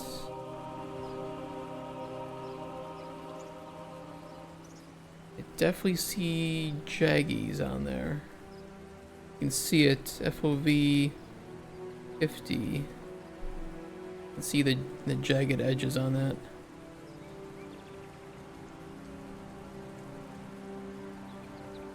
That's kind of weird.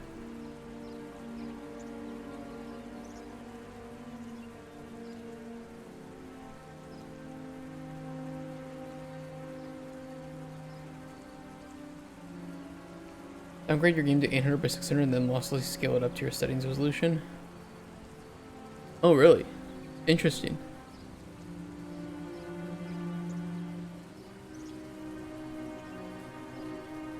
That's pretty wild.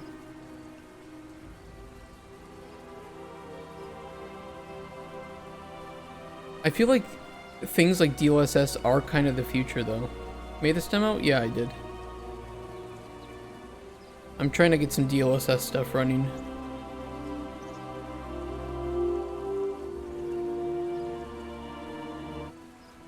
Alright. Pretty loud.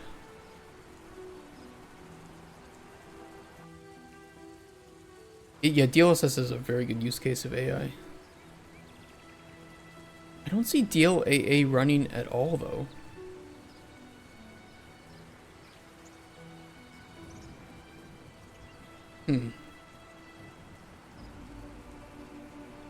Carol! IPO, thank you for the follow. Enjoy 3 free follower emotes. I'll throw a ball at Spoon for you. There you go. Put the L in DLA. Enjoy the lurk. We like our lurkers.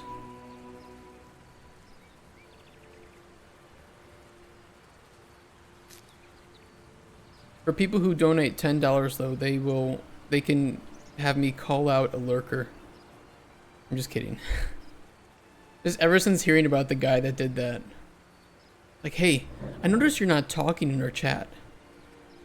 Insert lurker's name. Is there a reason for that? Do you not want to talk? Like, what a great way to ruin your viewers.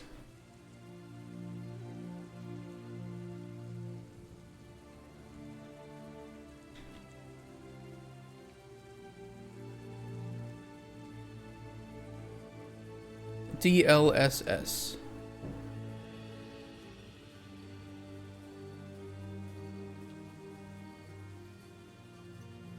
We will call this one DLSS enabled. Yes or no? Or do DLSS and resolution scaling? This has actually kind of taught me more about how DLSS works. Whole level, alchemy system, dialogues made by Microraptor. Yep, some stuff was plugins, dialogue system and weather, perfectly accurate. Some was made with help with friendship, aka I or LD friend help. Yep. That's a better explanation. We don't like to mislead players about what we can and can't do as developers. That would be very mean. And honestly, kind of false advertising. If you ask me, I think that the lie at a certain point extends to false advertisement, right?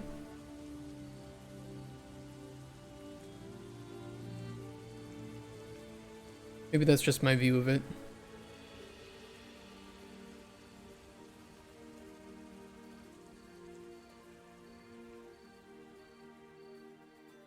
What the fuck was I deleting?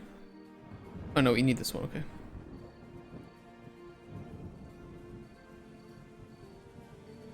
Cool, very cool, thank you.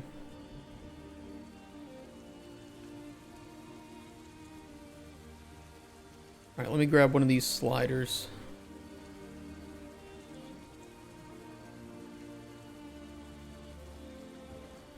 Sensitivity box.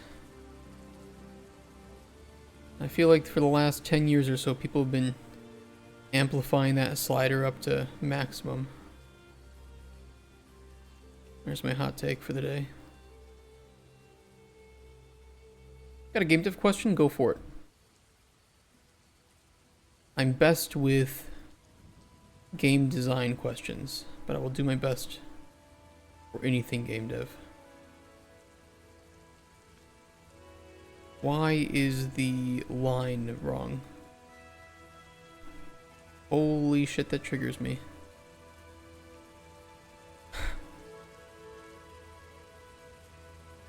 Why is it doing that?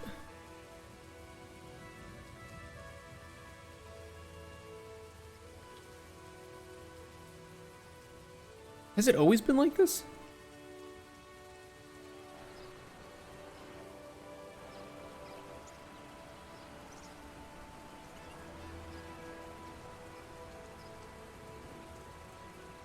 Oh yeah, these are a little bit off, aren't they? Look at that.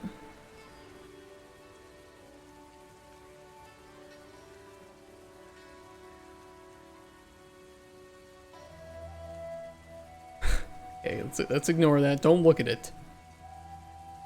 It's always been like this. Is today? Yeah, it's true.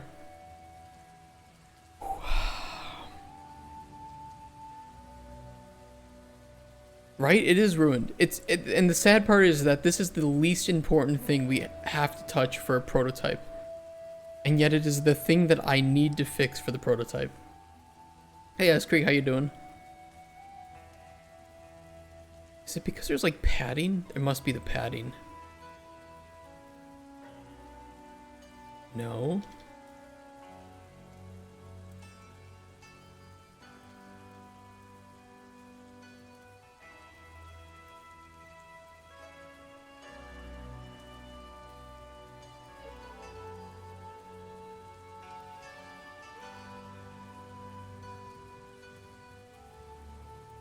What is causing that?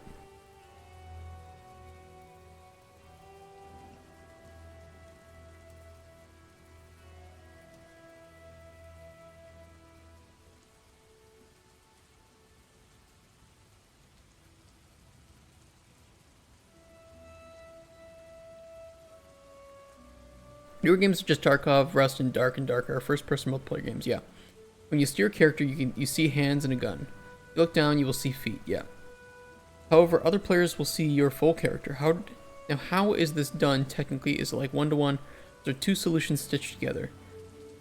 There's a few ways to accomplish it. So you can just hide the model for other players. You know, you have different. It's just only the player who is the owner of this character can see the first-person models, and only players who are not the owner of that character can see the third-person models and animations. That's one way of how it's traditionally done.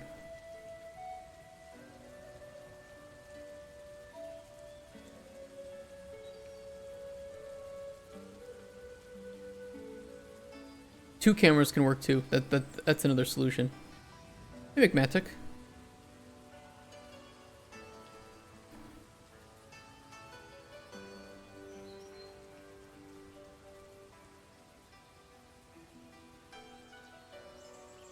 Screen resolution scale.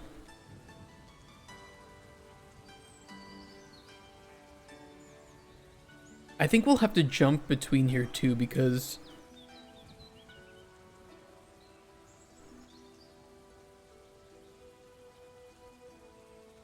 if this number is not exact, it's going to look weird. Maybe I'll do a drop down here for it's going to look weird, but a resolution scale drop down box where you can choose between 33, 50, 66, and 100.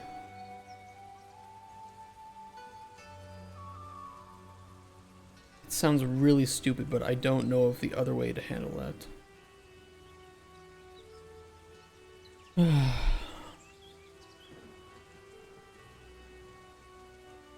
Yeah, that is one of the ways to fix that lazy things. Otherwise, you just you render it full, but then clip it into the wall. There's some video, like some, I think, GDC video or something that I watched about it. It was pretty funny.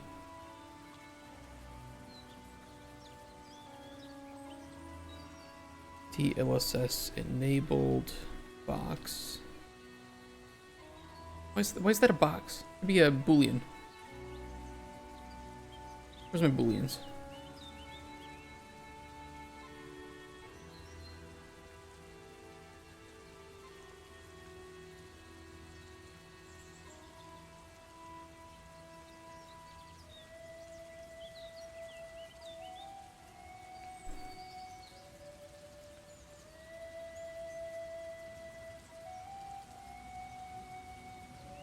Yeah, no worries. There's a tick box in skeletal meshes called only owner see. Really? We would still need 2 skeletal meshes, I believe. Interesting. Yeah, you probably would. For sure, though, if you do have a case...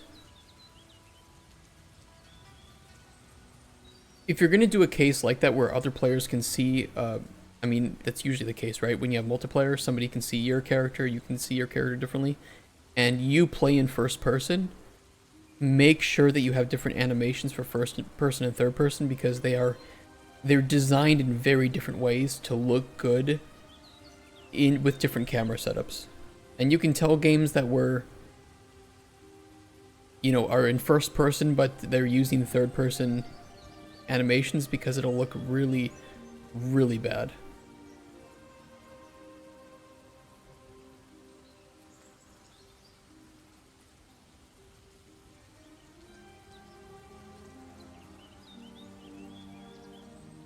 Some animations are vomit inducing if done for... Yeah, they really are. Especially like some third person combat animations.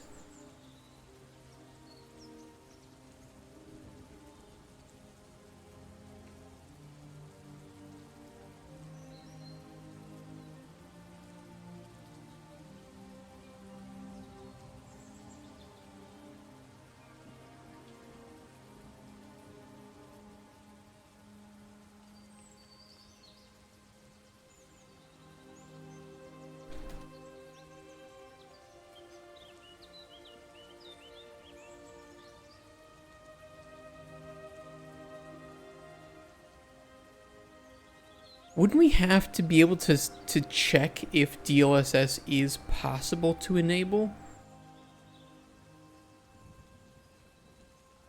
for the player? Shouldn't there be a way to check if DLSS is supported?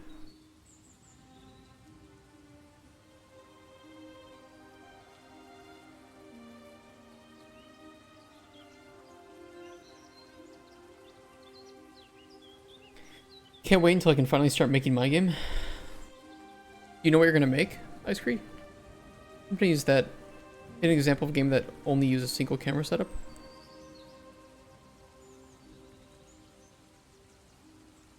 I don't know how Lethal Company did it.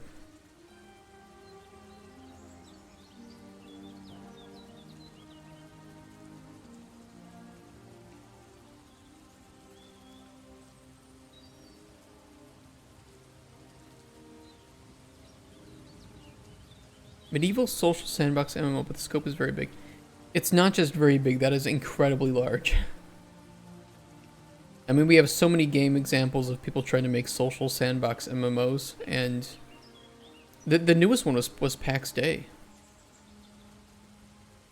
And, well, we can see how that turns out.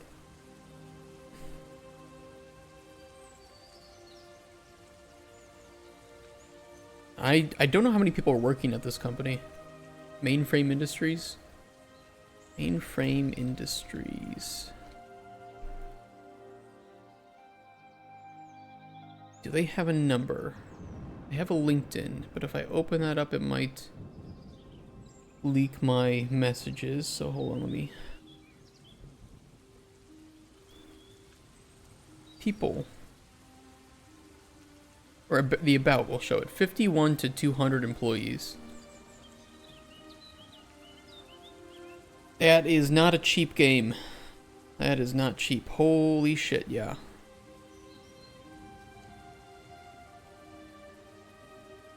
I can't open up the image. Yeah, that is at least 50 people. Close to 50 people. And that might have just been the people that could make it for the photo at that time. Yeah, almost absent. How's progress going? I'm trying to get DLSS working.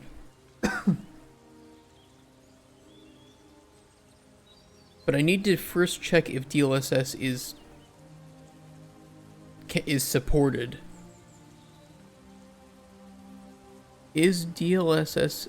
That's FG, that's frame generation.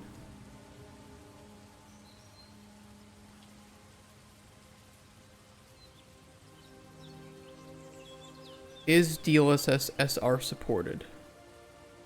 Further details can be retrieved via query DLSS. Oh, I see, okay. Supported, not supported, incompatible hardware, driver out of date. That would be good to output to the player. Which one of these it is. It's NVIDIA's thing, yeah.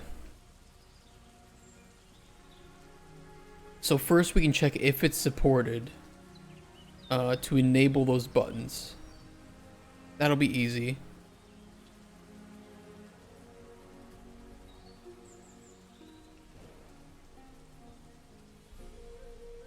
And then we can have a couple, maybe some tool tips for in these cases. I did induce epilepsy, that's true. My expertise. My hidden power.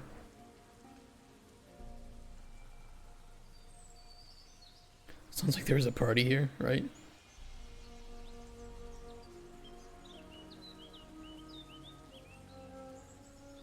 Let's see.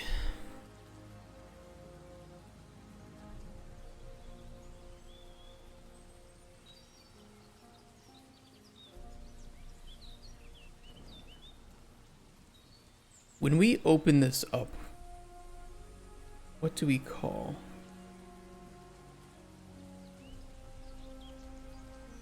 Apply options on construct.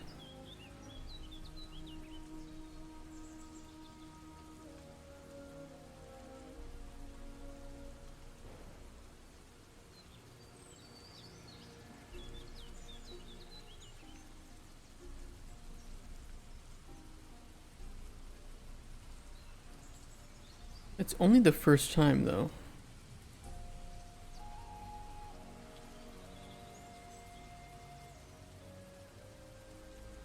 Ironically, I think my idea would be easier to make than Cauldron Chronicles. That is quite the estimation. But it depends on scope and goals. Already you're making a... you're making a multiplayer game, so that is a significant addition to the technical challenges, which many would say is actually more difficult to make than most single player game ideas. It does need narrative, but when making a multiplayer game you have to think about server security, player security, where do you handle networking traffic, handshake servers. You then have to think about latency, so how do you transfer data? So, how do you optimize your packets? How do you prevent from network attacks, things like that. Just as... That is a very important word, you're not wrong, IPO. Can you turn a single player game into a multiplayer game easily? No. 100% no. And for a lot of cases, in the way that you design a game, you might have to completely redesign everything and rewrite everything in order to support multiple players. You usually need to. Open World Server is an open source MMO networking backend for Unreal. I don't know how much I would trust any of that. It's a known meme that a game dev just clicks multiplayer button. Yeah, it's just, you just turn on the boolean for multiplayer enabled True. Done. Ship game. Where do I run the...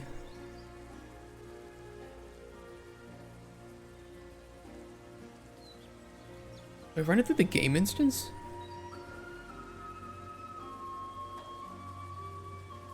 No. Let me check my input. Mapping. Escape. Where is it used?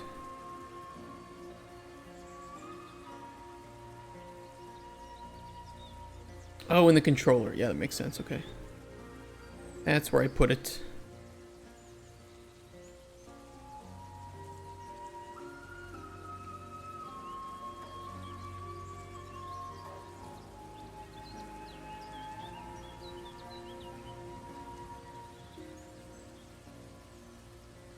Oh, we don't run any function on it. Okay. So I could then just run it on construct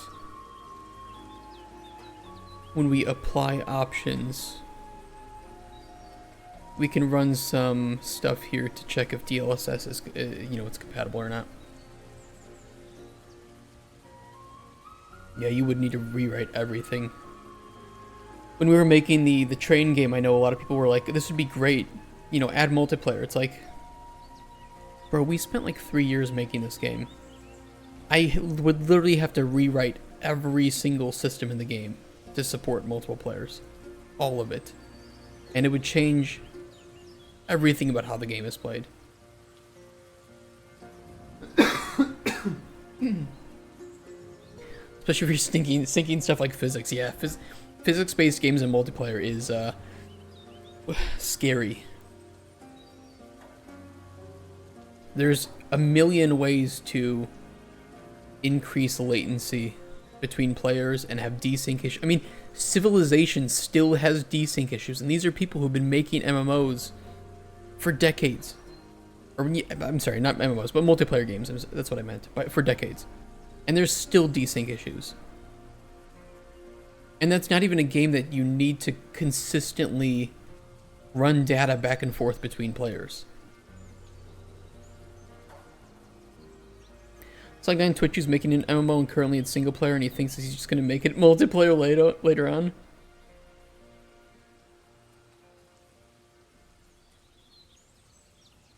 I'll tell you this, if you were ever making a multiplayer game, the very first person you should hire, like from day one, for prototyping all the way until release, is somebody you can put in charge of the networking.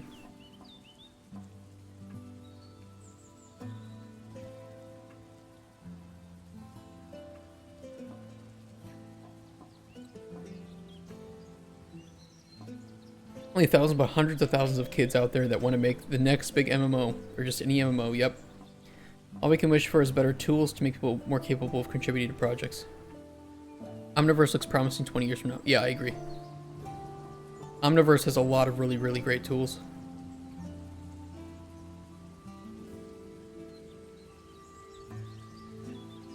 But is it an MMO game within Minecraft? Because Minecraft already has the networking in it.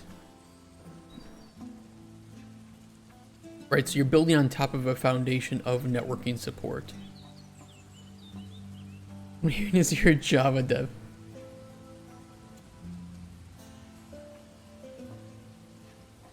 Where's this node? Here it is. Okay.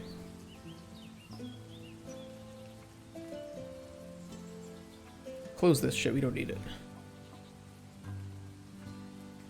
I could just make a separate function for check DLSS support.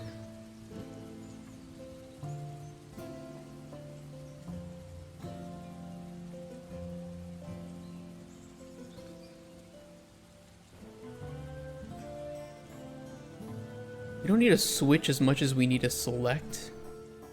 Yeah, we just need to do a select on this.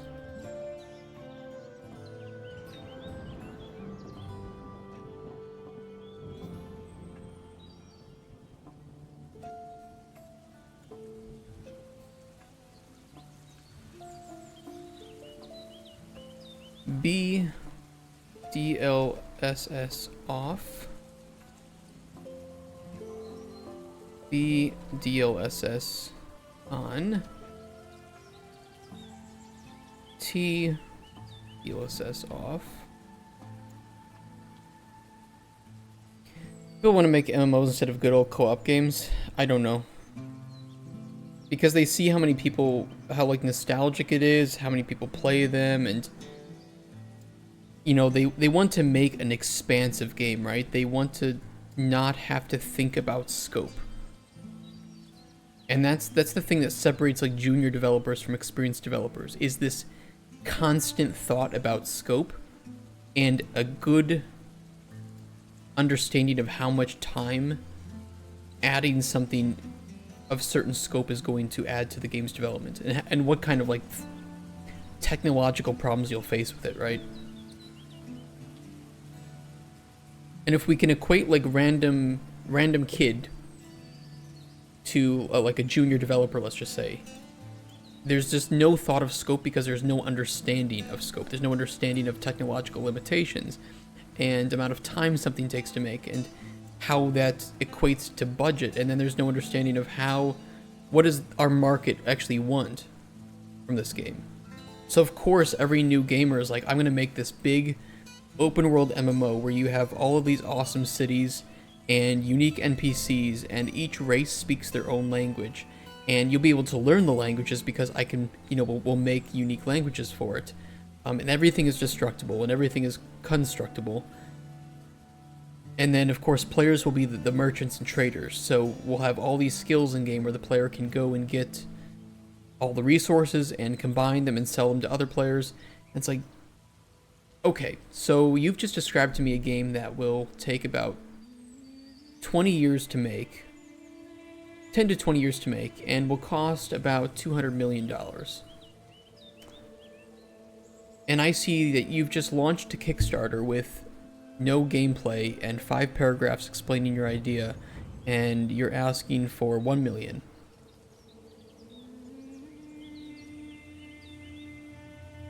Good luck. Have fun. Bye-bye.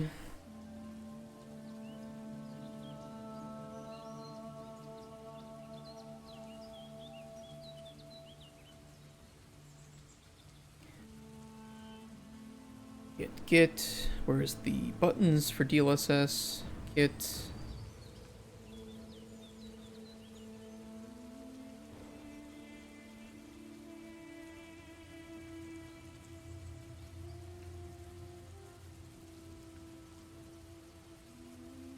How do we handle the hut waypoint?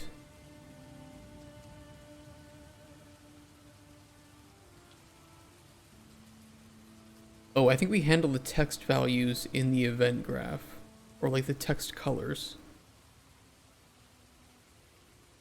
Yeah. Okay. I see. Cousin did the same and ended up with 2 of his friends to make a top 10 Minecraft mod. They made quite a lot of money from that. Oh wow. Which mod did they make? I played a lot of Minecraft mods. Maybe I'll recognize it. Instead of making a separate RPG MMO, I just use Minecraft. Yeah, that's the smart thing to do. Customer doesn't know what they want till you show them. A lot of customers don't know what they want. That's absolutely true. Mythic mobs? I do know mythic mobs. Is that the one? I do know mythic mobs. That is a very popular mod.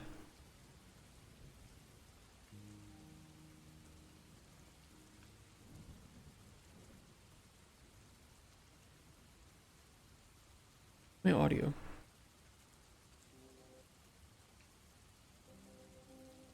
There we go. Underestimating the size of a task is a common theme. Yeah, it is. Oh, you were asking. Okay. I see.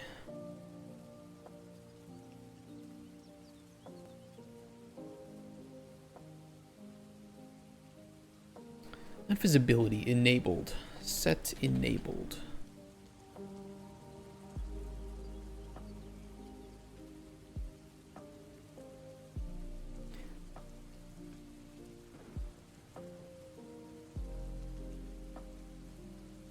Guess we could also get is not equal to supported.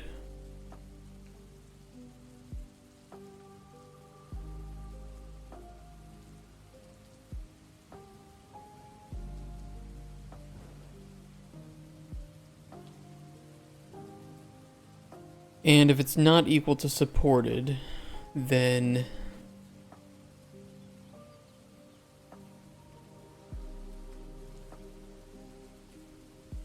we can do some other shit with this.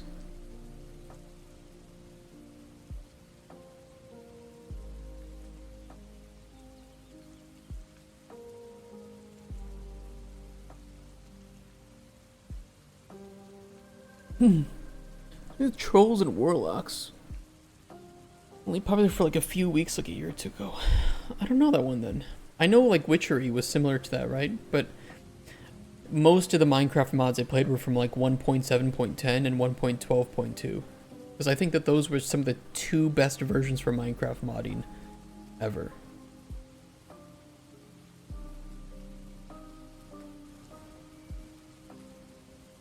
Making friends and making games don't always mesh well, yeah. I mean, it is what it is. Like, I know easily over 100 developers that want to make games, and only like 2 of them would actually have the dedication to that I think would actually get them past those initial learning curves. Everybody wants to make games. Very few people are actually capable of getting past the toughest aspects of it. Scammers that will steal your stuff first chance they get. It's true.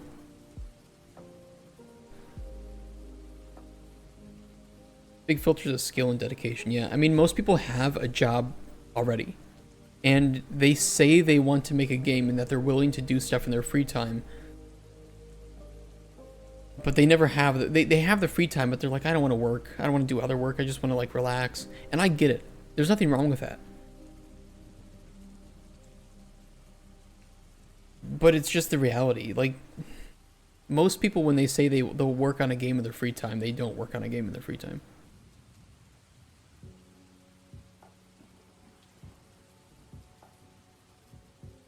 And I'm not saying that they should even. I'm saying that I get it. Like, you did your work for the day. Go home and relax.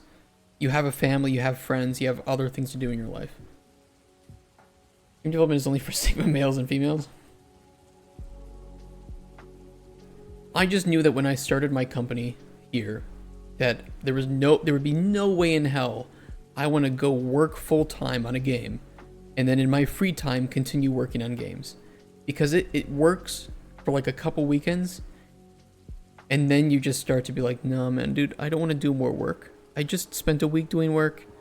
We had to solve 1 million fires on our game. I don't want to have to do this shit off, you know, in my free time.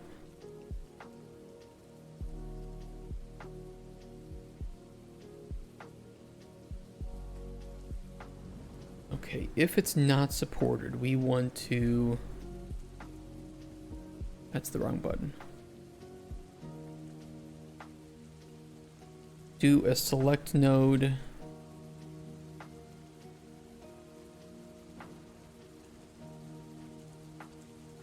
I want to make a string and create a tooltip.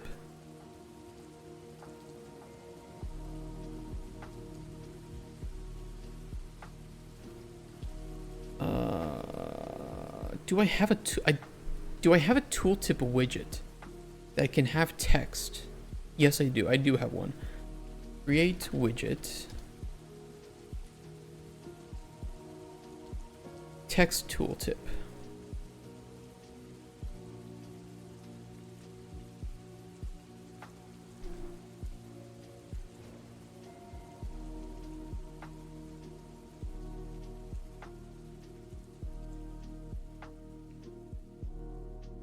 And we want to add it to the tooltip of probably this box, I would say.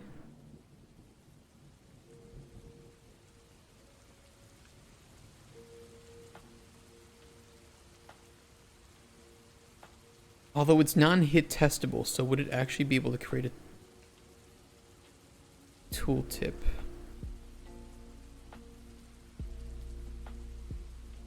I could change it to be hit testable if DLSS is not supported. We'll do that.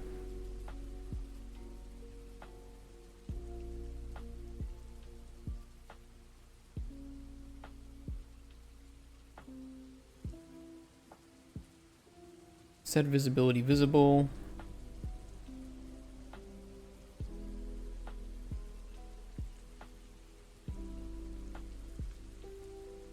Set tooltip.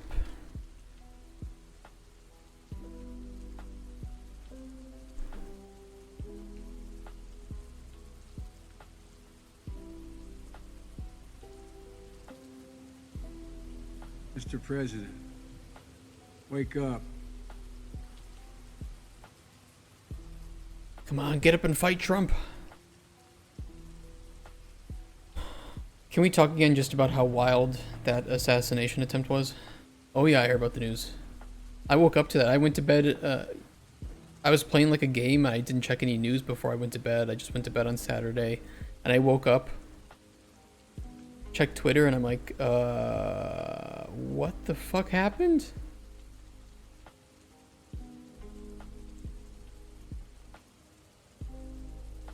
It was wild. Doesn't streaming slow game development for you? Yes, it does. And I didn't know how much it would slow it until I started it. The thing is, while making game development more slow, I also find myself more disciplined and motivated. Ignore us, please. No, I like talking with you guys. It's just I have to accept that there are downsides to streaming game development. In the sense that, you know how like a lot of streamers will say, when I'm playing a game on stream, I have to pay less attention to the game. So it's actually like the worst way to experience a game is just stream it. And you know, that's generally speaking, right? Because I think there are some games that are better to stream. But either way, because you have to pay attention to chat and how your stream is going and anything that might be happening. It's the same with game development. You are splitting your attention between game dev and streaming and talking with people, chatting with them. However, by doing that, there are so many problems that I've been able to solve on stream because you guys have helped me, like fix bugs, point out an issue, tell me a different way that I could solve something. And because of that, I can develop faster and get stuck less often.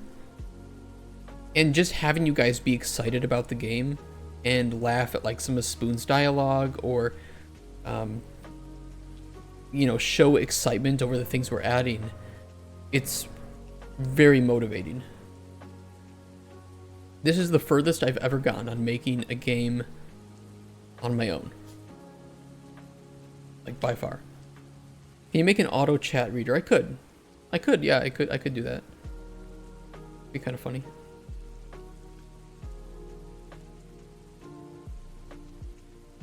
After siphoning dopamine, I am. Stream copium. What I don't understand is people who are like, regardless of what you think of Hassan, when he said that streaming is very socially draining, which he did not say.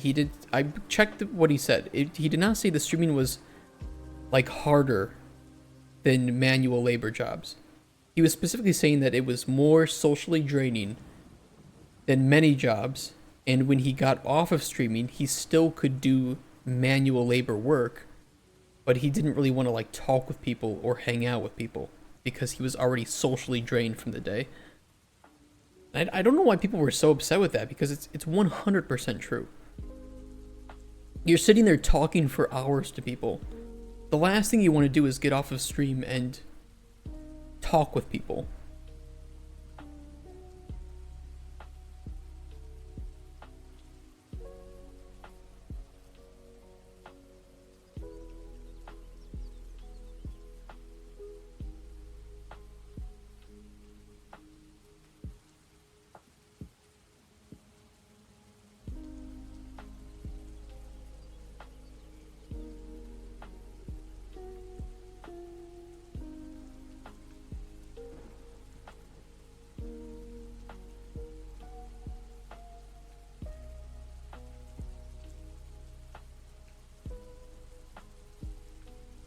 Operating system.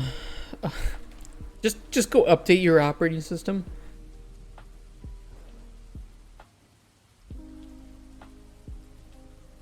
And I don't think these two would be relevant, and this one wouldn't be relevant, so this should be okay.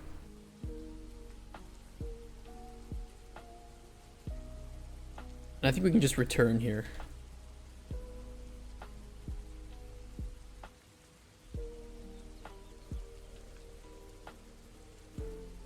Or do an initial value set for, yeah, let's do this.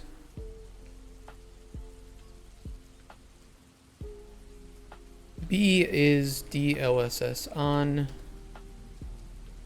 It's a Boolean.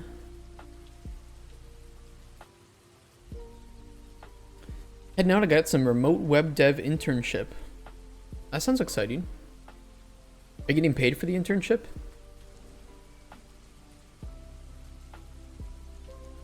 Yeah, take care either way.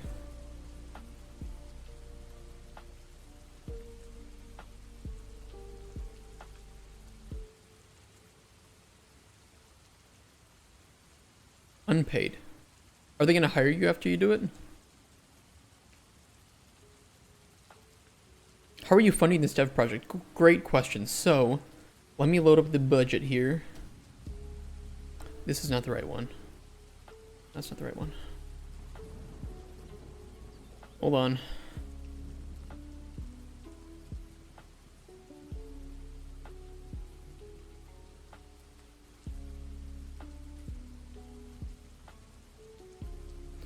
So, first playable is our first goal.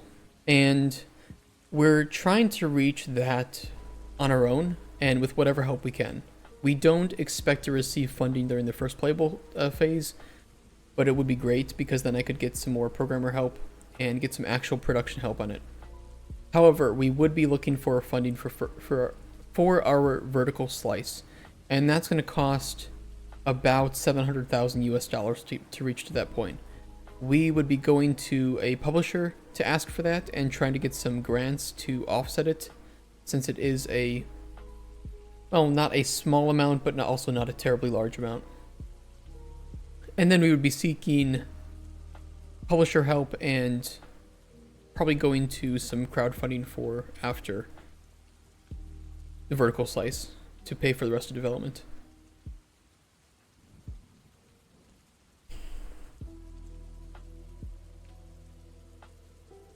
This is our initial budget, but we will have to change this a bit. Probably before the start of autumn. We're gonna have to update this.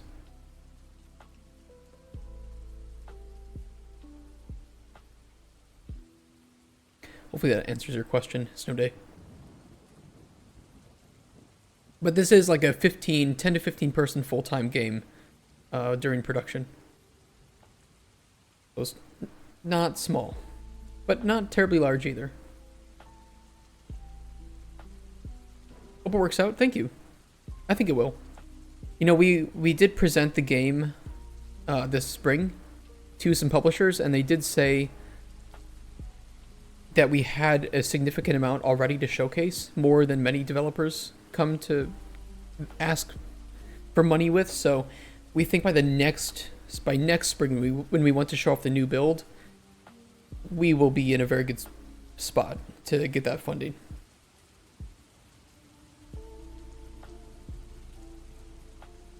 Is that like 75? No, it's about 700,000 US dollars for vertical slice.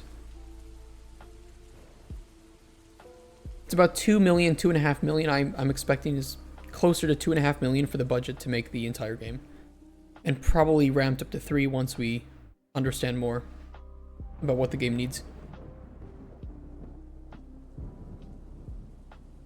Do.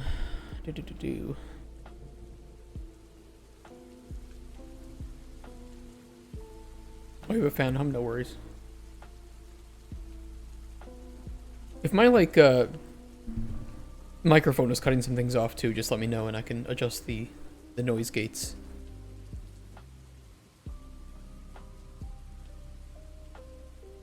Nightcrafter's take on that. What did you ask? Because you guys were talking about something, right?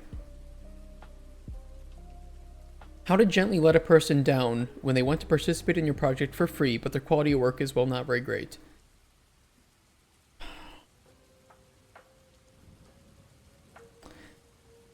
I run into this problem a lot, and I don't know if I have a good answer. And you guys are going to have to forgive me because I am having to cough a lot right now.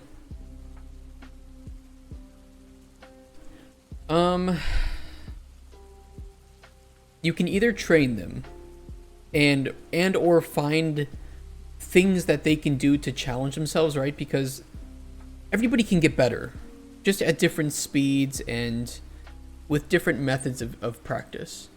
So if somebody is bad at the doing the things that you need them to do, I would say try to find some things that they can learn and help them to learn.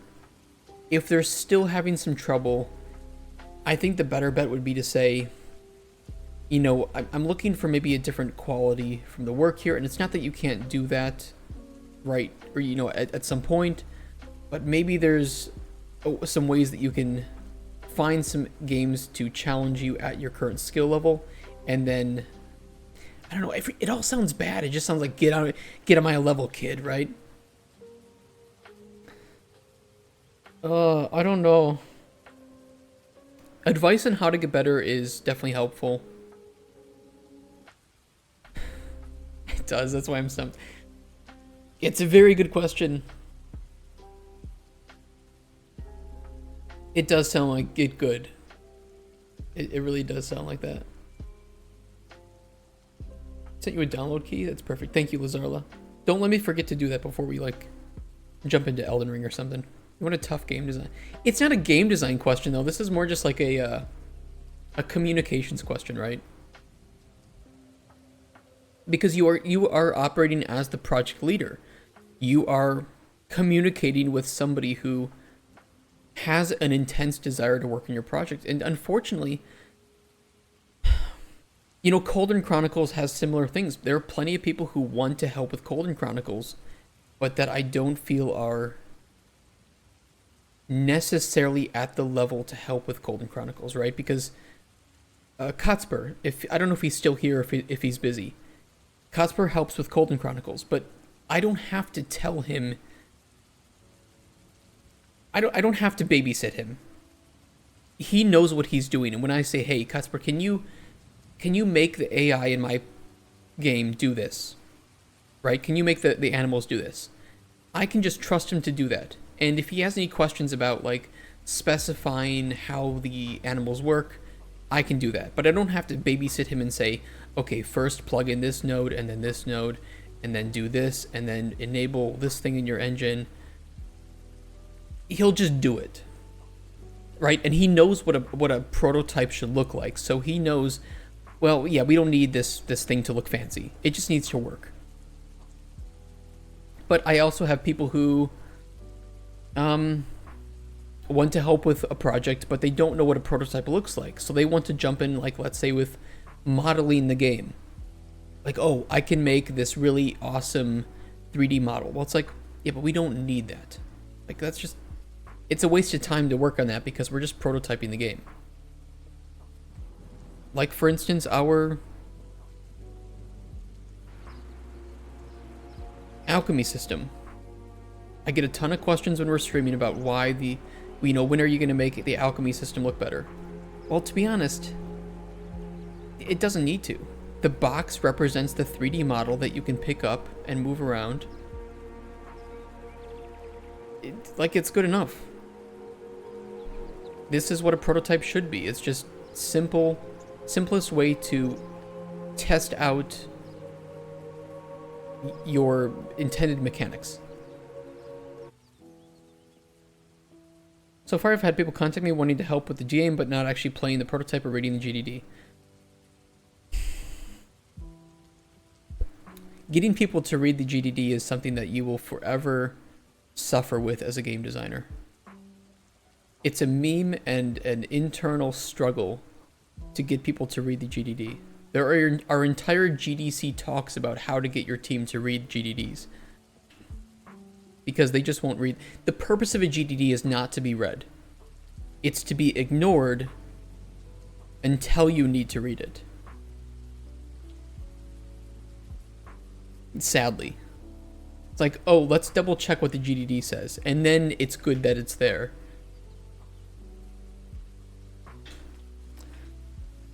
Set color not VSync on, but is DLSS on. Delete, delete. I think in this case we want to...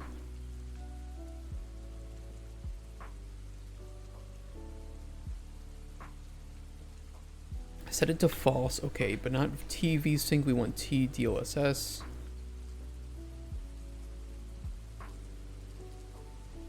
Off, and then T DLSS on.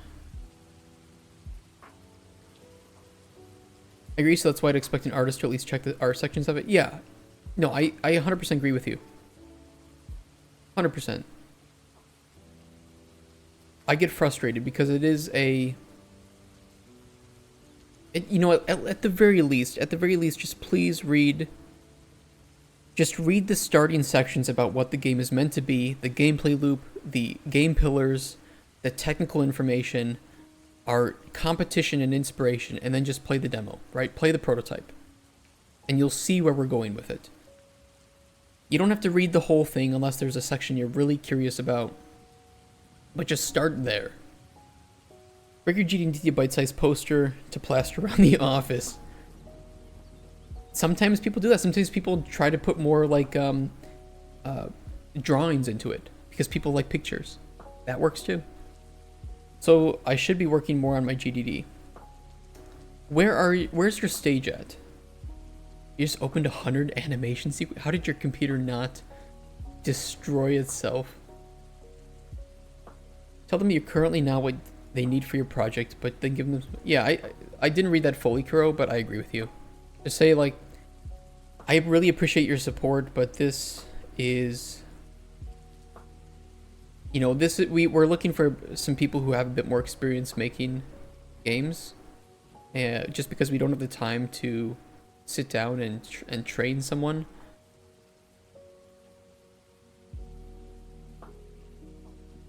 Every time I hear your rain background noise, I look out my window and I'm once again bamboozled. Sorry. It's there just to be relaxing.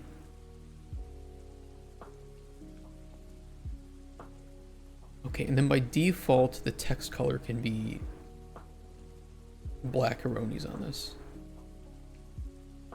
So theoretically...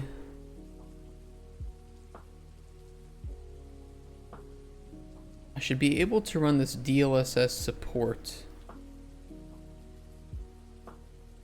on my computer here.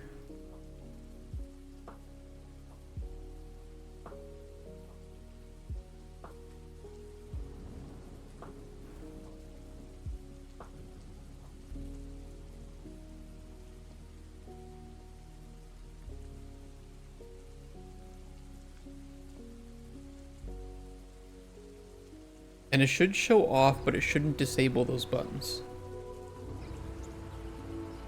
Yes. Except that we have the...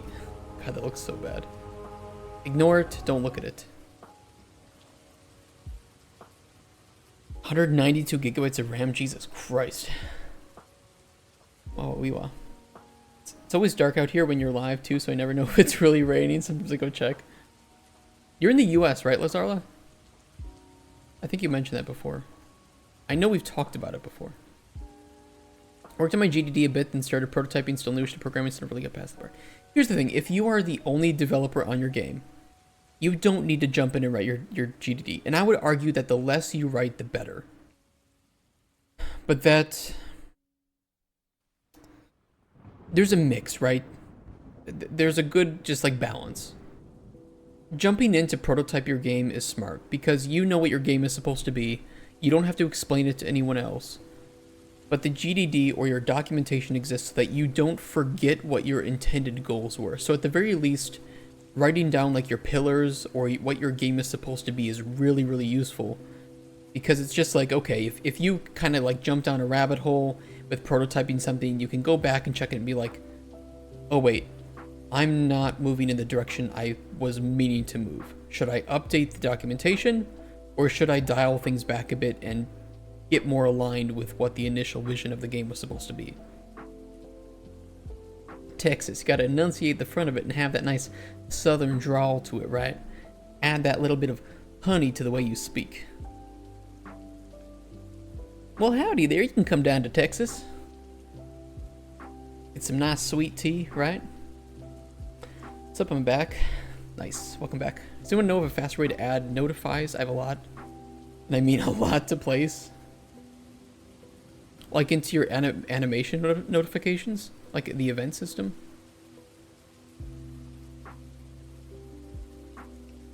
Damn, you sound like a natural. I can't do a perfect southern accent, but I can do it. I think I can do an okay southern accent, especially if you get that drawl down in there and like really enunciate it. You know, you want to talk about getting down to Dallas or Fort Worth, get some cattle, go to barbecue.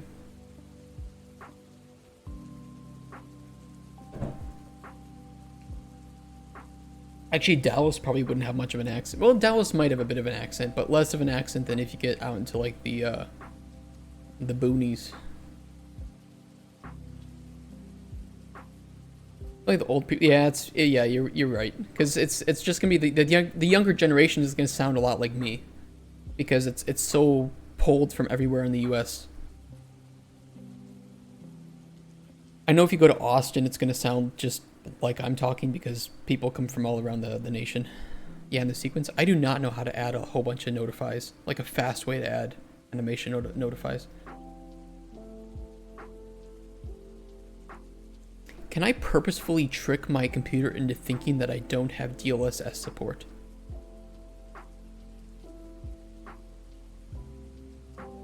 How would I do that?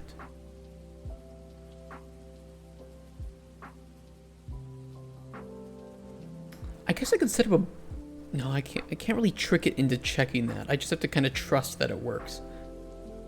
Ugh.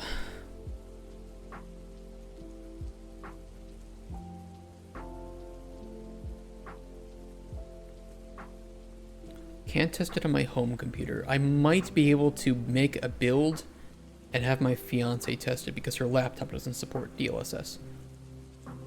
I'll have to do that. Before we make a public build, I'll have to check to make sure that this DLSS support checker is actually functioning. Uncle lives in Austin for like 8 years and he still has a noticeable Minnesotan accent. Is it like northern Minnesotan, like Fargo level accent?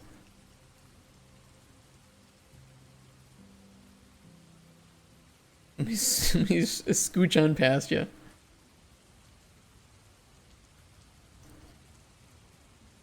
I don't know if I can do like a Youper. Oh, Minnesota. Yeah. You're working on Hypoxia Chronicles? No, we're canceling work on Hypoxia for the moment. Too many red flags. Too many technical issues. We'll come back to it in the future at some point.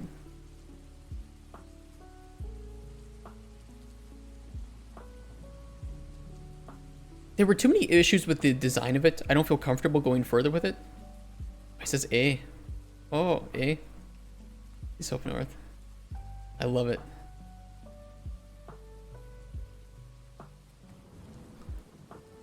On released, B VSync on and off.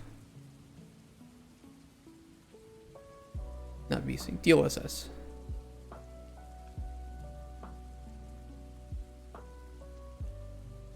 Do.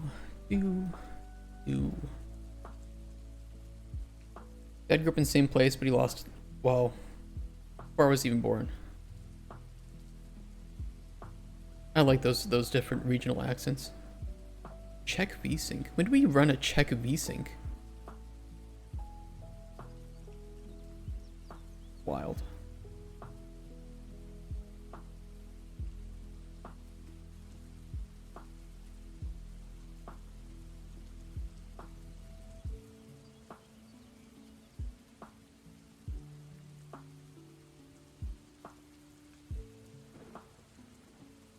And we'll change these to, is DLSS on?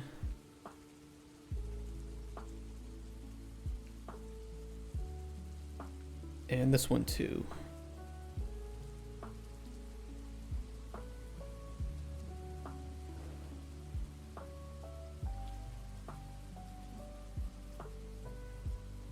It's because there's not enough to do inside of a small that is one of those things, yes. That is like my biggest personal problem that I have with it, is that I really don't know what the player is going to be doing.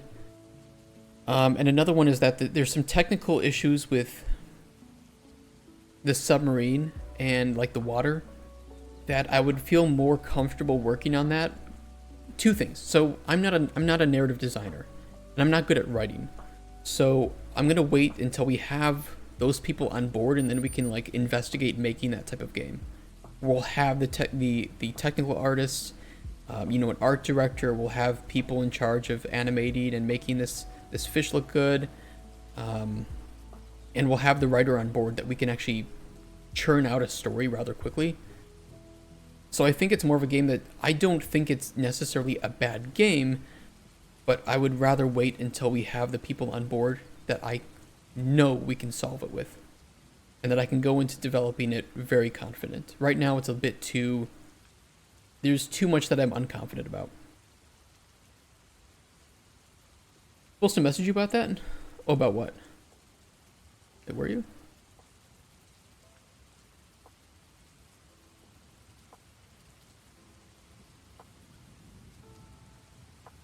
Oh, what? And I think instead on stream we'll be working on the Dozer game, the narrative design stuff. That sounds familiar. I forget a lot of stuff, and it's not personal or anything. I just have like a million I have a million things going on in my head. When I first joined, you told me to join the Discord and message you. You can still do that. Like, we still need narrative designers for Cauldron Chronicles. So, we can still talk about that. But the submarine game is very different. And even if we had a good narrative designer on board, I'd still prefer to wait until we had the technical stuff. Understand, I forget to, yeah. I had a meeting with a company last week, I think, and the other guy was like, hey, before we start, can I ask your permission to record this and use a AI summarizer? And I'm like, bro, I got no problem at all, because I need to do the same thing. My memory is dog shit, and I have no problem if you want to use an AI to record the meeting and summarize the notes. In fact, can you please send them to me?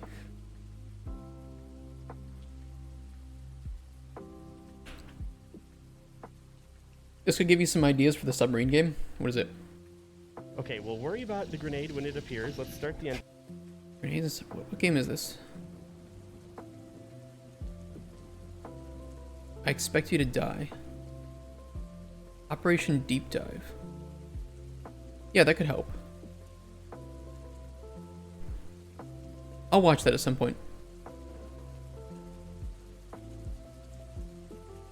I'm bad with these types of games where you are like given... I don't know. I can't wrap my head around the design of some of these types of games.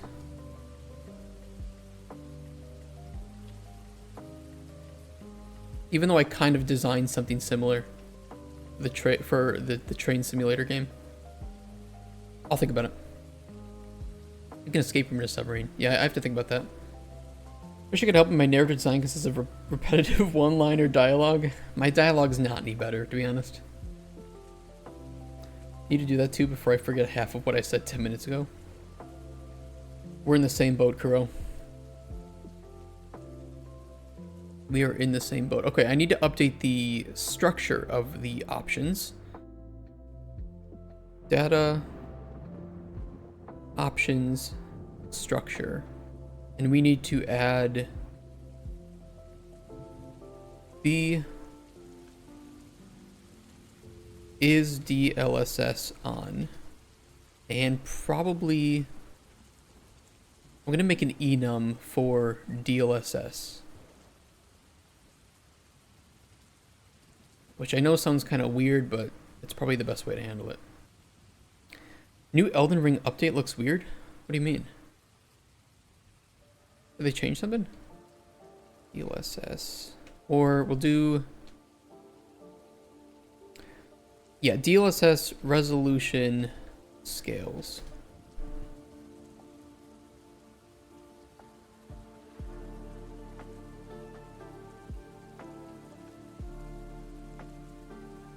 $100, 66, 50, 33. I'm gonna reorder these two.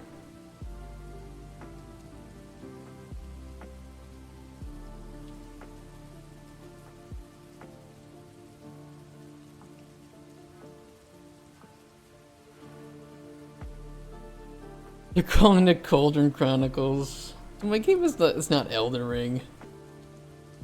How do you survive coding for like 8 hours without eating? My stomach is distracting me so much. I get really hungry.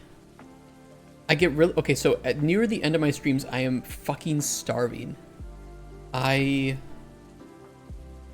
am speaking much faster because I'm starving. And I'm really hot because I don't have air conditioning. And then on top, the last thing on top of that is that my mouth is really dry. And so I have a hard time speaking because my throat is like dying. So like I rush home, I eat food, I don't really say anything for like a couple hours, and then I just chill out.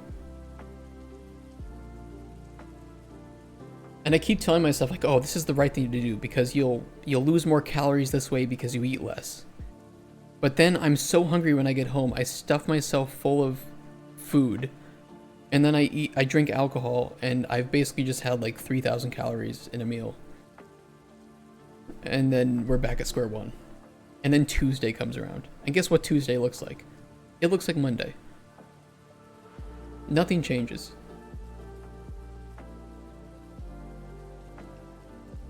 DLSS. There's a DLSS mode, though. Wait, okay, so hold on. What is the DLSS mode?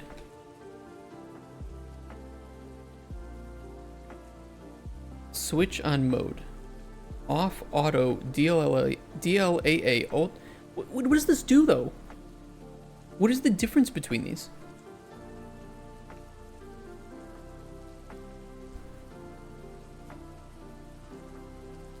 What?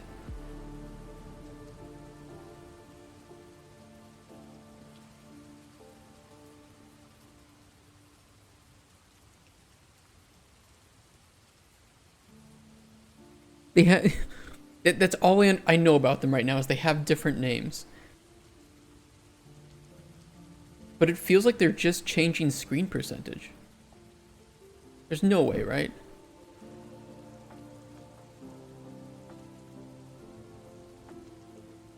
Oh, wait, hold on. There are two alternatives for presenting DLSS in a UI. Either listing all DLSS modes explicitly or offering DLSS off/auto mode. For explicit DLSS modes, list all supported modes in the UI. Find the optimal screen percentage for the selected mode. With get DLSS mode information, set our screen percentage using that value and call enable DLSS. For DLSS auto mode, find the optimal screen percentage for the DLSS auto mode with information if the screen percentage is not 0.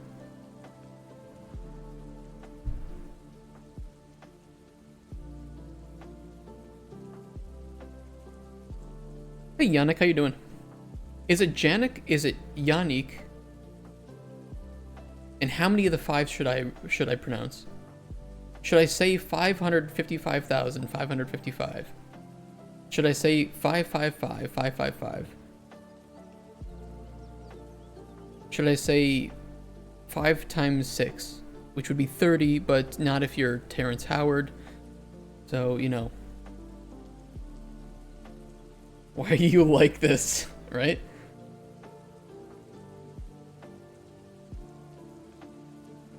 Hey, look, it moved into a Terrence Howard joke. How is that not?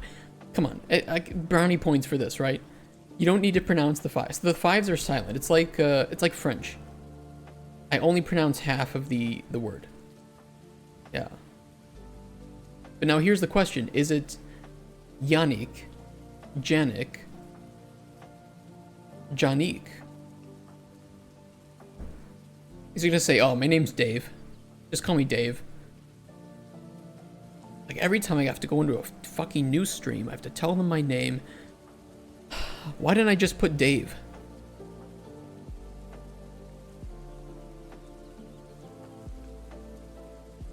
Oh, DLSS preset. Edit project. Oh, I can set a DLSS preset.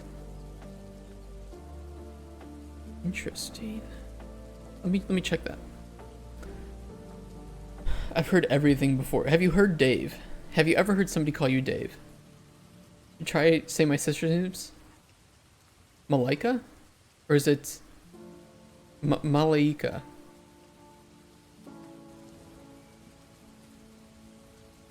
What is the origin of your name?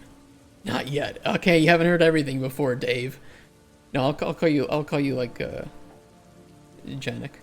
Bang on first try? Malaika? How does nobody... What's your culture, Mr. Phoebo? I'm just curious. Like, I don't like asking ethnicity, because you can name your kid anything, right?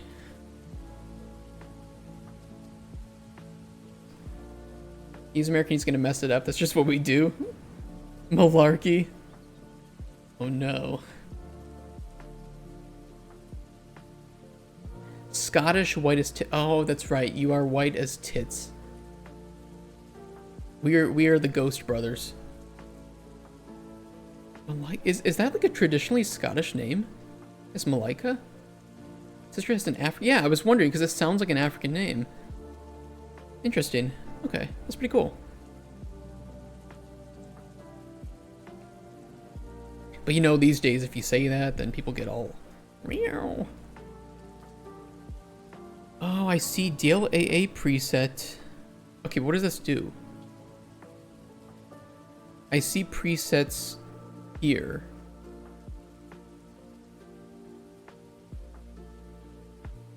Default behavior. Mama and Dad eloped to Africa. It means angel. Oh, that's pretty cool. I didn't know that. In what language does Malaika mean angel? What are you working on right now? I am trying to get DLSS working, and the documentation kind of confuses me. Because you know how when like you enable DLSS in a game, right? You have preset modes like balanced, ultra performance. I'm trying to figure out what that changes. And I don't really get it.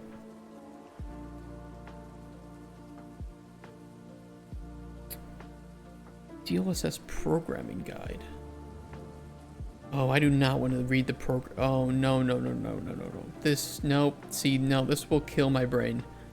I do not want to know how DLSS works from a programming point of view, because then I will want to kill myself. I just want to understand how to make it work.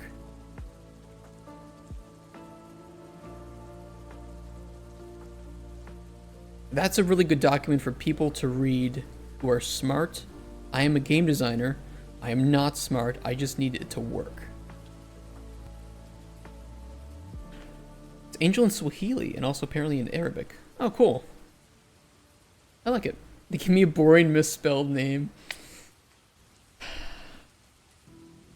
They always wanted a daughter. They never wanted a son. Unless you were also female. I don't know, Mr. You're called Mr. Phoebo, so, you know.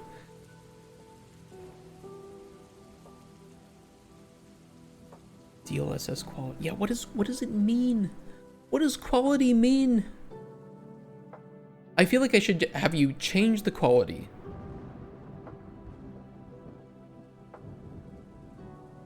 You do have a penis, sadly.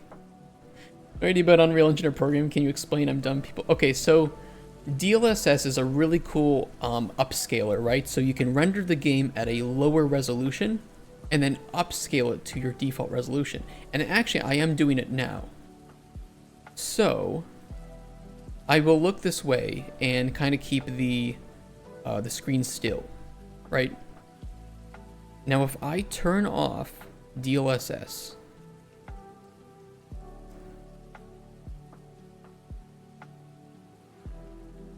you can see how kind of like low quality this is, right?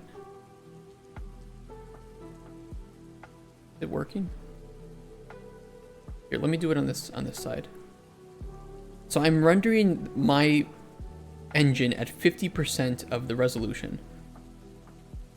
But I can turn it on and it will upscale it to 1080p.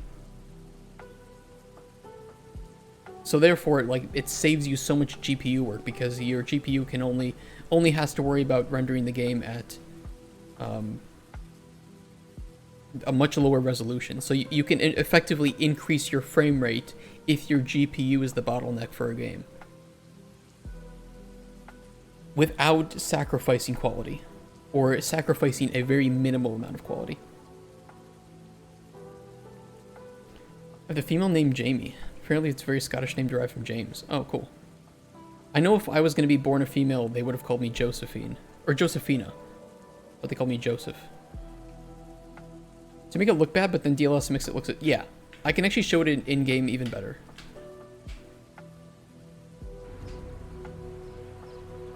So I will... It should be enabled, or let me turn it on. Okay, it's on. r.screen percentage 33. Okay, with it off, right? So you see it's off, and it's very pixely background. There's a whole bunch of noise and shit going on, right? Even on Twitch, it should look like ass. Artifacty, weird. But I'm only rendering the game at 33% of the resolution, so... 1920 by 0.33 is about 633 by 356 resolution. Terrible. Even 800 by 600 would look better than this. But if I turn DLSS on, it looks like this. So we can go from blocky road and weird looking trees to actually looking pretty damn decent. And we haven't changed the resolution of the game. We are using special cores on the RTX cards to upscale the image using AI technology to make it look better.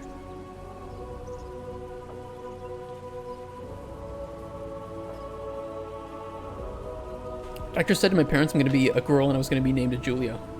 I feel like parents do that a lot, right? They like pre-plan a male and female name depending on what gets born. So you can see here at stat GPU. Now don't worry about the numbers too much, what you see here. You're going to be looking at this number up here, this average total. The higher it is, the more work the GPU has to do to render that screen. So without DLSS on, the number is around 17 to 18, right? And if we turn DLSS on and we set the screen percentage, let's say to 50%, so 50% of the resolution is going to be rendered with DLSS on. That number goes down to about 15. And the game has almost no noticeable dip in quality between what you see here and then what you see... Hold on. Stop it. Bad Unreal. Screen percentage 100. And then DLSS off.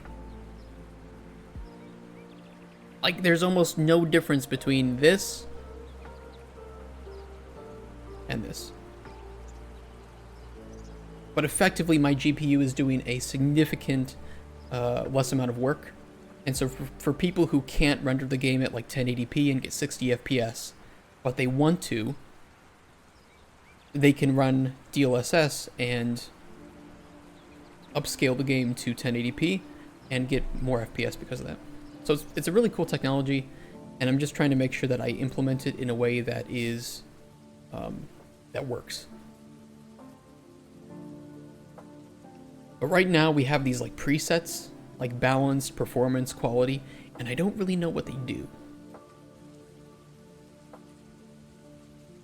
And I don't know how you set it. I'm very confused.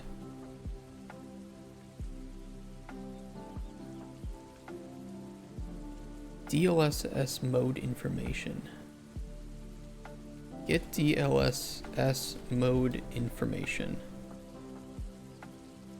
Oh, I see. Is supported. Optimal screen percentage. How do we define that though, right?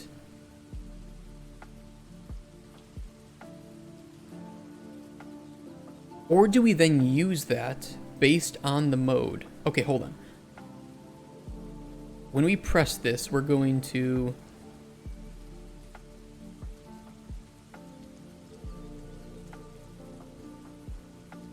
I should be able to put a bit in. Can I make a literal... Make literal byte.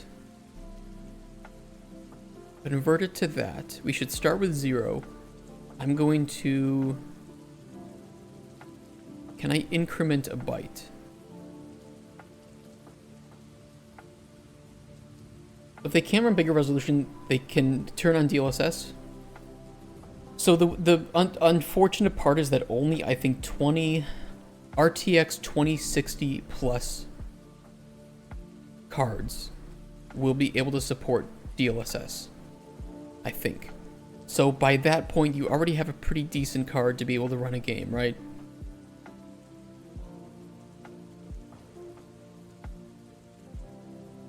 Yeah, only 20 and up. Do you do like coding, or do you do program with just the blocks? Mostly I do, almost entirely I do the blueprints, which is like a visual way to do coding. It's much better for my brain because my brain is poo-poo. Oh, I see. So we insert the screen resolution. Okay, hold on. I think I see now. We have to insert the mode.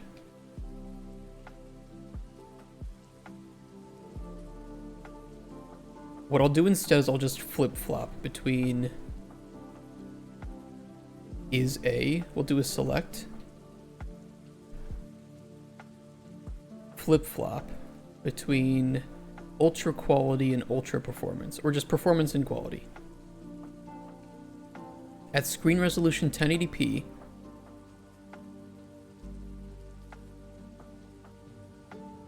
print string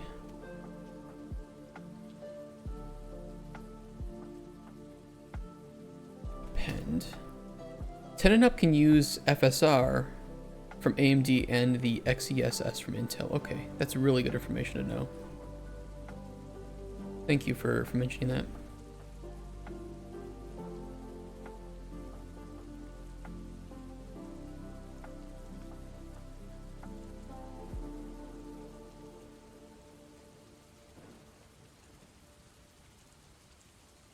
I am just going to print this all into a big line.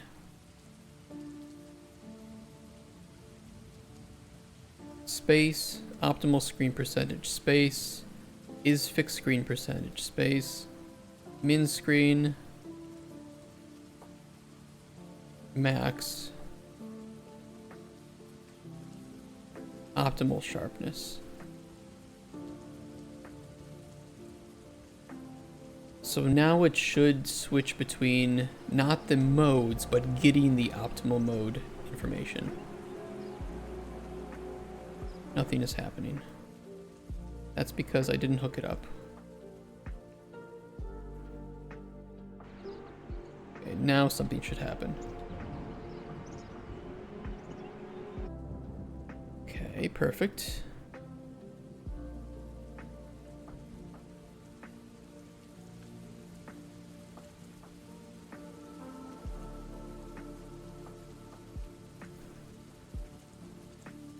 Oh.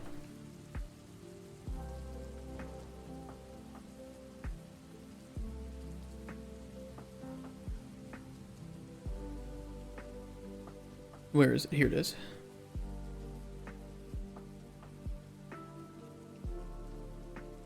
Okay, so the difference between quality and performance at 1080p seems to be supported, yes.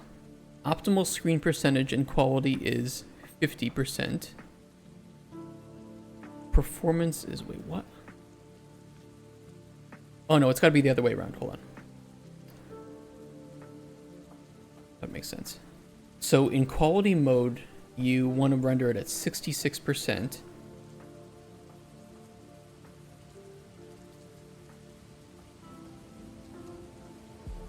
And at performance, you want to render it at 50%. And then it's the same 50, 100, 35. So I suppose I could let the player choose between mode.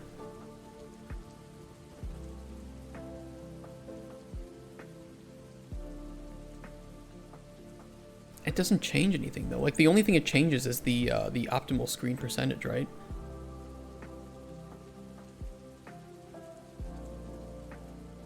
Let me try ultra quality and ultra performance.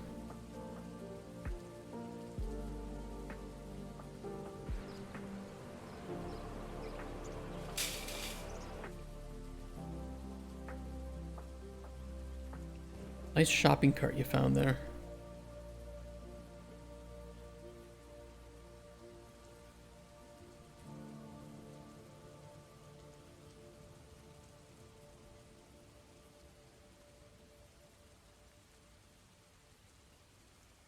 It looks like he may commit suicide.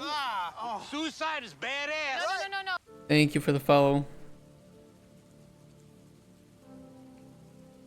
Hope you enjoy your 3 free emotes that you get for that. You get our lurk, our high, and I think the cat emote.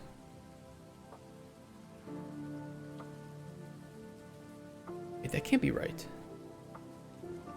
Oh wait, ultra quality is... Wait, what?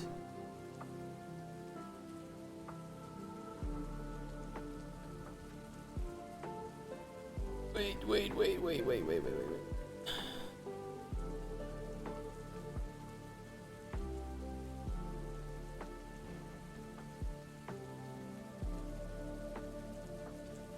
I don't understand.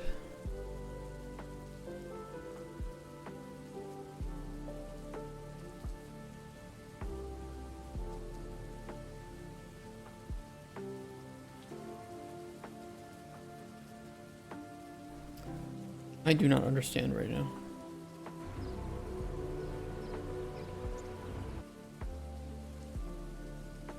So wait, ultra quality is this one, where it says is supported is false. Optimal screen percentage is 0.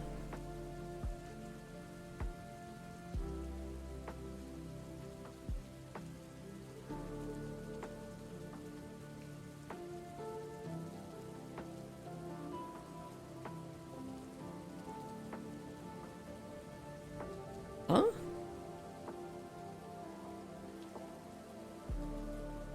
What?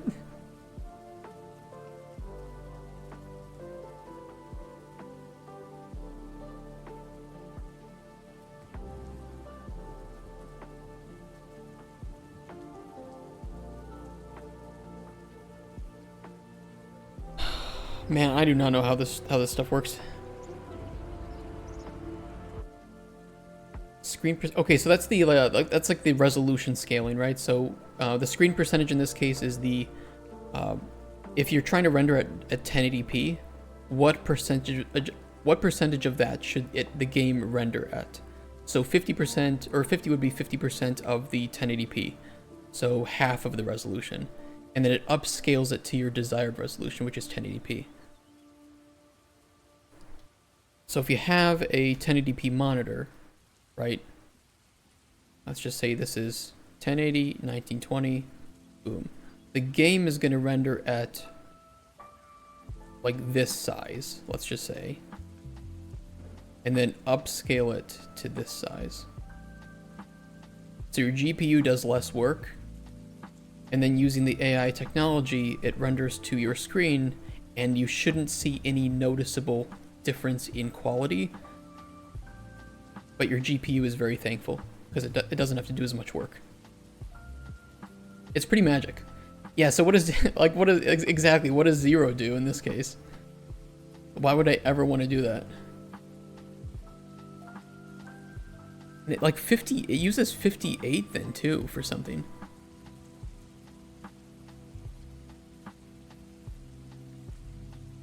Oh, that's just so weird. So balanced is 58. We have ultra quality, or ultra performance,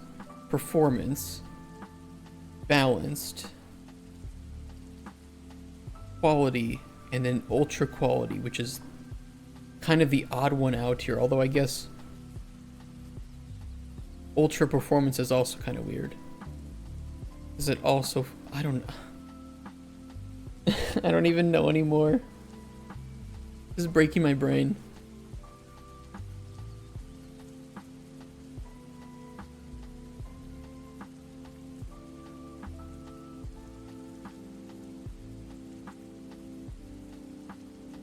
Okay, hold on. Let's try something.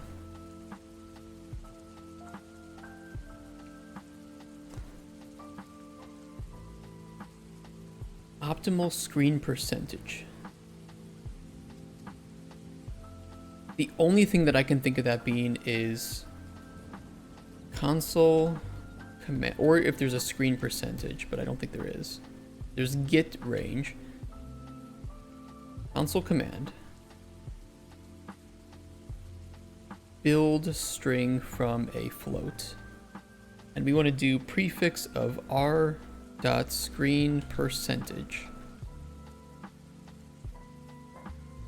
here.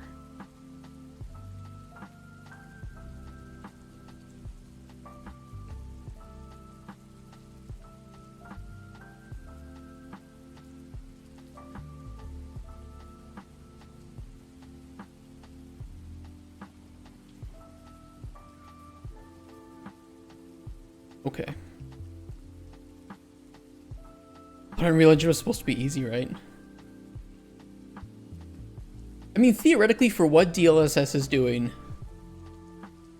it is pretty magical, but I just, when I play a game, you know, and I use it, I don't think about what's going on behind the scenes. But it appears there's more than I thought going on behind the scenes. Nothing is easy. Nothing in game dev is easy. And you think, oh, let's make a door open. Let's make your character open a door when it moves into it. Oh boy.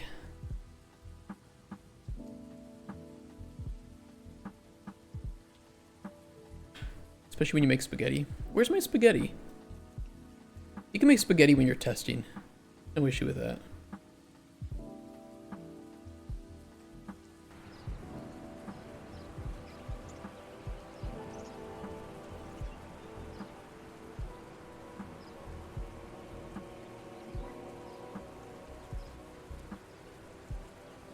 Wait, is DLSS on or off? This must be with it on. Off and on.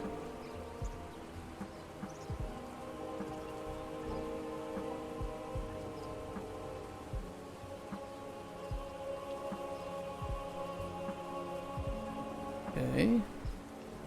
Ooh! Don't look.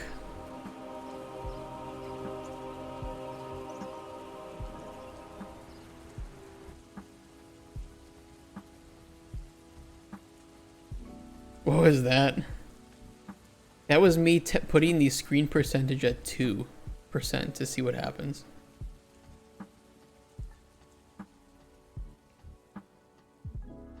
I know with seizures.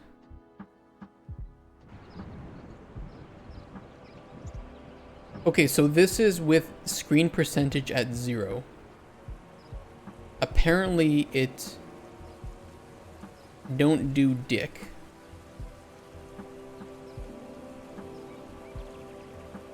Oh shit, it actually looks worse.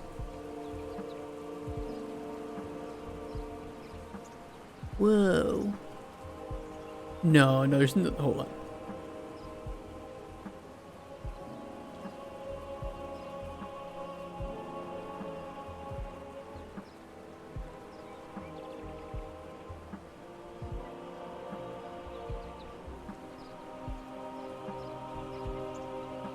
It actually is more sharpened with DLSS on at ultra quality. It's hard to notice, but it's just barely a bit more sharpened. How do I handle the sharpening then? Because it does have optimal sharpness here. Sharpness.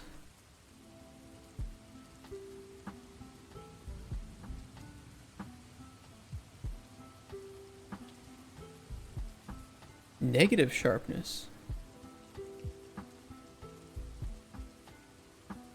DLSS sharpening is deprecated. Future plugins will remove DLSS sharpening. Use the NIS plugin for sharpening instead. What the fuck is NIS sharpen? What?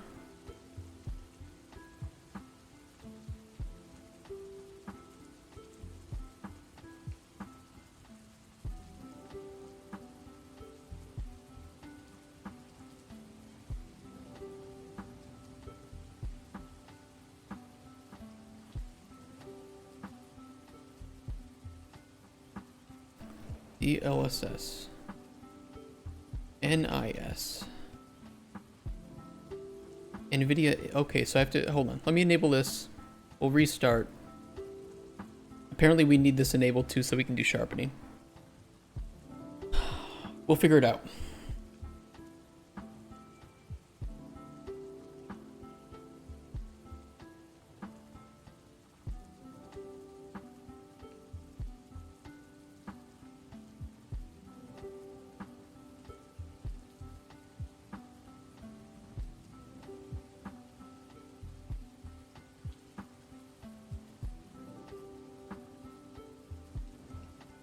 And so what would that mean? So optimal sharpness was right here though, so you wouldn't do any sharpening with ultra quality? So weird to me.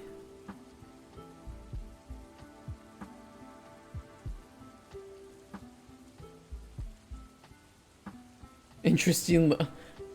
Okay, there needs to be a few bits of relayed info when we talk about Blue Dick Boy, admittedly.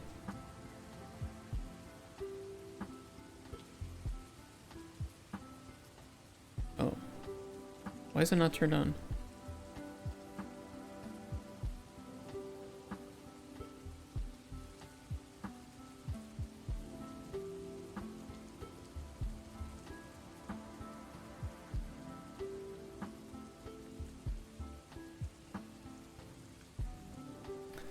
It doesn't look like DLSS is on to me.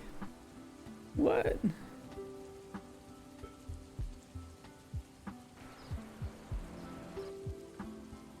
Oh, there it is. Okay. Guess you just have to play once or something.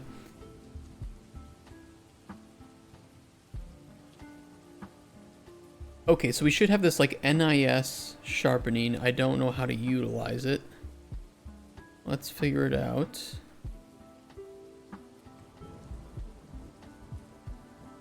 I didn't put it in here, right? No.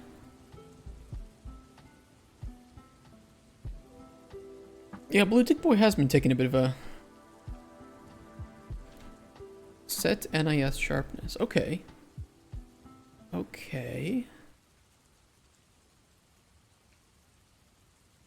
With optimal sharpness.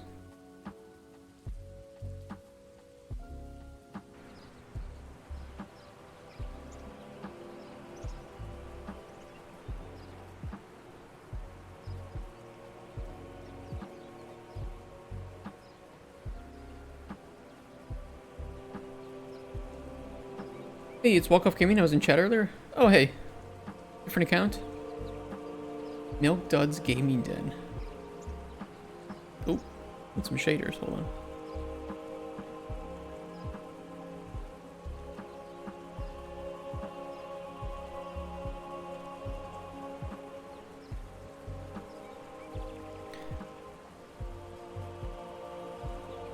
So this is with DLSS off, and this is what it looks like if it's on ultra quality. I mean, roughly the same thing.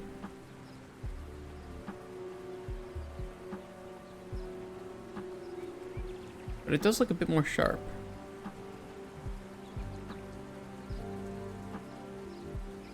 It's hard to tell though, isn't it? Oh, it's really hard to notice, but it's like barely any difference, to be honest.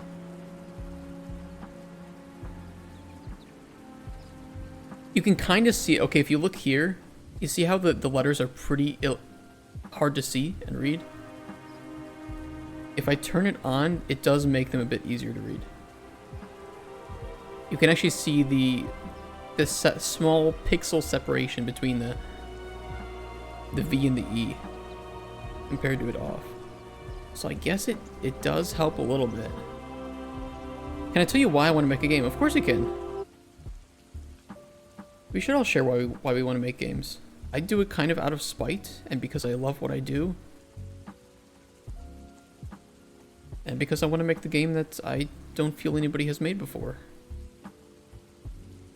Okay, what is this 50 to 200? This is the min screen percent and max screen percentage. Oh, it says optimal screen percentage or min to max. So hold on, if I set screen percentage to 200%, what happens when I do that?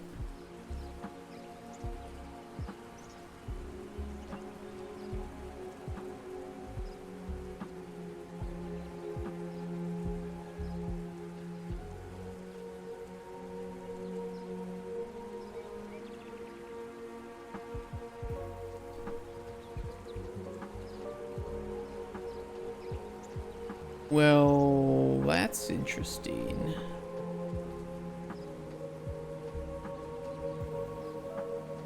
Okay, let's not do that. Hold on.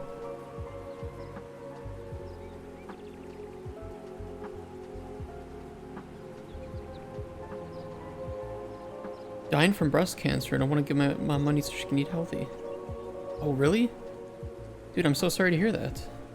That's a very noble cause, though.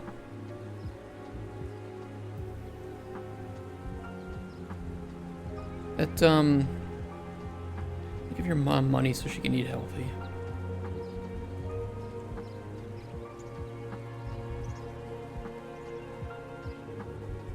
You can do it.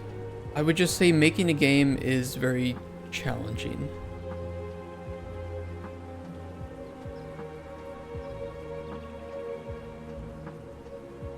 I mean, in the case like yours, Milk Duds, or however you want me to refer to you as, I wish there was some, you know, get rich quick scheme, right? But making a game is really volatile. You know, you never know if you're going to succeed or not. And I think as noble as your cause is, because certainly compared to everyone in chat, you have a more noble cause than any of us, right? You still have that unknown quality of making a game. And for sure, I can help you with advice in, you know, in any capacity that I can. And if you want to find that game idea that you think might be the best possible case to get that money, anything you need, GDD review, play tests, I'm here to help. But there's still always going to be that unknown quality of you can have the greatest game in the world, and if it just doesn't hit the right place at the right time, you know, it could fail. But you can do it. You can do it. And I think having that good idea is the first step. But I respect that you shared that with us, and hopefully we can find the right idea. We can find a good idea that will hit the market well and match you up with the publisher if you need that to help secure the funding to make it a reality.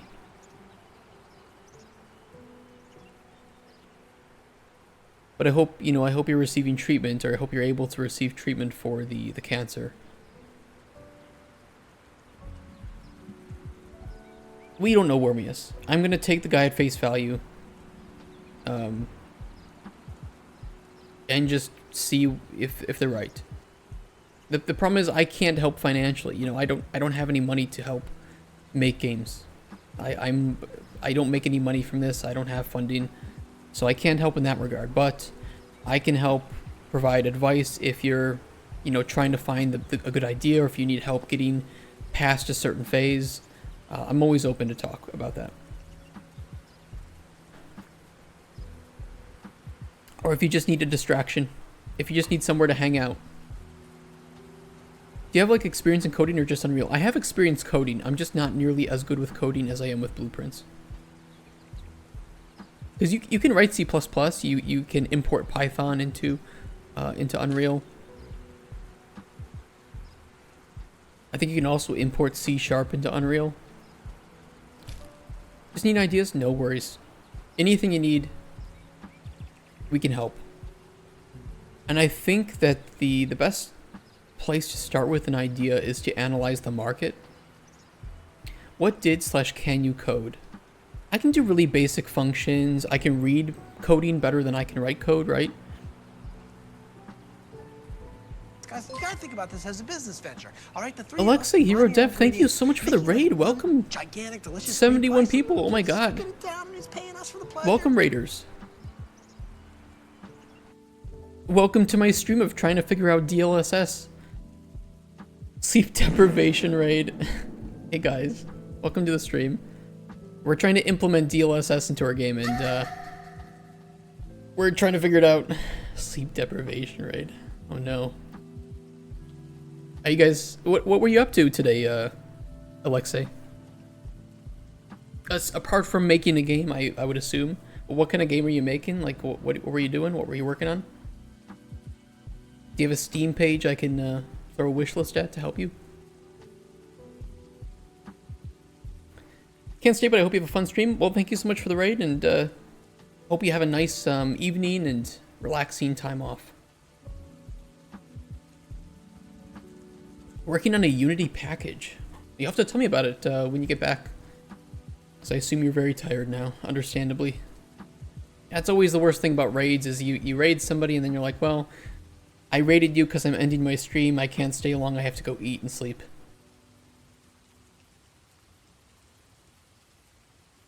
But I really appreciate it. And welcome, everybody. We are making a open world alchemy game where the potions you make can change the fate of the adventurers that visit your hut. And we're still in prototyping phase. We haven't made our first playable yet. I'm trying to add some DLSS support because, well, I'm not very good at optimizing. That's not my job. But hopefully this will give people with the right hardware some ability to experience the game in a better light without destroying their GPUs. 3 p.m. I haven't slept. Wait, it's 3 p.m. and you haven't slept? Okay. Goodbye. You know, goodbye. See ya. Go sleep. Min screen percentage and max. Well, they give me an optimal screen percentage.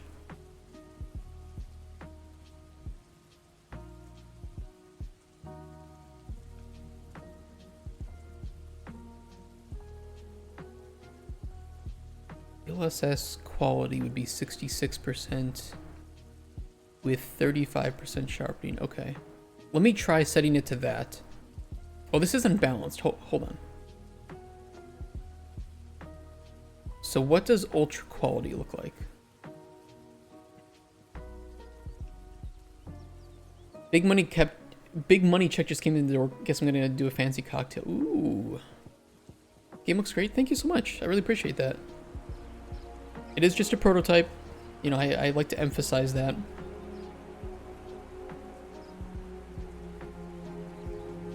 Oh wait, this is DLSS on ultra quality.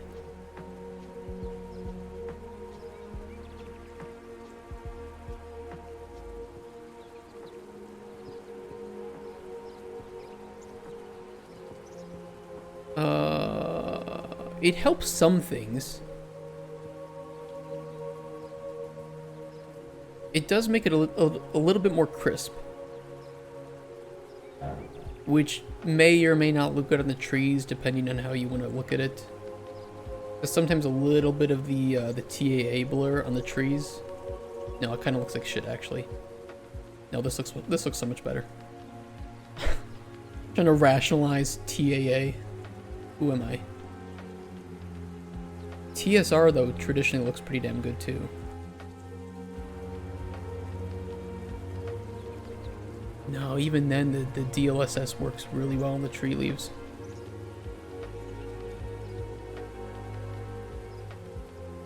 This is with it off, you can see the blur happening.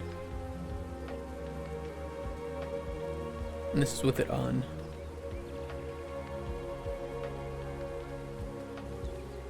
Okay, yeah, that looks actually pretty good. I would like to see what it looks like though with weather. Give tree AI yet? No. Let me go someplace where I can see kind of the weather. See if it messes up with the FX. Push-ups, oh.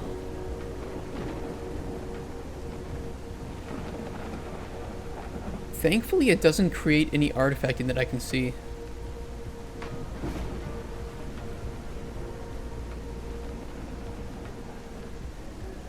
Okay, what about snow? No, it looks good.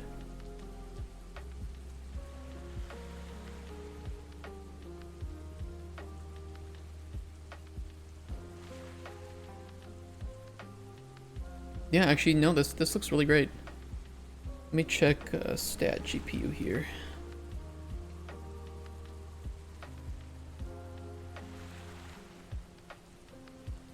No, it's helping frame time. It looks good. This game could be on Steam when you're done. Yes, it will. 100% will. We're looking at a PPU of a price per unit of $20 to $30, but it depends on the quality and scope. But I definitely don't want to go over $30 if we can help it. Looks like an itch.io game. Does it? I don't know, I played a lot of games on itch.io. You're just trolling. Shut the fuck up. Right now it kind of does. There's like nothing to this game yet. Wow, it really makes the trees look so much better actually. Now that I'm paying attention to it, let me just force nighttime real quick.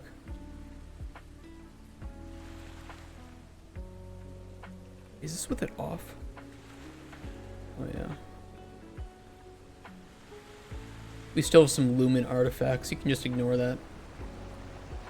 I mean, Epic exclusive. Drop 30 when it comes out.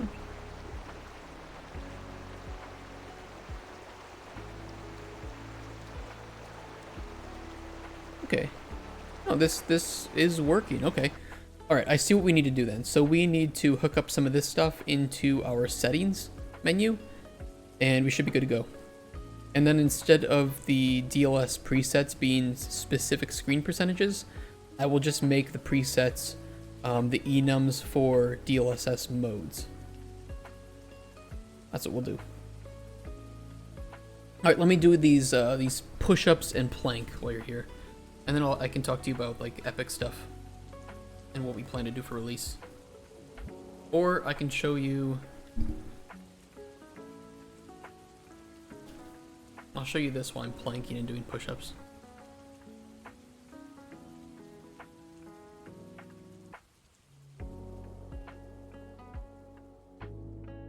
There you go. What?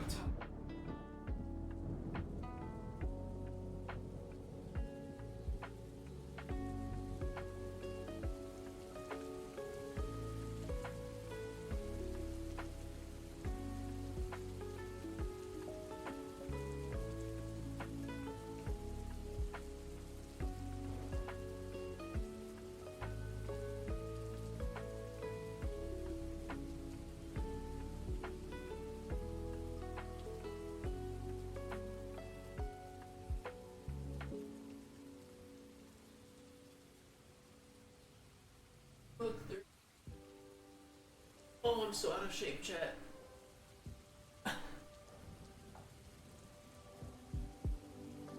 You just need to be 60%. Fuck Christ.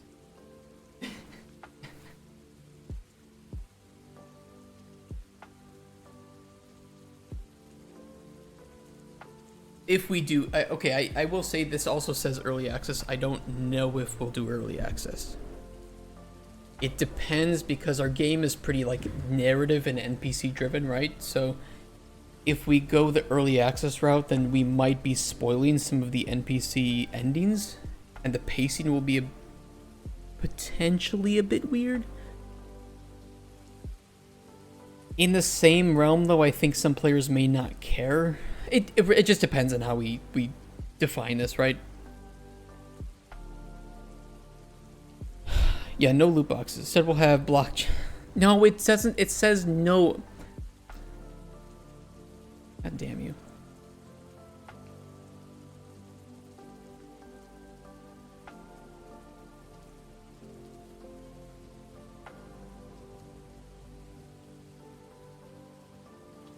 There. You happy? I contributed it. Fuck off. DLSS starts to turn the GPU into microwave. Just make option turn GPU into heater. Oh yeah, it's a good option.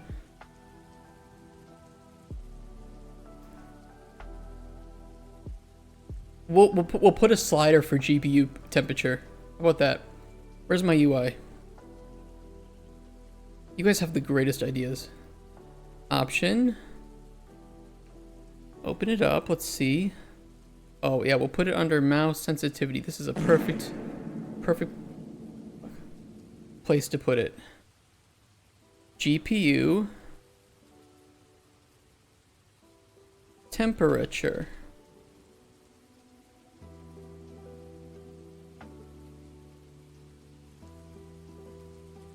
I love it. See, and now you can just slide it up and down to control your GPU temperature. Easy. No problem. What a tease.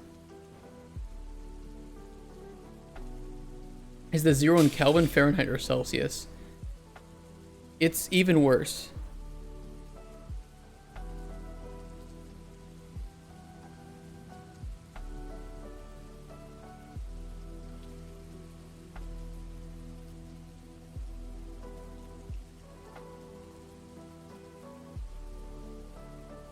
Oh shit, I can't find it. We're making a new temperature unit called Raptors. And that's what it'll be tested in. Where's DLSS? Okay. Resolution percentage. We won't do resolution percentage, we will do DLSS mode.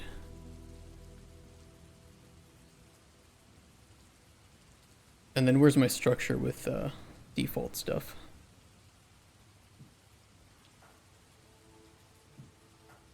It'll be DLSS mode.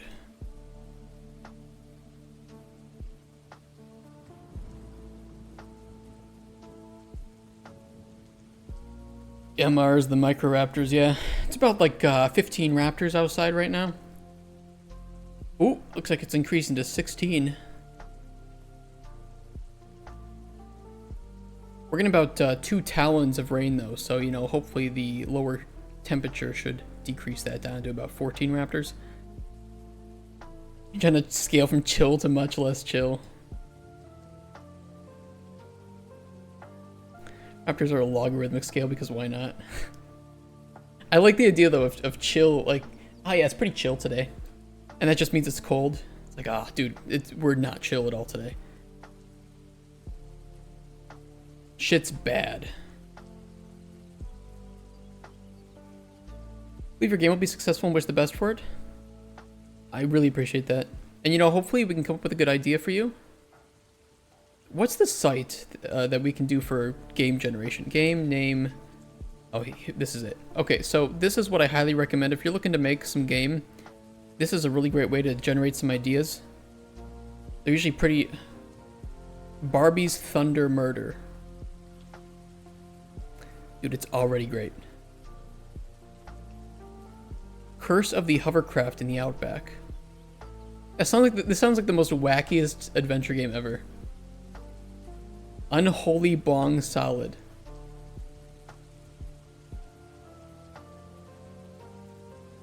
Celebrity Platypus Overload. I like that one too. Excruciating Bandicoot Syndrome. Battlefield Raccoon Raider. Holy shit. You have to raid a bunch of white trash redneck trash bins as a raccoon and not get shot. Easy game. Easy game. This generates names to get canceled. Man, you weren't here for some of the previous streams. We talked about some things that would 100% get me canceled. Strategic Internet Symphony. Metal Submarine Camp. Toxic Assault Conflict. Okay, so it's just war. Jedi Spelunking Fun. See, this is the Star Wars game that Disney doesn't know that we actually want. We just want a bunch of Jedi just exploring caves. How difficult is it? You don't have a spicy take, you're not interesting. It's true. We have a lot of spicy takes on here. Madden Puppy Apocalypse. Yeah, that could be popular. A new halftime event. Having fun being bros. And for my fighting game, I name it Throwdown. Throwdown's good. Battle Vampire Murder. Battle Vampire Murder. Okay, that's pretty good. Corporate Dog Third Strike. Holy shit. You just play the most ruthless corporate overlord ever. This is the third one in the series. No, wait, hold on. Okay, I have it even better. Okay, think of like, you know the game Postal, right? And it's like, you know, you just go, you murder everybody. You are a corporate dog. This is the third strike. Some people, you know, you like go into your boss, he's like, you fucking messed up. This is your first strike. You get 3 strikes, you're out. And this is your third strike. You go in there, you just break. You pull out a gun, you go postal on the entire corporate building, and your goal is to get out of the building, right? It's a big corporate skyscraper. You're on like the 100th floor, and your goal is to work down floor by floor by floor with the police and SWAT coming up until you can run out and escape. Corporate dog, third strike. Come on, that's not a terrible idea, right? That's pretty good. And you have like a whole bunch of unconventional weapons. Like you get to like throw staple. You get to staple people. You just run up, you staple them right in the face to kill them. You'd play that game. Dude, it's pretty good. It's not a bad idea, is it? It's actually pretty good. Saw Doom animated short where he climbed the corporate ladder to fight the final demon. I love that. Looney Tunes baking incident. That just sounds like a average episode of Looney Tunes. Manic Jackhammer Rescue. Okay. Looney Tunes Typing Jam. Why does that sound like a successful educational game? Why is this so good? 3 style and find the district manager's dildo and sap him around. There's something to it. Cross-dressing punching over Normandy.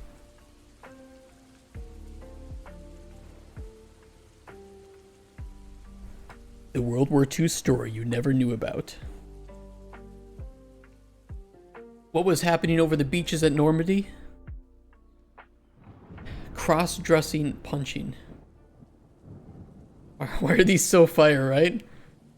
Most of these have copyright brands. Can we get real game name suggestions? You have no right to be. I actually learned to type from a game. Yeah, I learned to type from game. I learned to type from old school RuneScape. Old school RuneScape taught me to type.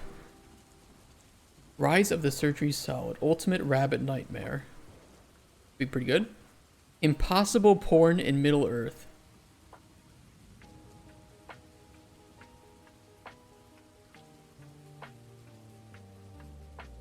Alright. We're going back. Nope. We're going back to developing.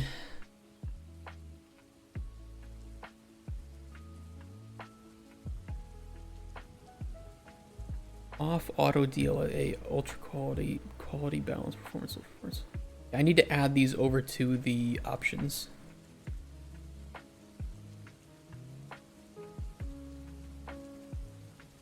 Time to close that website, right? Imagine you name it like that and bait the living hell of people in Steam. I'm telling you, that website is actually pretty good. There's so many great little game jam ideas that you can make from some of those things. Okay, we need off.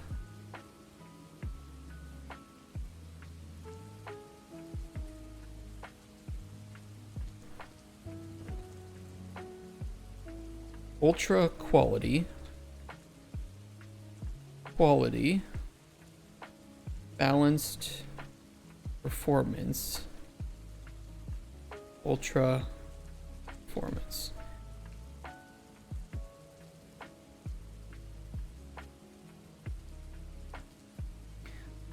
His proposition is,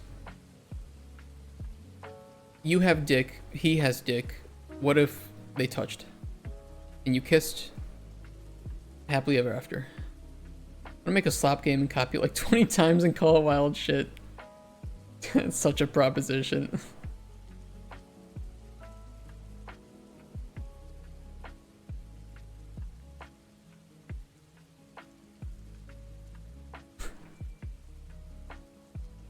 No, you understand.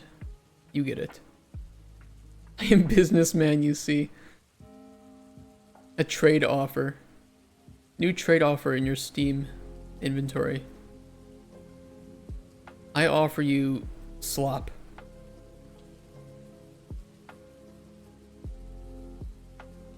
Are you funding the development?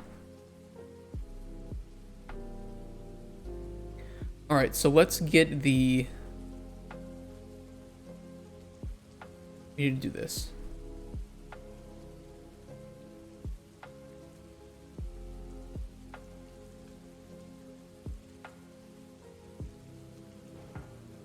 DLSS mode box.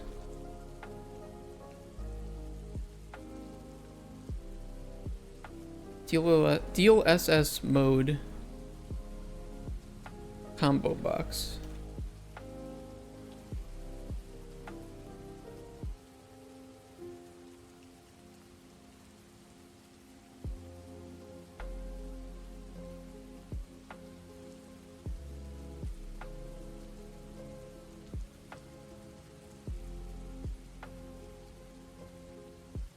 Get current, not get current page, get selected index. I think we should be able to convert this to a byte. Please. 2-byte integer, perfect.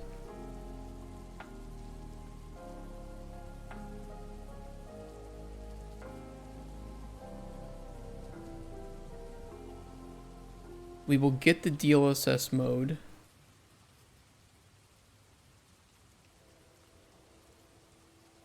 A lot of conversions here is what it is, and we will make the screen resolution or break it.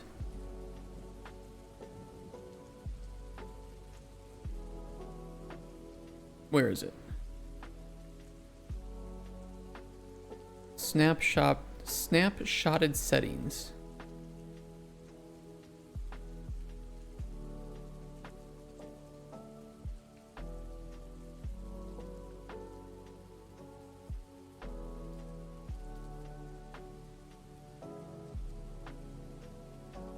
Isn't spaghetti enough?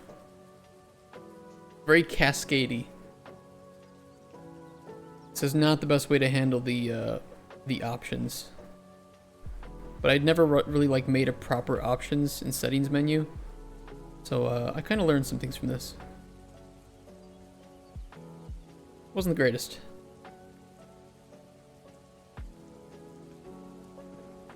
Your rate's 30 an hour? Lazy Things, you live in Poland. 30 an hour. Polish labor is so much cheaper than that. And before anybody criticizes me, it's because I'm living in Poland too, and I got paid shit. 30 an hour. But I wonder what my salary in Poland turned out to be per hour. Salary to hourly calculator.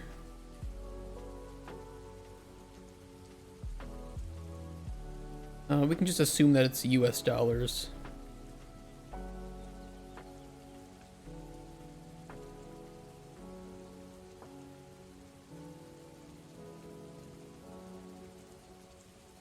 It's like 36 zloty an hour is what I got paid. And you're asking for like 4 times that.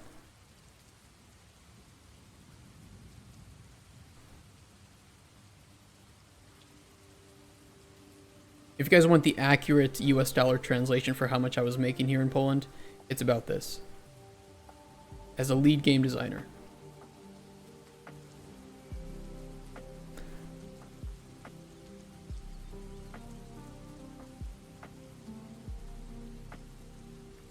Gotta love it, right?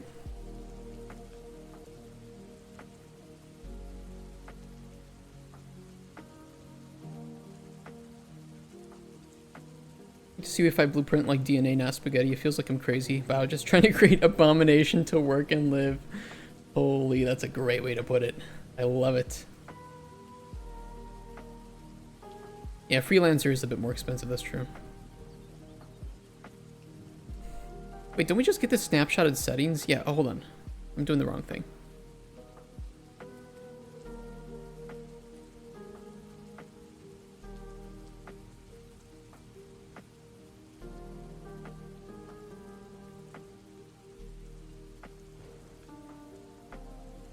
It's not set values, right? It's snapshot settings. Here we go.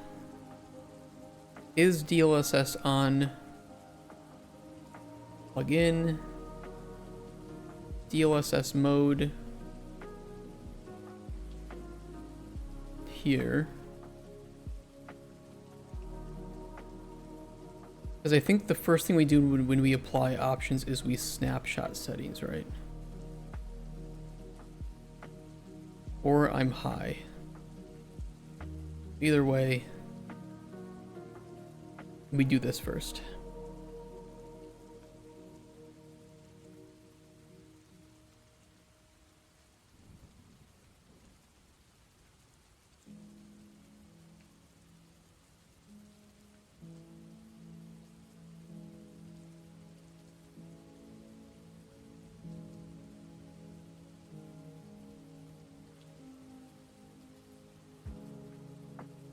You're paid $6K US. No, I'm not being paid anything. I quit my full-time development jobs to start my own company in the hopes that we can make a game and get it published and build up my own studio.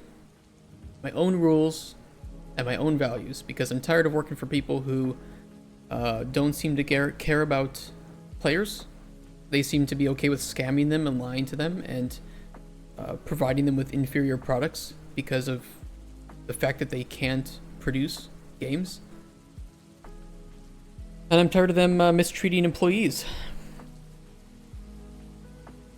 There's an awful lot of crunching that is just supposed to be accepted in game dev, and I don't believe that that's necessary. So I was like, okay, well, you know what? The only way to truly fix this and to ensure that it's not going to be done again the next place that I work at is to just make my own company and make sure it doesn't happen, because nobody seems to have any ethics or balls in the industry. It seems like they can't just say no. God forbid they were ever pinned down by some muscular man. Ignore that. I don't know where I was going with that, but ignore it.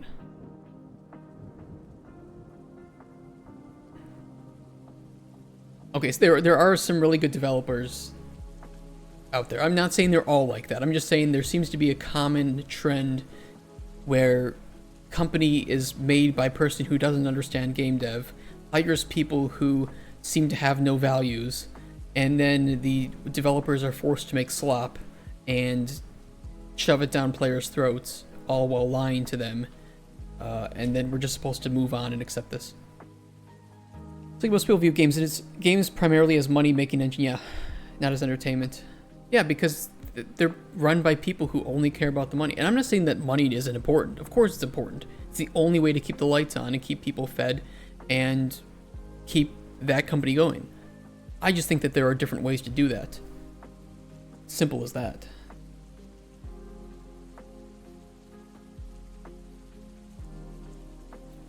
Screen percentage.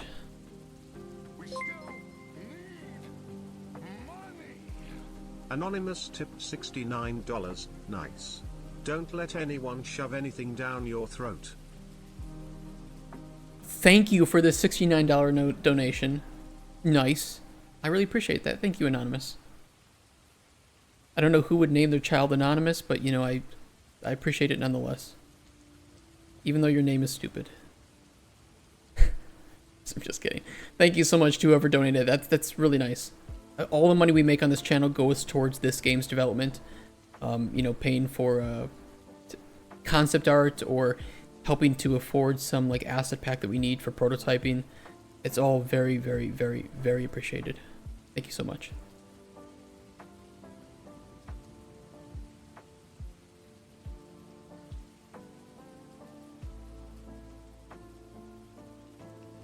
Common trend is that some companies are big because they start before games were cool, so they are creatively bankrupt. There are companies that want to rise capital fast. They go with venture capitalists. Super bad for creativity. Yeah. You're saying there are values that should be involved and lines that shouldn't be crossed, right? What do you mean? Can you reword that question? If I was in better health, I would definitely love work for you. You can do it. I don't want to pry into your life too much. But, you know, I hope you're getting some treatment, and all my prayers and wishes are for you, man.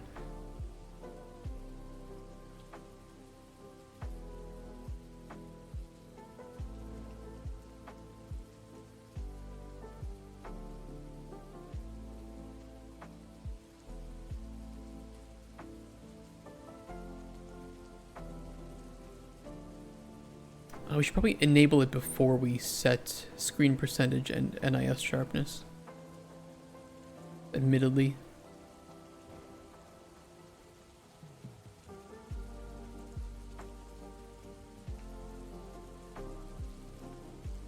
Okay, however we can help you on this channel, we'll do it. You know, if you ever get stuck on something or need some advice or want some playtest, there's no cost to it. There's no cost to that at all. This is a channel about helping other people become developers and learn, and you can teach us too. Like, there's a lot of... I'm learning a shit ton by you guys are telling me how to fix animation problems or different nodes to use, or because I was randomly doing 2 raycasts when I should have done 1. You know, it's all great. Should be a basic set of morals a company should abide to, like don't scam customers. Yeah, I just really think that they're... I don't get it. You know, I'm living in this world. I don't want my legacy to be that I just scammed people and lied to them so that I can have a golden toilet, okay? Even though that's my dream. I don't see a reason why I can't tell players the truth, show them what early game development looks like, and make money. I don't see how those two are mutually exclusive. And if anything, I think that will just make it more likely for people to support me, because no, my dream is opposite of scam. It's to not scam. It's to be ethical. No NFTs, no microtransactions, no loot boxes, no premium currencies, no day one DLC, no pay for convenience. We make our game on stream so that you can see development and see the problems that we face. Give me an example of people scamming. Oh god. Any number? I mean, people on Kickstarter asking for a lot of money and just using AI art, or mocking up a trailer and saying that it is finalized gameplay, right? Like, look at most trailers that come out for games these days. They're either cinematic, so there's no gameplay. There's nothing there yet. It's just an idea. It's a very well-made idea. And... or they say that it's like concept. It's in-engine footage, which makes some people think that it's gameplay when it's actually just a mock-up, right? A lot of simulators are like this. Let's find one that isn't out yet.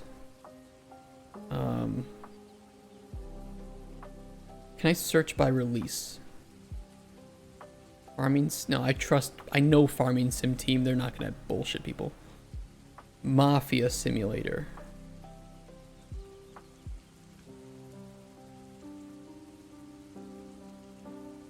There's not even a trailer to this. Okay, let me look at some of this stuff.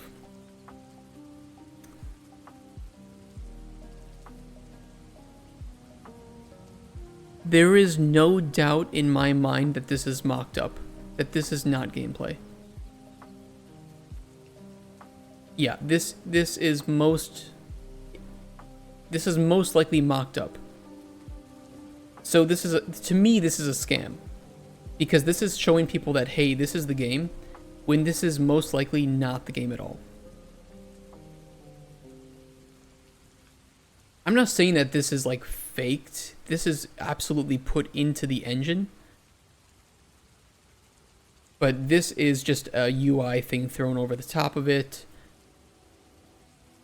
This is just a thing that appears on screen when you hover over this character. So it's like, this doesn't look real. And they just want to sell people on, hey, this is what the game is going to be. And yet this is an animation playing. These are just animations playing. Okay, the player can walk around, but look at it. Look at the UI stuff that's appearing over it. It's just static. It moves with the player's camera and that's it. Or no, it doesn't even, it looks like. Or maybe it does. It's just like, there's not a game here. There's nothing happening.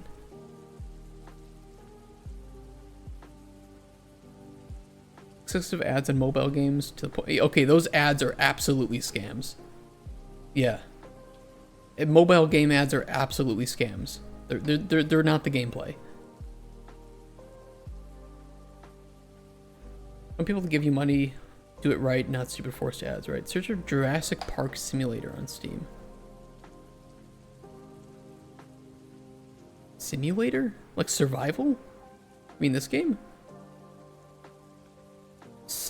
I know Saber Interactive. Yeah. I know Saber Interactive. This is probably not a scam. I mean, they even say pre-rendered footage, right? Oh, it's something else? I didn't see a simulator. Okay. Jurassic Park Simulator? Send me a link in chat. I don't see it.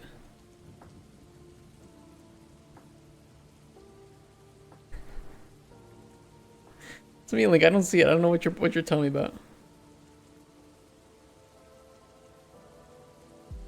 Day before. Oh yeah, day before is scammy. Oh, the entire day before trailer is actually just is faked. It's all faked. We all know about the day before, right? Here's the trailer. Did they take it down? Oh, here it is. Announcement. Official trailer.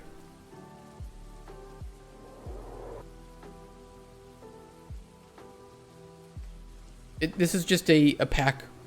They just purchased all this. Same with the car moving. That's easy to purchase. And the thing is, this is high quality. This is not poorly made. And most players will look at this and say, holy shit, this is the game, I can do this? Not realizing that it is just all fake. 100%.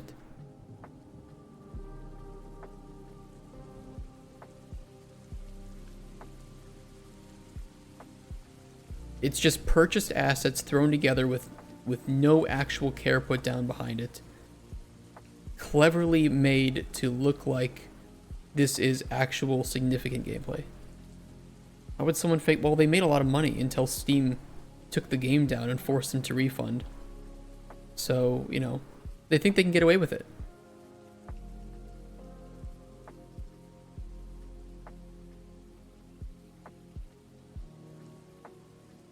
Look no further than Star Citizen. Okay, so I am in agreement with you to some extent.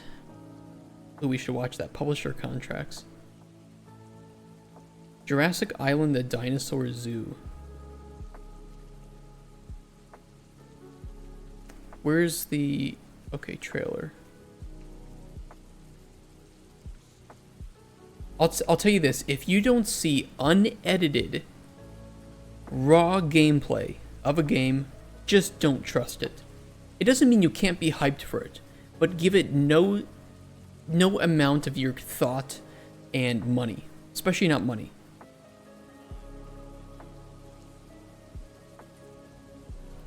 Where's the... Oh, okay. Hold on. Oh no, it used the generic... It's Terraria! Wait.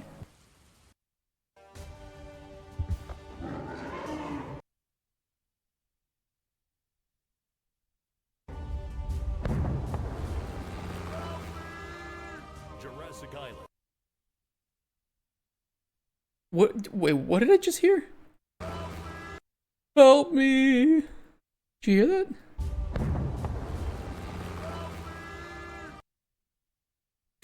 What the fuck is this? Giant dinosaurs just roam shit and die. Jurassic Island, the dinosaur zoo. Yeah, and it was made in Windows Movie Maker. My lord. Yeah, don't support games like this. Just don't give them your money. Like I said, unedited, raw gameplay. Which is why one of the first things I say when we show... I'll just prove it to you guys.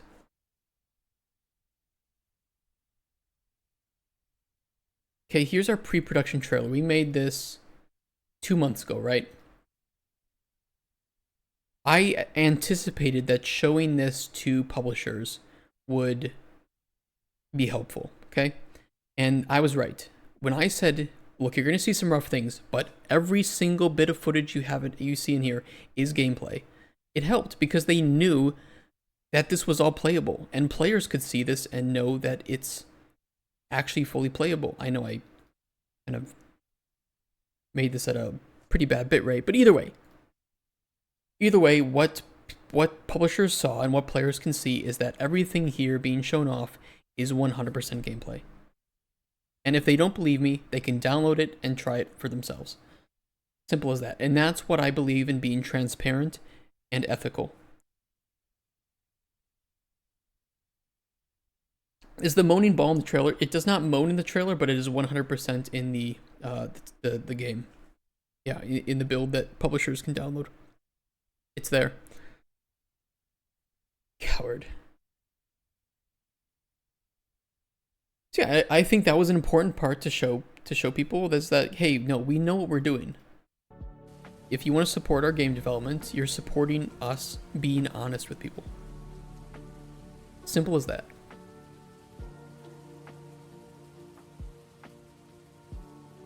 Okay, snapshot settings. Set values.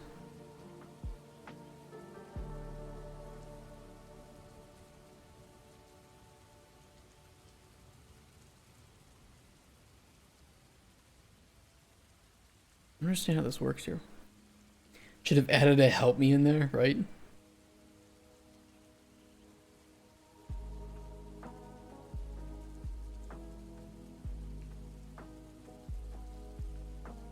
Y'all ever play Battleship? Hell yeah, I've played Battleship.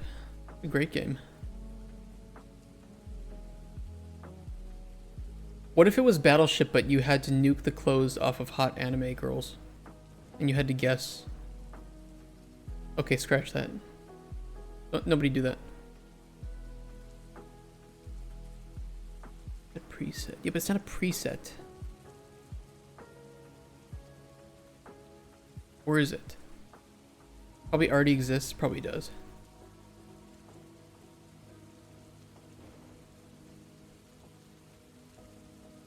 Oh, that's right. I think I set a default here. Snapshotted settings. DLSS on is off. DLSS mode is off. Okay.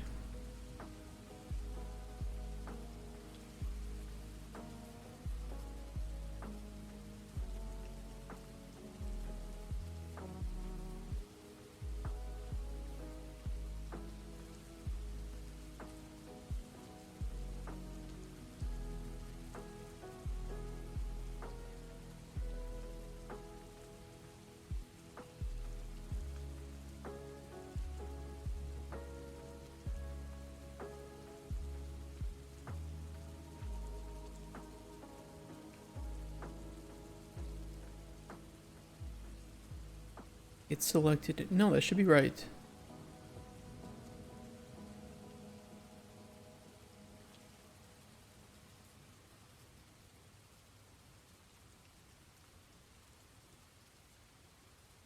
Set preset. Like that.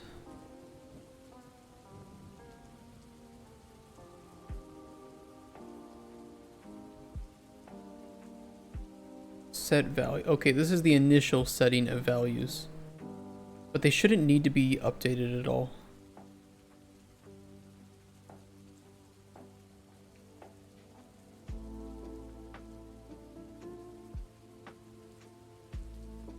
Yeah, check vsync.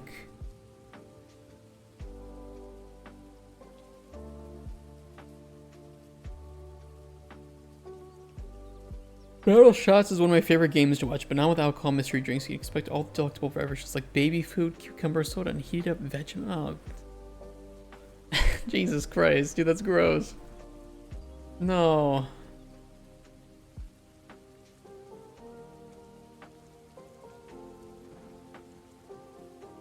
When is set values called?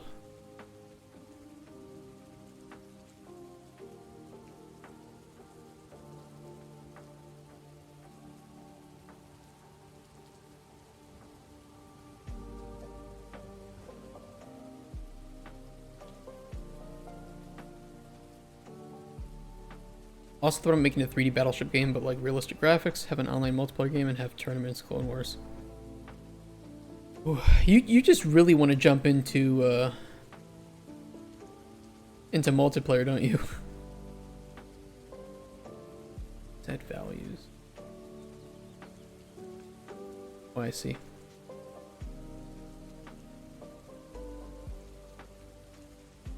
Okay, we'll make a check DLSS event, custom event. Check DLSS.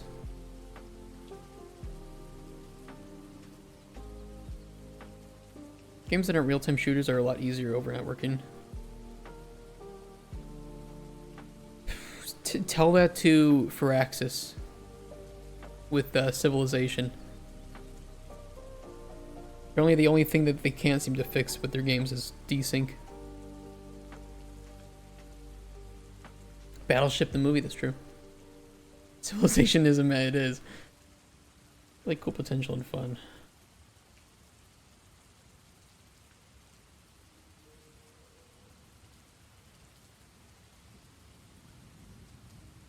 It really should be. Resyncing should be easy.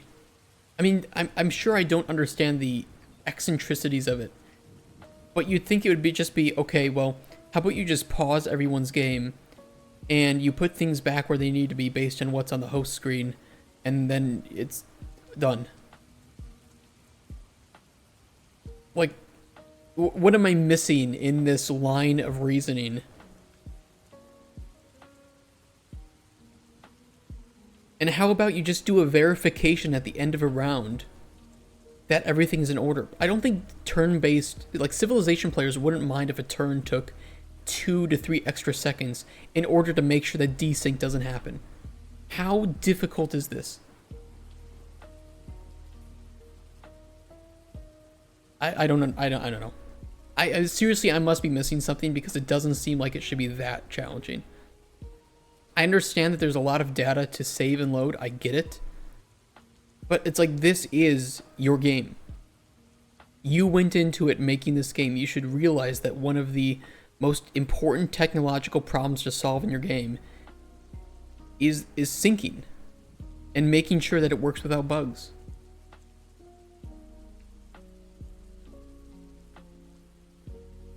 It's weird. It's just, I don't get it.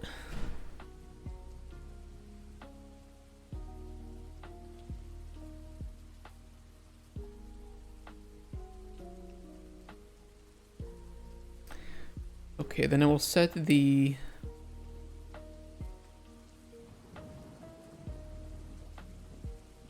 Where do we set whether or not the FXAA quality is active or not? I think we do that within not set values. Oh no, we do. So...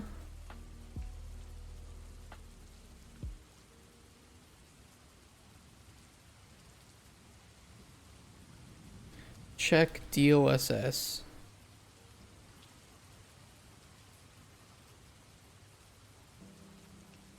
And then set DLSS mode.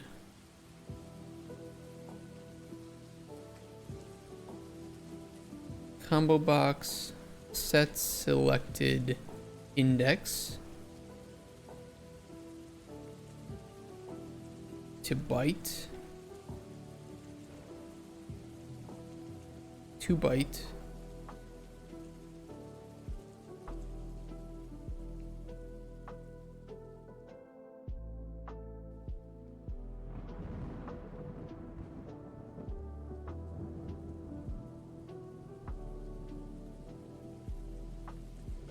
Wait. To integer. Brain fart. Call FNAF security breach on us now. I feel like I'm watching a master craftsman at work. This is a very poorly made options menu. I'm just going to tell you that. Played Tekken 8 and seen Tekken Lounge make a battle. I've not played Tekken. I'm not a big like fighting game fan personally. I think what Bandai Namco is doing with Dragon Ball is pretty great. Can you make Fortnite? Yeah, let me just make a Fortnite. Here, I can make Fortnite for you, okay? There. Fortnite. We did it. I did it, Mom. Fuck off.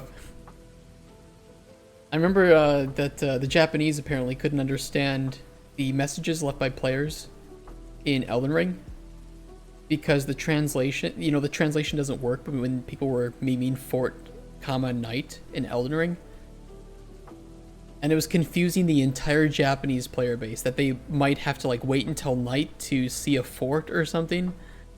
Pretty funny. I love it.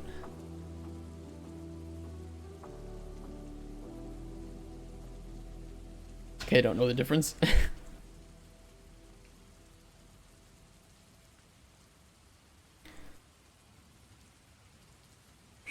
Set selected index, and if DLSS is on,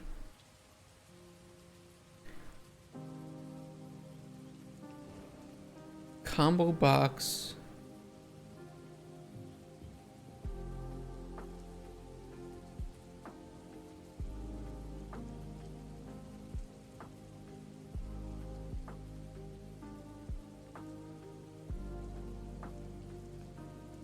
Enabled.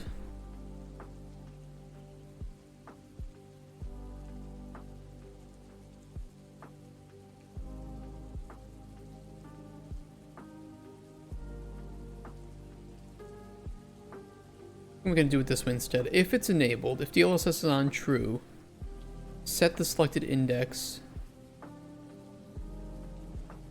Otherwise, set it to 0. Or I guess we could do another select on that too, actually. Alright, select, not select int. Well, that works as well. Select. Ew, careful. Delete. Mr. President, wake up. Shut up. I'm awake. I think I'm more grateful for RPG Maker's options menu now. Yes, you really should be. That was the first thing that I saw. I'm like, oh my god, it just does all this for you for free. Insane.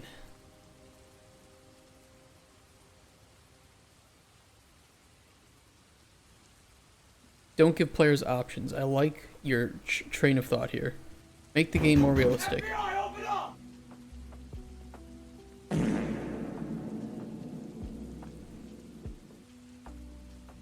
You're born with random settings. I also like that idea. God, you guys. Okay, so is this string of sound effects implying that the FBI wants to break open my door so it makes me fart out of horror, out of being scared, and then I sniff it and come? Is this where we're going with this?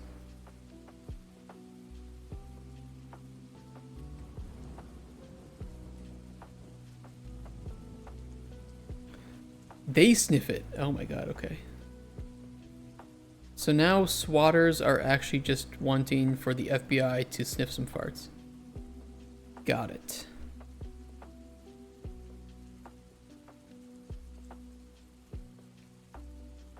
Your words, not mine, it's true.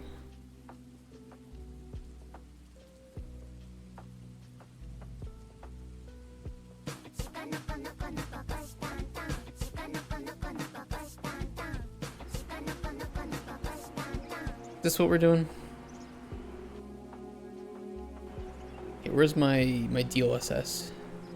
It's off. It is not enabled. Great start.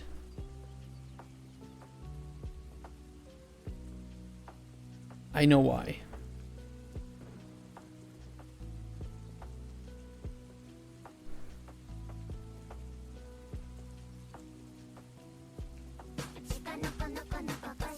Is DLSS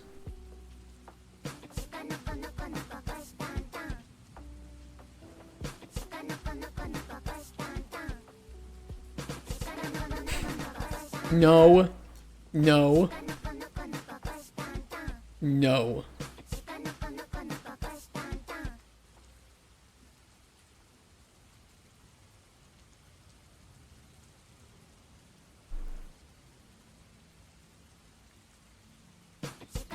I know what you're trying to do. You're gonna try to play it over each other.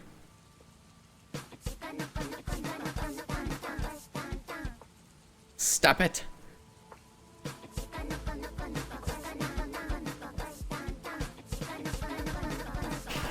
Stop.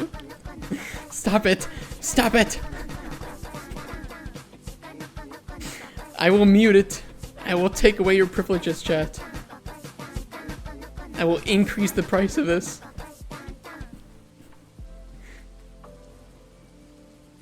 Hope you guys waste all your points. Hope you waste all your points. What am I even trying to do right now?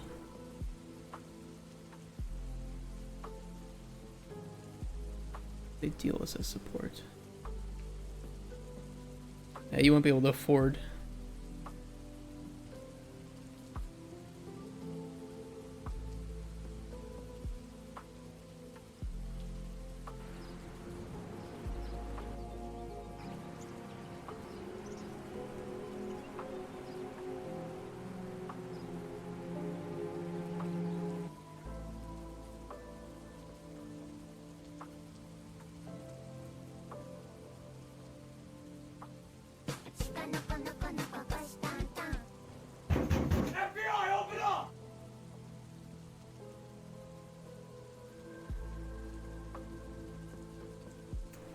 Accurate. And not working.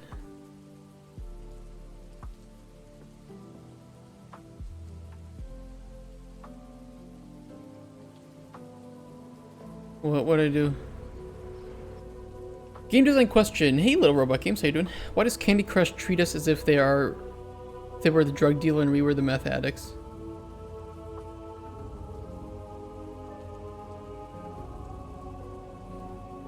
Because it cleverly manipulates psychology. Most mobile games do that. That's how they make that's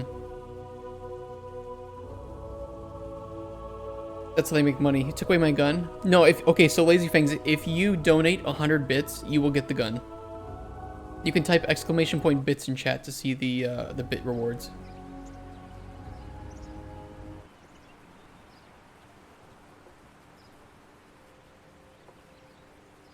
Why does that not work?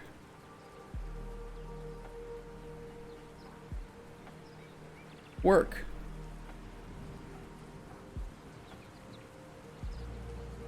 Oh, I see. It's changing VSync.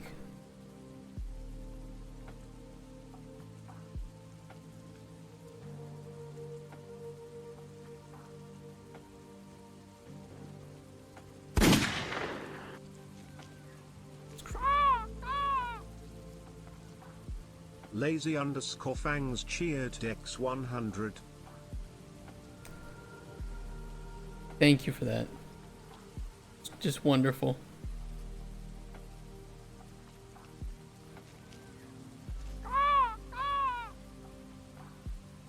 Lazy underscore fangs cheered X 200. Doesn't work like that. Wasted, broke, penniless, on the streets, homeless. Bieda.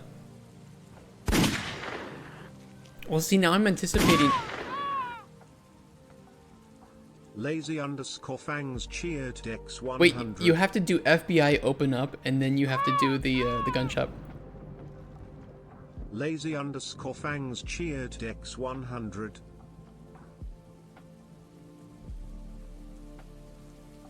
And then the fart, because of course when I die, the last thing I do is crap my pants. So it has to be FBI open up, gunshot, and then the fart.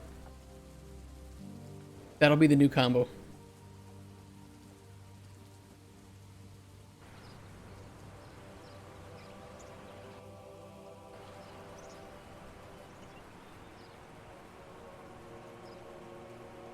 Okay, I mean that aspect is working. But we don't have the DLSS mode working. Why?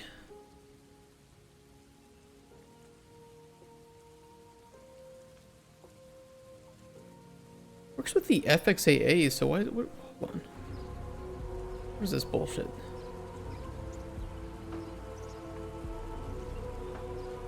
Oh, because I have to apply it for it to show up. Okay.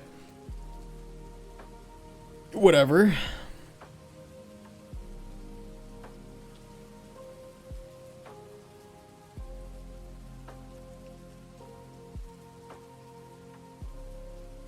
Yeah, I see the issue.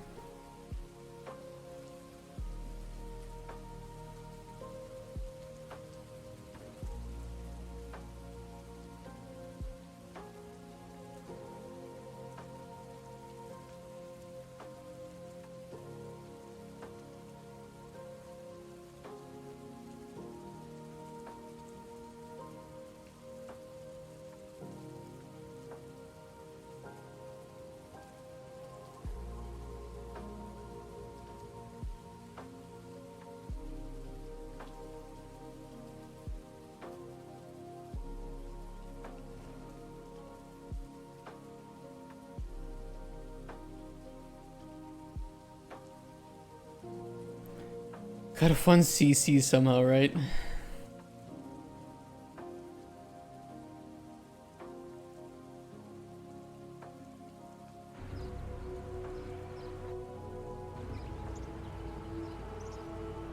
Wish I could debug the DLSS. There was some way to debug it.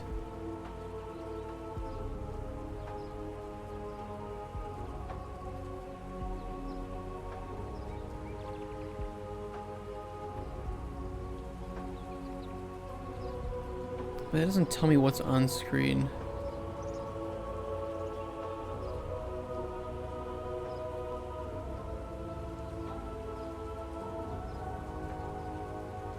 Oh, I see an issue. I see. I accidentally just closed the project. Wasn't even a crash this time. The game is just closing because I accidentally pressed the wrong button. Okay, whatever. Oopsies.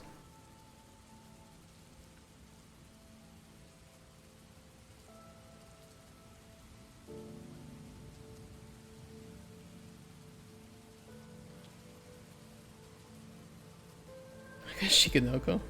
I've been liking the anime so far for that. Like it's silly. Like it's not meant to be the world's greatest anime. It's not meant to be the worst. It's just meant to be fucking weird and chaotic. And I can appreciate that. I always like having at least one of those per season, right? Easy to watch. Doesn't require brain power. It's not silly, it's unhinged. Fair.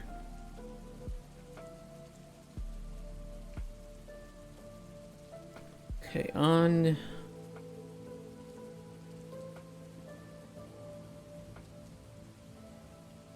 DLSS combo box.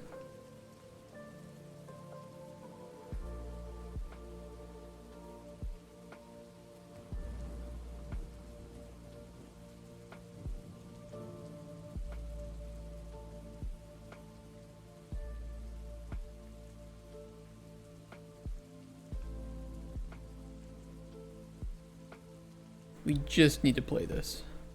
That's it. Has setting changed? Yes.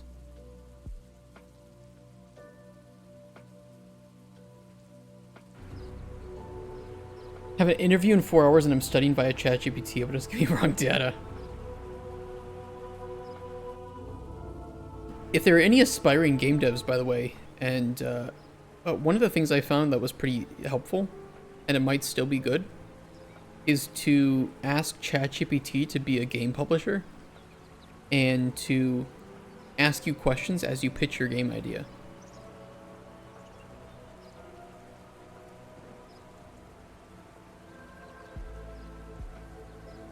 How can I check what my screen percentage is at?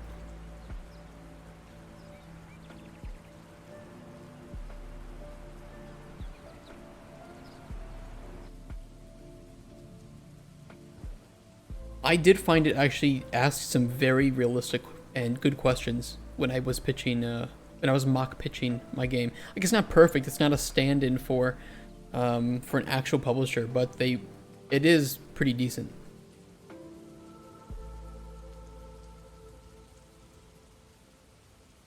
Carlos Matos? Who's Carlos Matos? Won't catch on to bad answers? No, I won't. It'll often treat like anything you say, you are the word of God. And everything you say will be true. Wake up.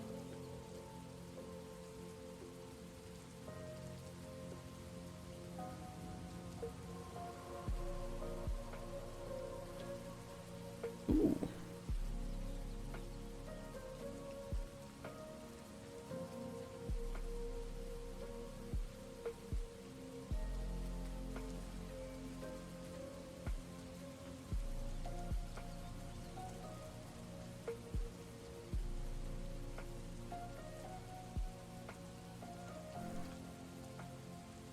I mean, it should work. Maybe I'll do it without... Hold on, let me try this.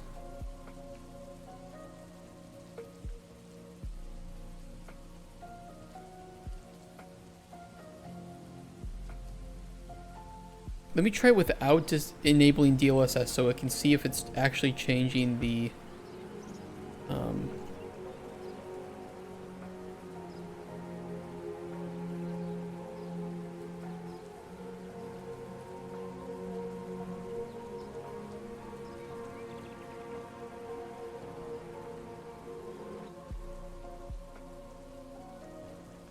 That's definitely not doing it.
I feel like that's working. I feel like I'm going crazy here.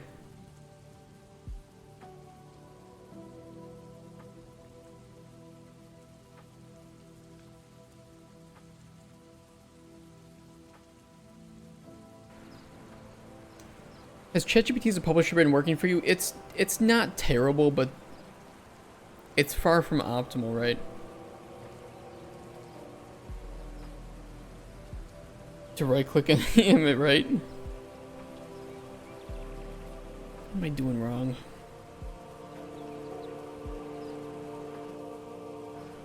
What am I doing?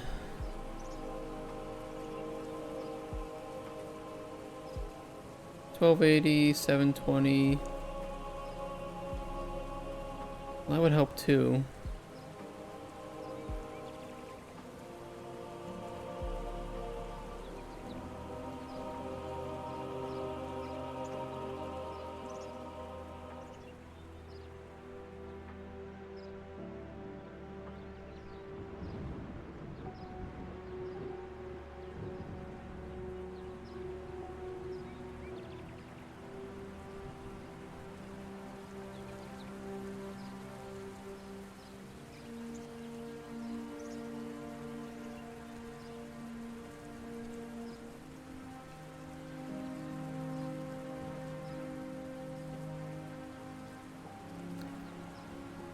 Why screen percentage 0? Unless it's not saving the proper DLSS mode, which I suppose is possible.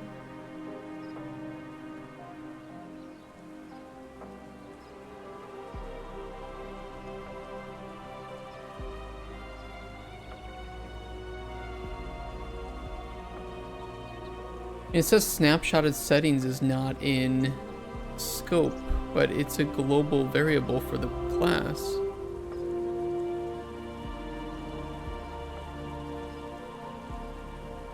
I don't understand.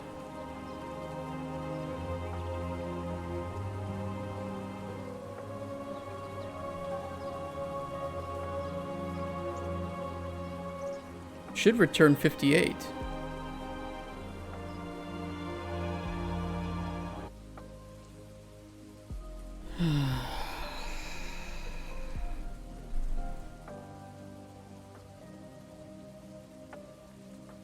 What is the reason for this?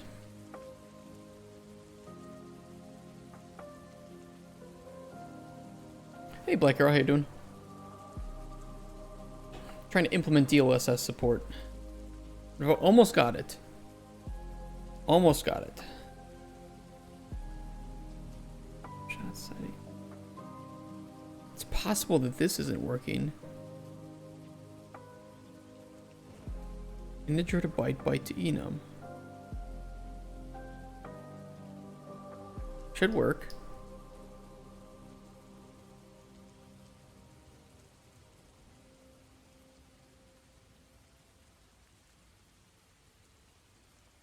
Seems so sad. I'm just trying to figure this shit out. It's annoying.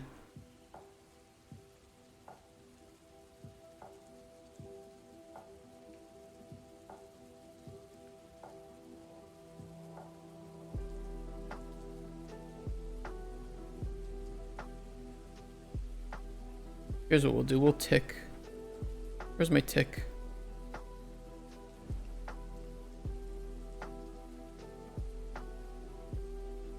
Git break.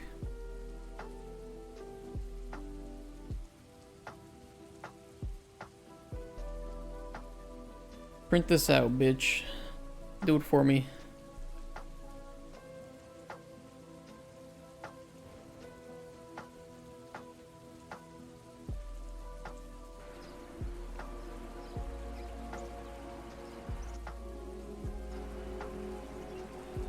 Oh great, it pushes that off the screen. That's just what I want. How about the duration is 0.05?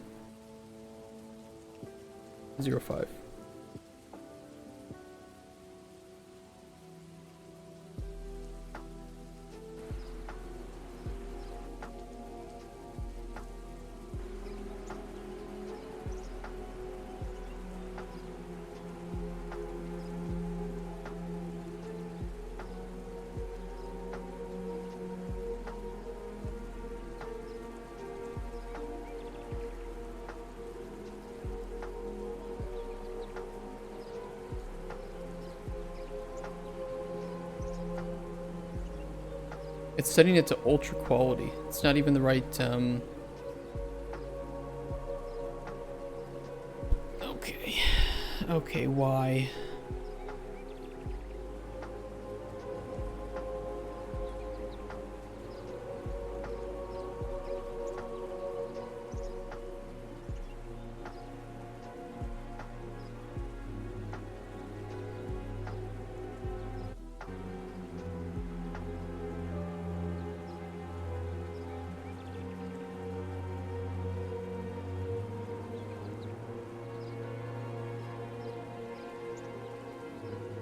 DLSS mode quality.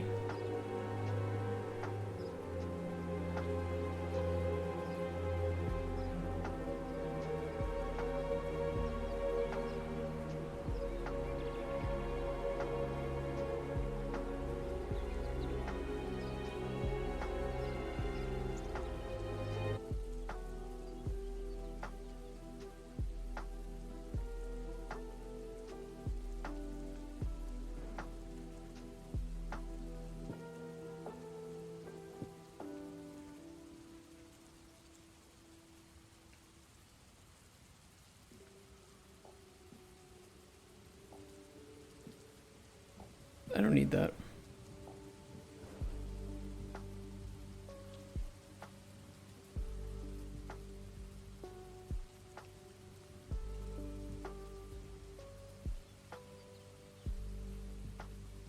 Not sure if that'll fix the issue, but let's see.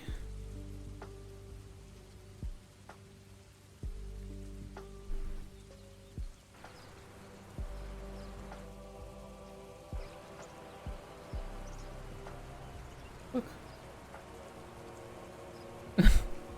Why is it? What? It was like half opaque. What?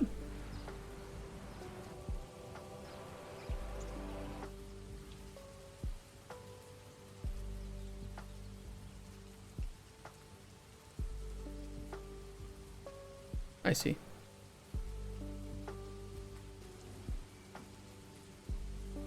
Deleted one node too many.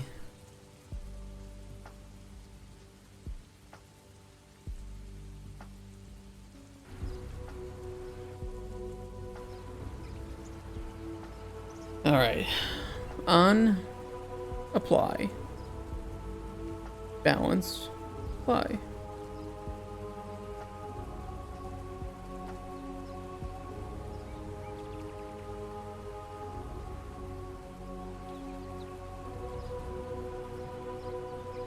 Oh, I remember. I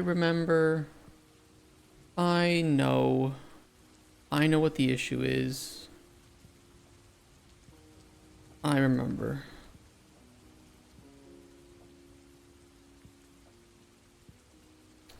Because we don't do auto or DLAA. That's why it's giving me the wrong one. Okay, one thing we gotta do.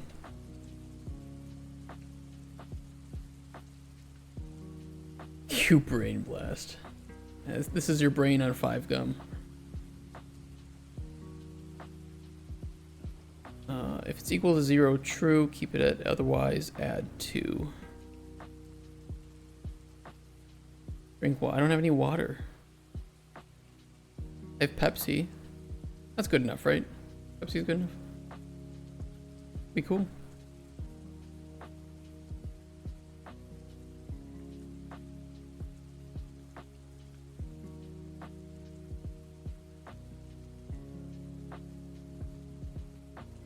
That should be okay. Sure. Okay, perfect. I got proof. You're a slave to the overlords? Yes, I am. I'm also a slave to my fiance.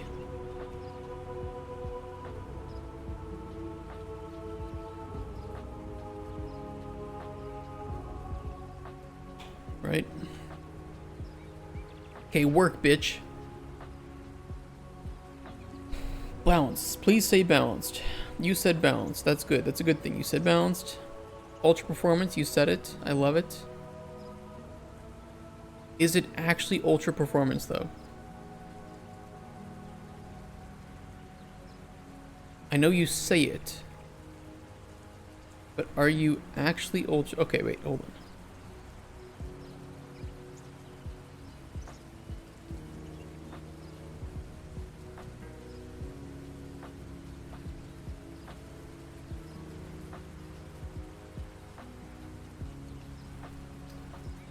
I can't tell. Can I grab the current? Can I get the current screen percentage? Get...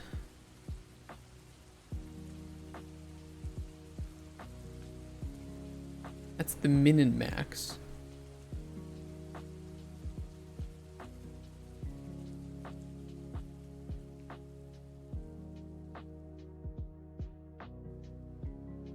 Oh, so much performance. Like, it's like nothing that's changing. How can I check the screen percentage?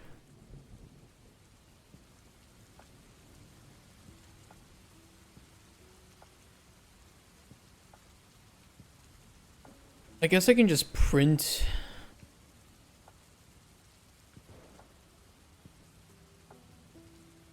on apply options, whatever this is doing. I mean, it's executing a console command. I guess I could just check the logs for it, right? Let me just do it this way.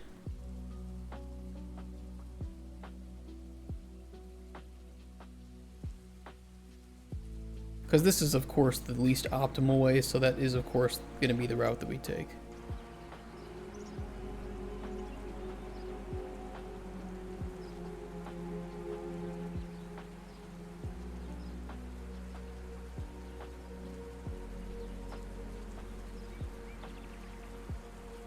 Screen percentage 0. 66. 58. 50. 33. Like, it should look like ass.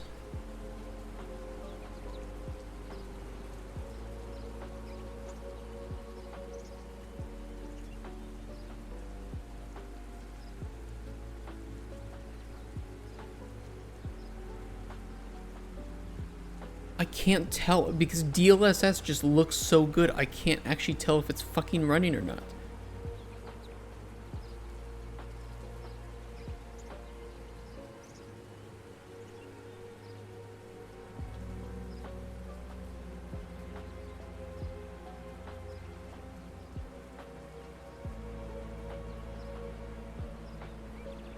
I think it is.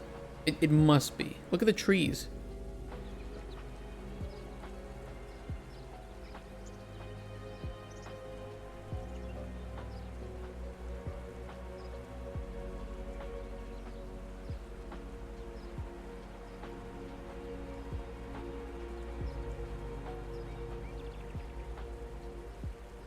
Please add insanely realistic looking zombies.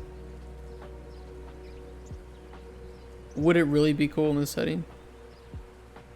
It must be turned on.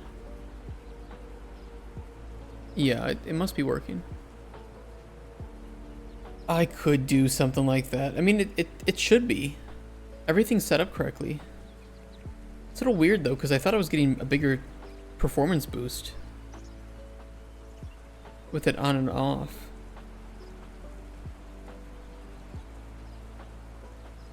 Yeah, I get about 16 to 17.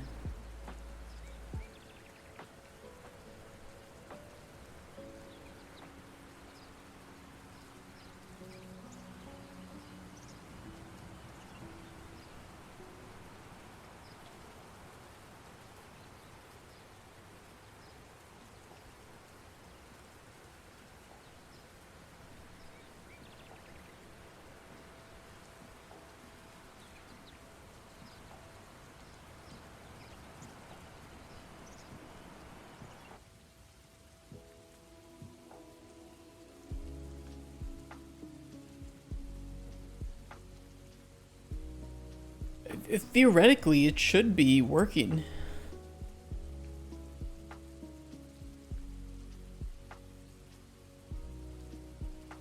It would be really noticeable though if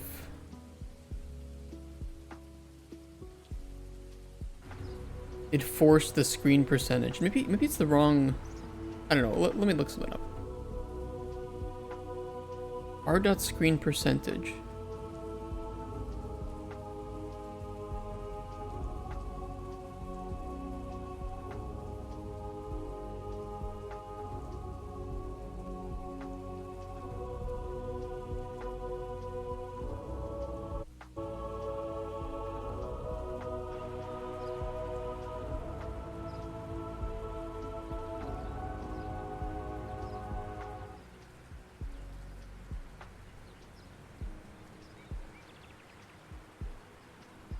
On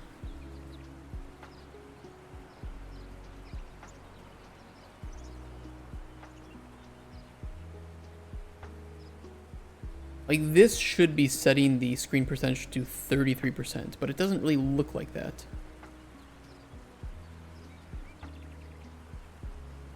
And that's not getting changed.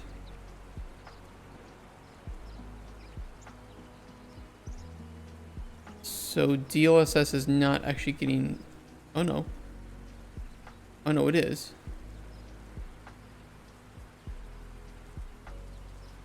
Wait, now it's... Wait, what?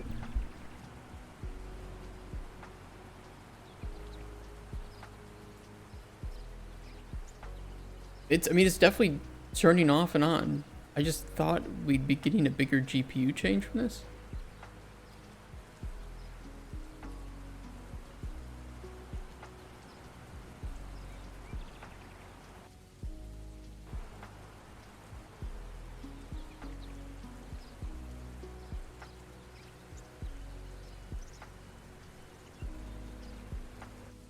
Hmm.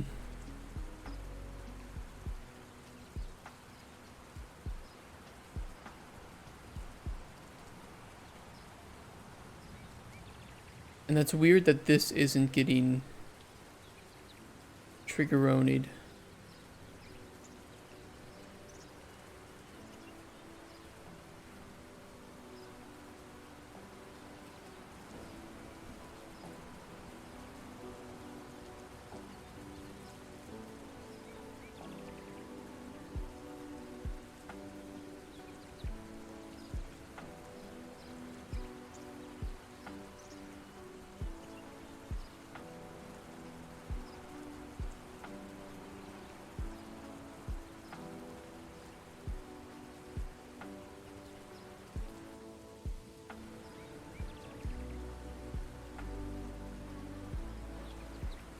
Hmm.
Why doesn't this get...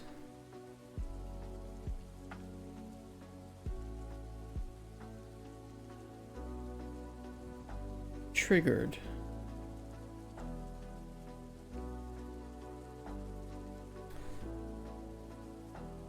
I'm so confused. I am so confused.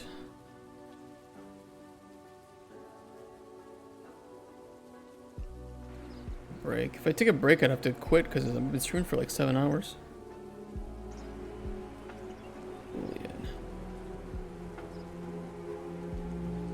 True.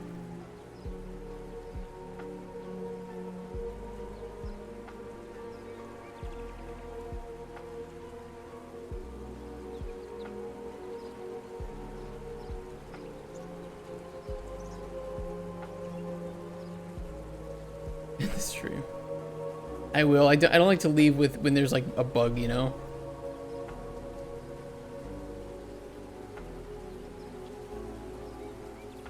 Something about screen percentage 0 and 100 look...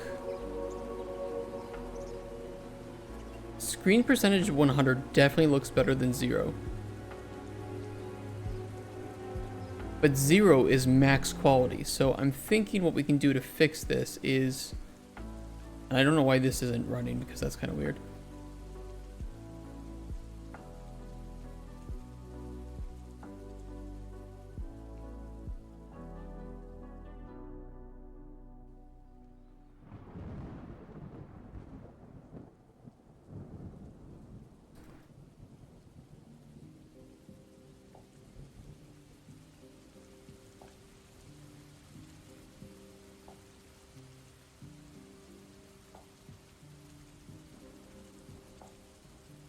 There is no tomorrow, yeah.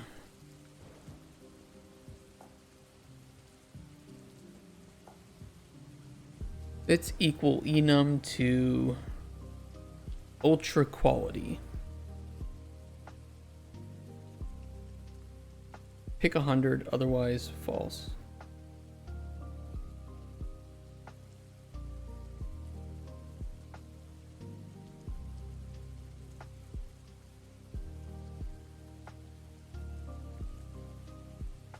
Although technically, wouldn't that make sense if it was outputting 0? But I don't know. The goal is to get more frames. It's really hard to test on a computer that is CPU bottlenecked, right? Like my GPU can handle this, no problem. So it's really hard for me to debug whether or not it's actually helping in any meaningful way.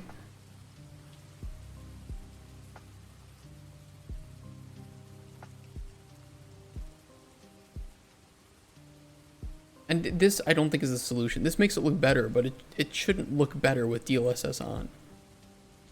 It should run better with DLSS on. Can't test is worth fiddling with. I suppose my only care is whether or not it actually works.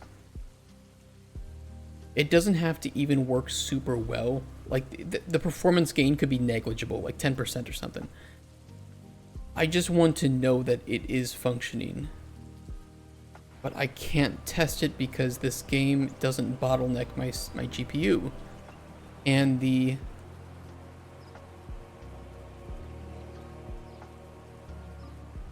It doesn't see... I don't know. I need like just a good standard scene, which I thought was just me looking out into the distance here. I mean, the GPU is doing a little bit of work for the UI, right?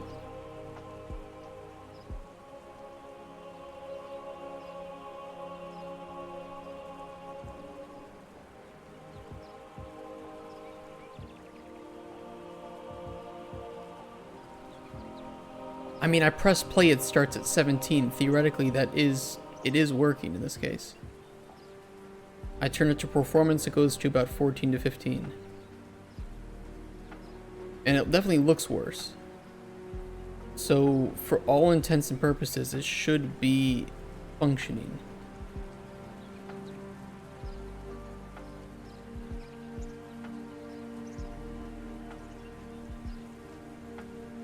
I don't know, it's like maybe the amount of GPU work for running this game is not something that can be fixed intensively by DLSS, because it looks like there's a lot of stuff like shadows, right?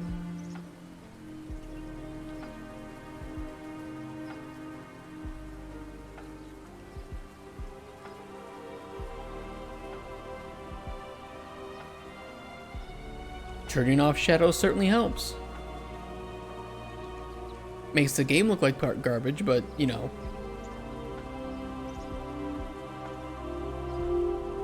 Like, this pre-pass and base pass is pretty high. I don't really know what that means.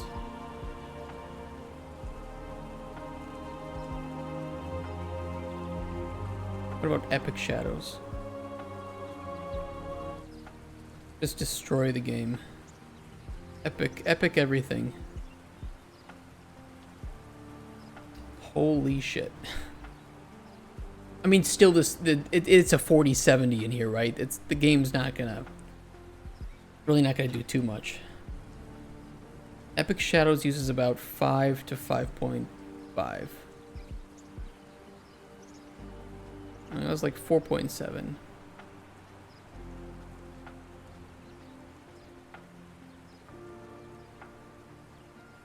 Yeah, Medium Shadows is definitely using less. That's for sure. I'll tell you what though, the game on Epic looks pretty good.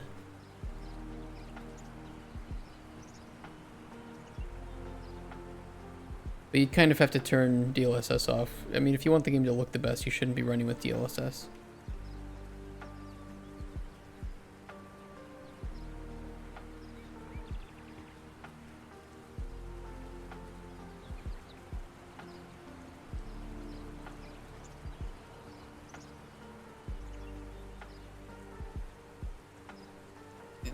I'll just see. Well,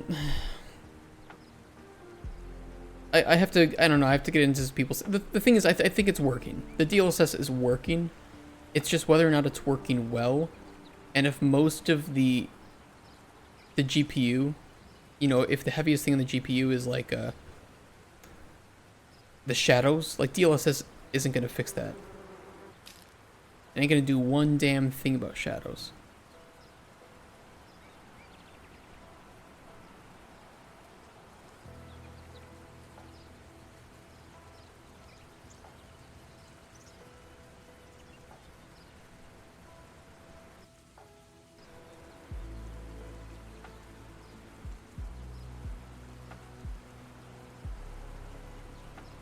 I do think, though, that turning on DLSS to ultra quality does improve the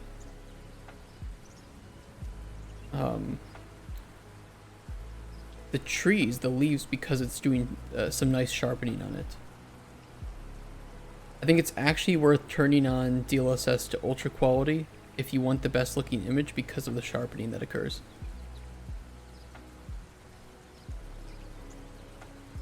For any of you with like 20 series and up, when you guys test this out, if you test this out, you just have to tell me how it looks when you mess around with the DLSS.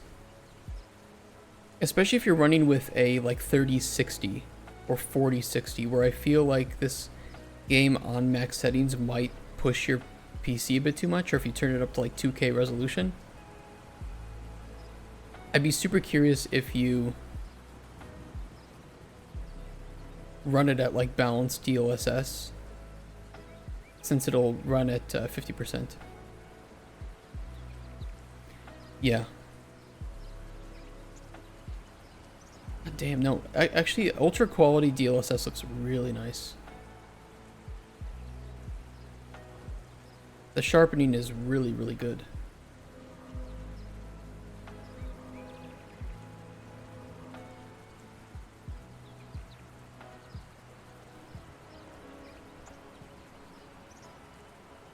It actually looks better on ultra quality DLSS than it does without it. And you can really, really see it in the leaves.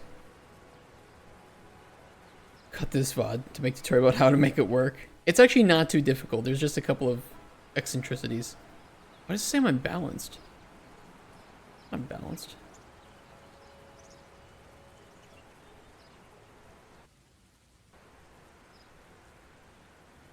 And I'm not an ultra performance either. What the fuck are you talking about?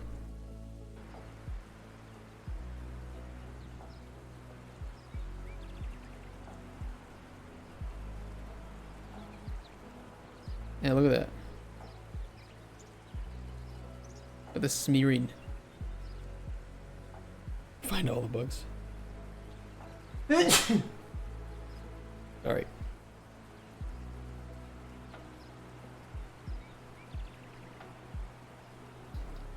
Thank you.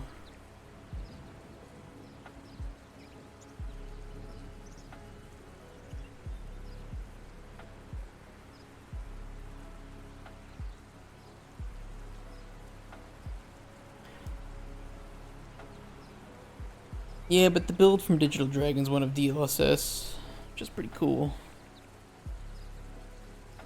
I think I have to mess around with it a bit more because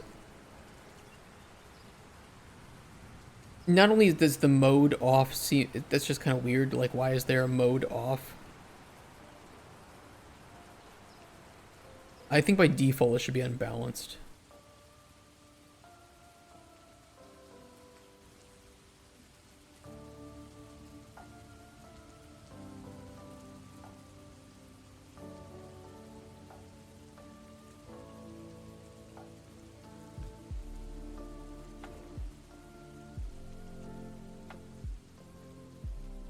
Let me delete that.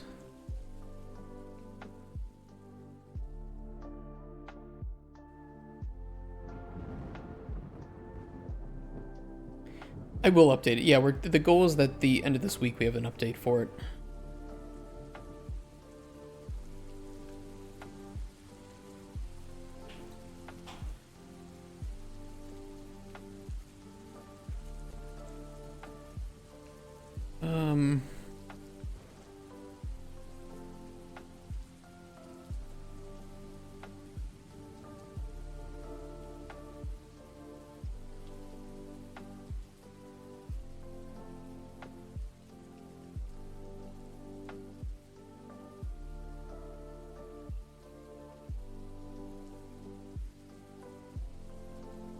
Oh god, which one is it equal to?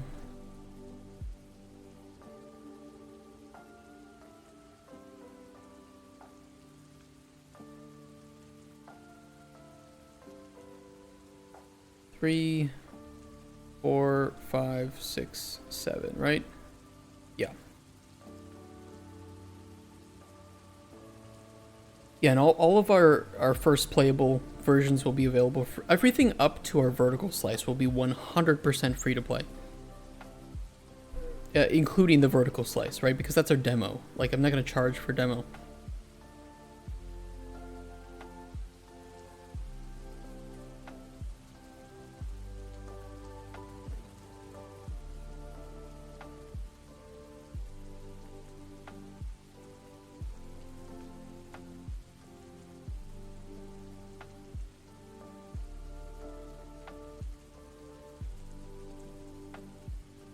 And we might do some private play testing as well, with people that apply, or we pick and choose, and in which case you'll just be given a free copy of the game to test on Steam. Is this stuff an open developer? Yeah, I hope we can be that, right?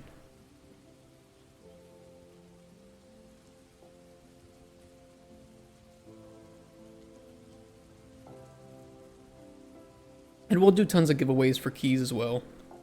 We're not going to be too stingy about it, especially for people who are long-time watchers.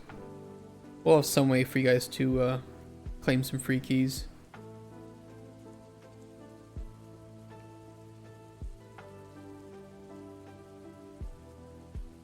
Might corrupt your NFT, might corrupt your crypto. Both are priceless. Yeah. If people want more of our crypto coin, we'll just make more. It's not worth any money anyway. You can actually just tell people how much you have, and we will never dispute it because it will always be true.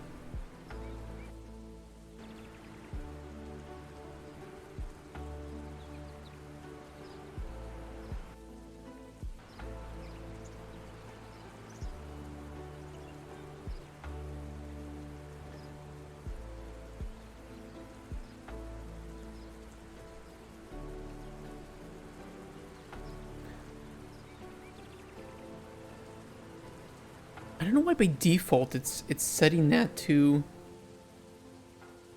ultra qual. I don't get that. Hold on. We're still printing the type, right?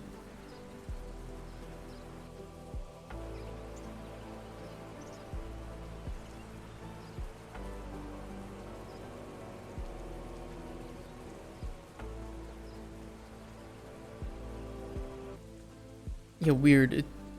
By default, it should be unbalanced. It's even set up here. Balanced.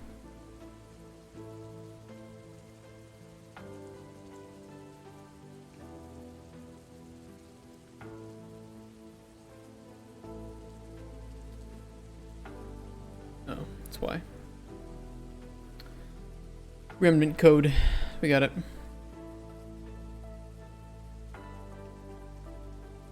One prototype does an unexpected thing in my runner game. A character died right before entering the finish line, and a sliding corpse triggered the win. Keep it. I say keep it, because it creates hilarious scenarios.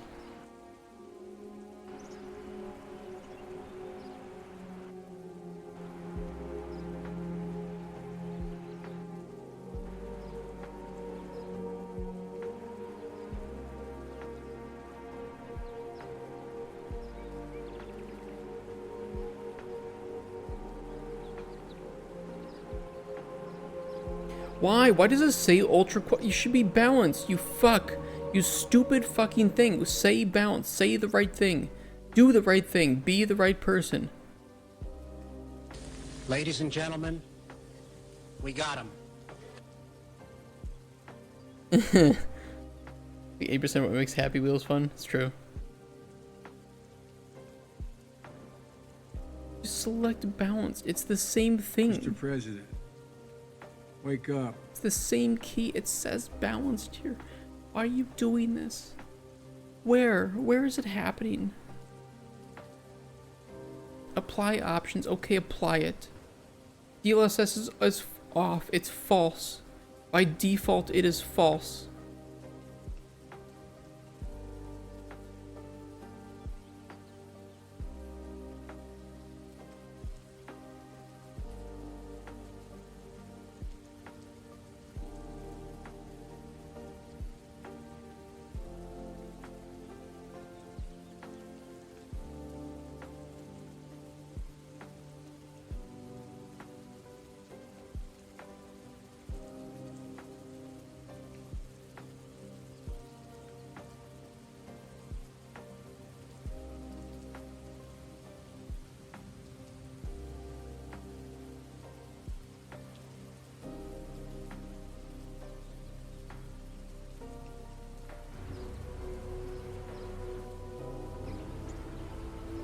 No, no, don't be ultra quality.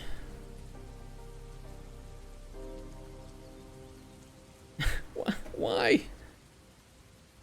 It's normal. You're normal. Be normal.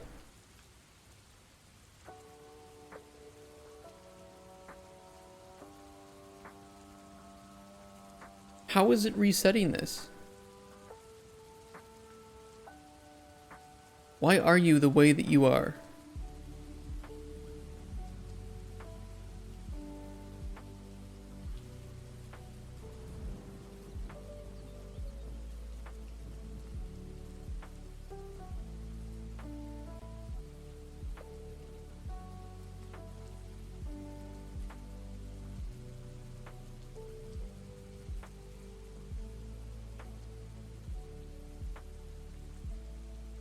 Everything about who you choose to be. I love it, right? What a legendary show. Why is this not delete? What are you doing?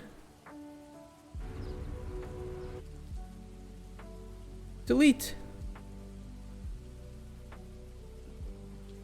I can't delete it.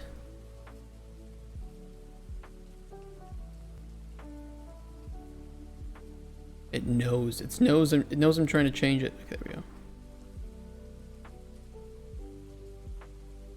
Like, it's weird that this doesn't run.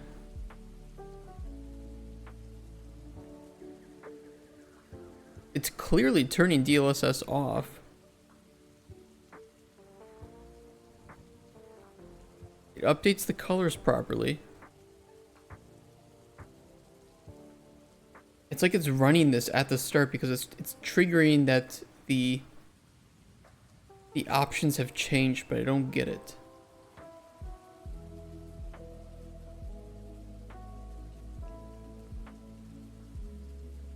Something is resetting that, and I don't know what.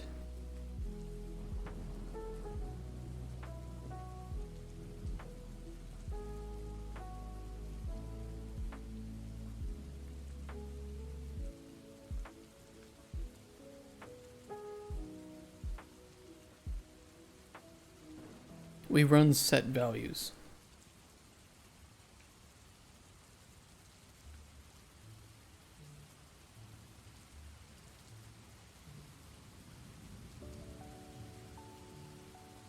Tier. Tier. Remnant code. We shouldn't even have to set selected index, actually. It's already going to be default. But...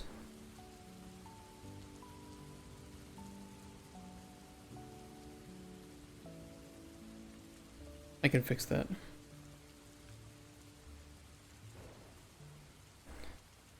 Fuck me. Just fuck me. Right...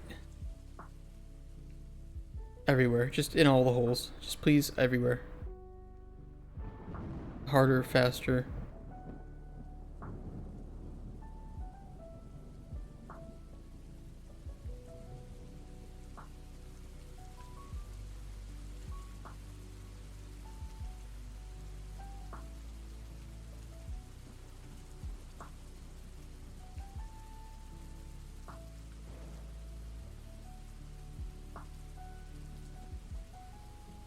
Okay, this better say balanced. If I see an ultra quality there, I'm angry. Rantosaurus Rex mode is going to turn on. Okay, it says balanced. We're good. Is it actually balanced though? Is this the balanced preset? It's really hard to tell the difference.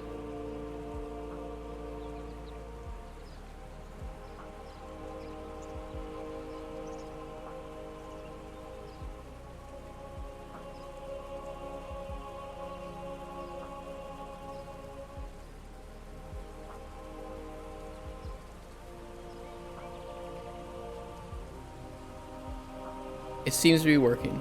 We seem to be okay.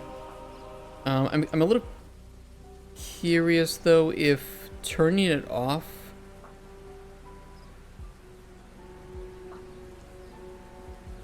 Yeah, turning it off does not fix my screen percentage, I think. Yeah. That's easy. That's easy. We can fix it. What is the difference between ultra performance versus ultra reality? Or ultra quality. The amount right now, it's the amount of scaling that occurs. So ultra performance is 33% of your intended resolution, and ultra quality I think is 66-ish % of your desired resolution. Yeah. Or no, ultra quality is...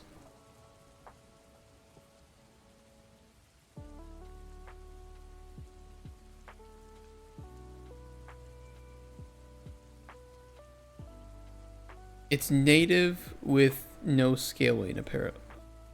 I don't even remember. I don't know.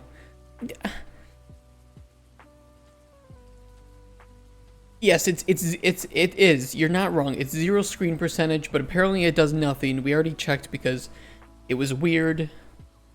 But yes, it is. From top to bottom, you have ultra quality to ultra performance. It goes 0, 66, 58, 50, 33. And then you have sharpening. There's these two floats that we don't use, like min, screen percentage, and max. Well, I don't know. I don't know. I don't know. I don't know. Why? I don't know. I don't know. That's my answer.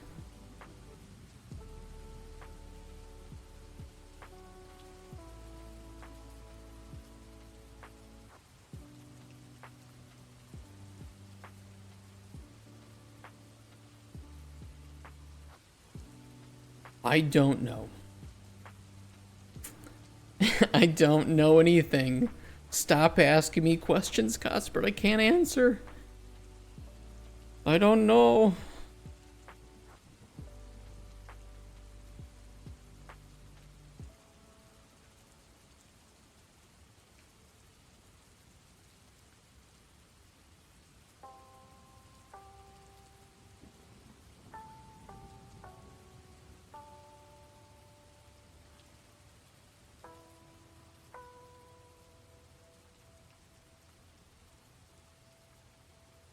Here, we'll do a little spaghetti. just work here, yeah. I don't know, Casper, I'm not the one that makes this game, okay? I'm just the one that makes everything. Okay, look. Let's not pretend like I know my job, okay?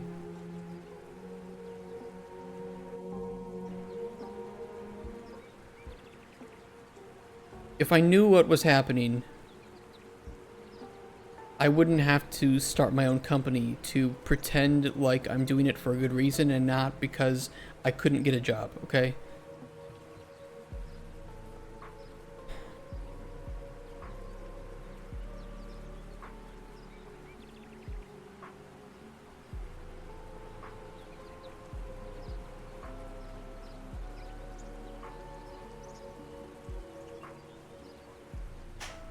This is what looks the best, but I think it's literally just because I'm sharpening the game. I think a 35% screen sharpen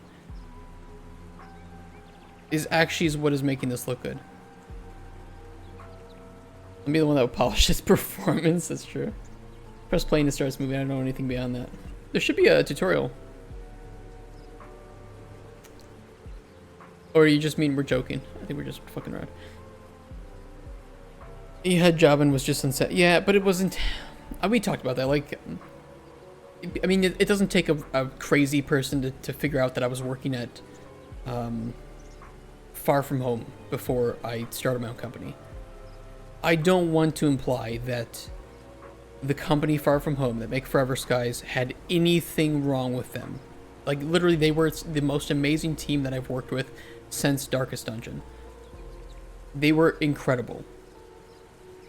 Everything from management to the accountant were so helpful, so nice, and so experienced. I just felt like my life was pulling in a different direction after some family things went on, and was like, yeah. I wasn't unsatisfied with every job because every job treated me poorly. At a certain point, some things happened in my life, and afterwards I was like, you know what? I think I'm gonna go in this direction.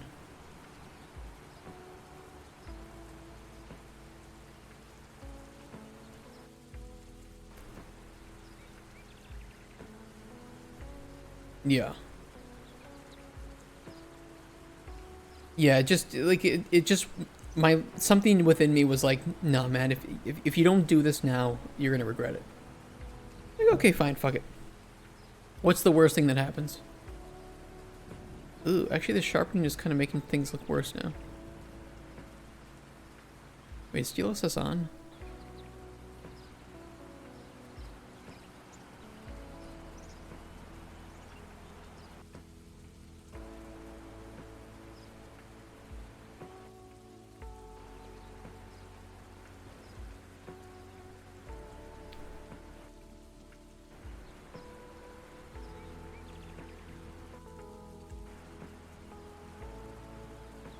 It's so weird. I at this point I'm just trying to figure out. I don't know. I'm going crazy. Does DLSS actually make this game look better? And which one?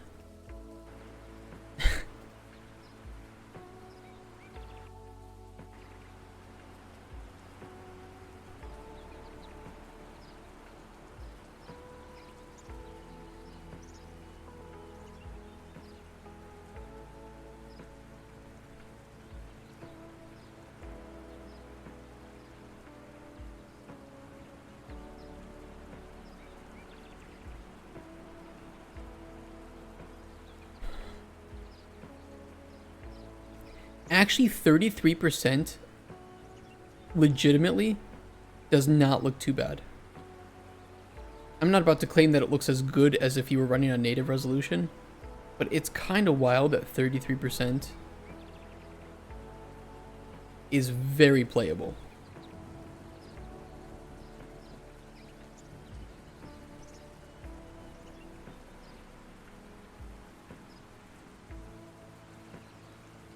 It could be due to the graphic style. Like 50% I definitely think looks the best in terms of value, I guess you could say.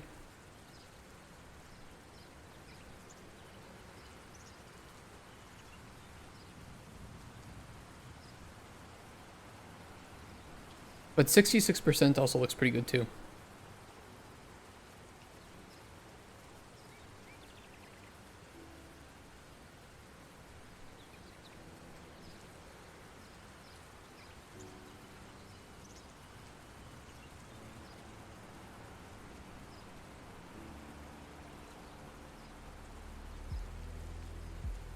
Yeah, it does say between 50 and 100 is best. But it's funny because that's what it says, and yet what it recommends for ultra performance goes all the way down to 33%, so I think Nvidia has some things to answer for here.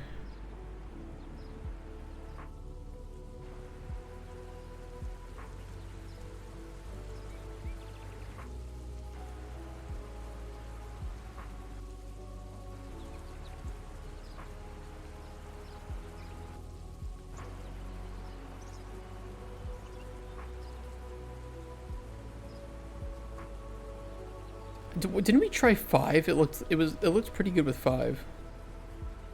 Well, I have to turn on DLSS. Like, it looked really trippy, put it that way.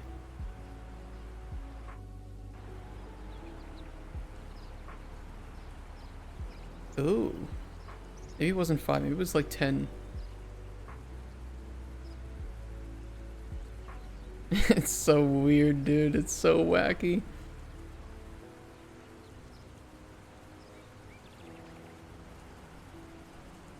This is almost like an artistic choice at this point.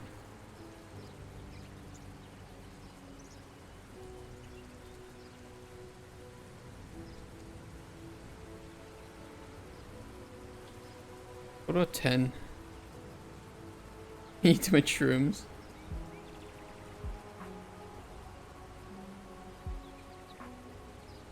Yeah, it's like one of those. Yeah, it's exactly what it is. It's like I entered. Wasn't there like a questline in Oblivion where you had to enter paintings? You guys remember that? Greem sequence. Oh yeah, let me just have my Greem sequence. Maybe it was 15.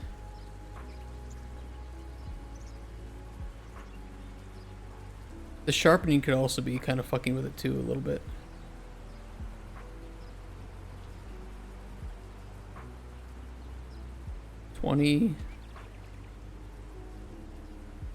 It's just wild how you go from 20, right? And this is, it's not playable. It's not playable. You can't make out anything.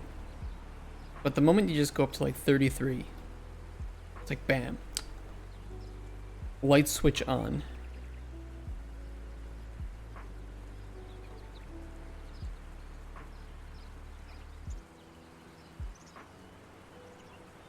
And you have to tell people, guys, the game is running at lower than 800 by 600 resolution. Technically. It's gonna be an accessibility feature. This is what happens when you take allergy medicine. It's like those commercials. Claritin clear. When you take Claritin, you can see clearly. No more watery eyes in the spring. This is your eyes before Claritin. Oh, you can't play with your children. No sandbox fun for you. And then you turn on the Claritin. Wow.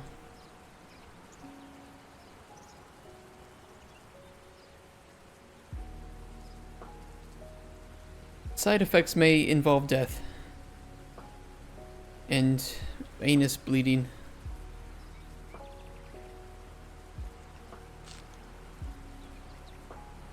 I got my inscription game to run much faster because I chose the smaller window.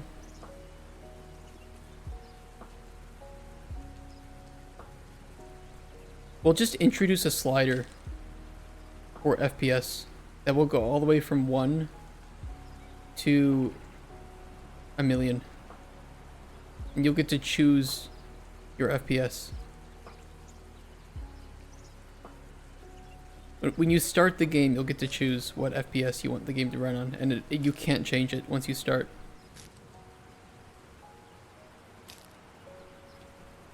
How does that sound?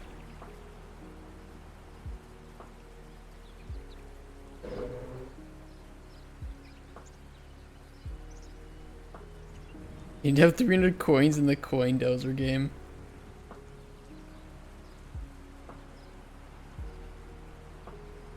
Be so stupid. I'm just gonna assume that it works, even though it's not the greatest implementation. You know, you can always just not turn it on, I guess. It's a prototype. Who the fuck cares?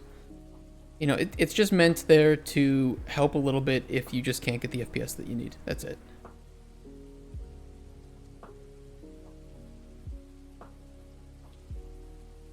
And I think in that regard it is working.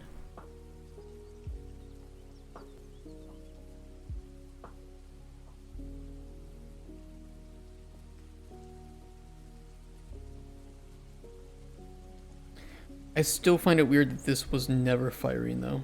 I really don't get that. Shit, and I was gonna play some Elden Ring today, but I don't think I can. I have to go to the store. Sadly. What's going on? Okay, we can delete this.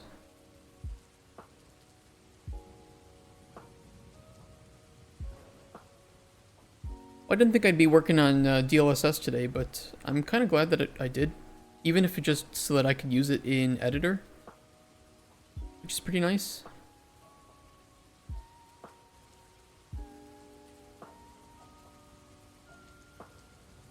Honestly, that's a huge help.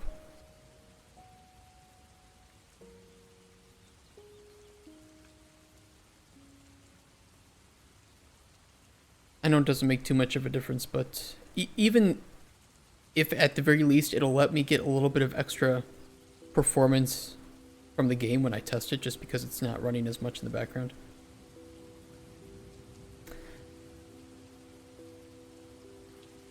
That's a good idea, Lazarla. You know, let me test it first thing in the morning when you get in the stream. And that'll be good. Why are these lines? You see these lines? What the fuck is that?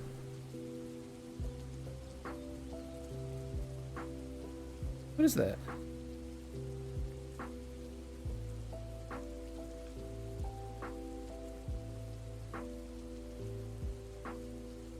What is that?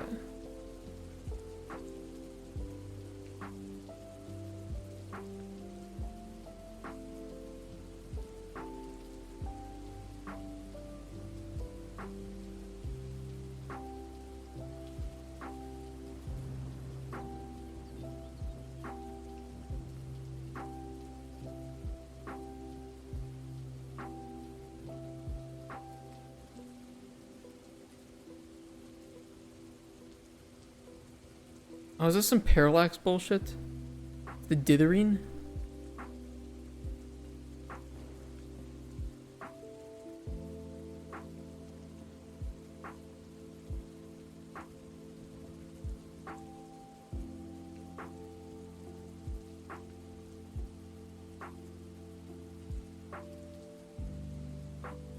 But I turned off the dither.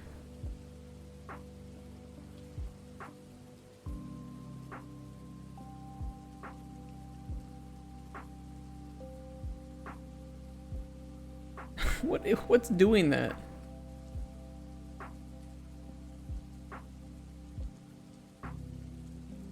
The lighting?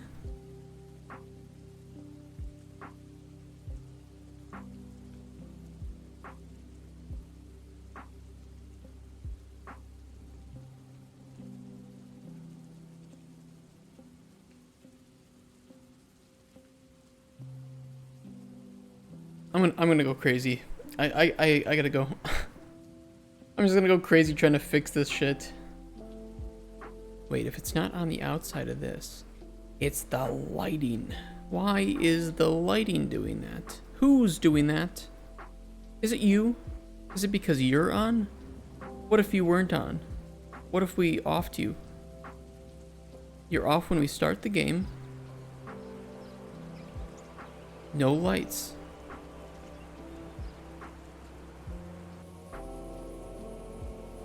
No lights there either. Maybe it's just a editor problem. You know Spoon? He doesn't know. Spoon doesn't know. Well, either way, we have our, actually, couldn't I technically then...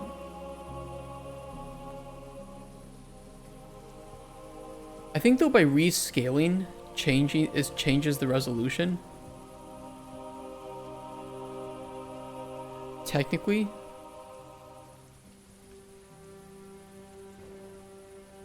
But I'd be curious. Hey, Mr. Soluk, I'm just about to get off like in 2 minutes. I hate when you guys do that. You guys have to have a sixth sense for when I'm about to quit. And not say anything in the stream. Okay? That's your goal as chatters. So that I don't feel guilty. You're just gonna have to guess when that happens too. Because I don't know when it happens.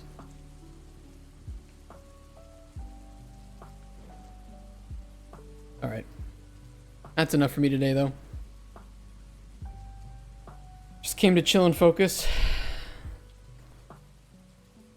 It was not a very it wasn't a very chill stream, dude. I got stuck on DLSS support. I mean, to be honest, I did it in a day. Like, we have DLSS working, so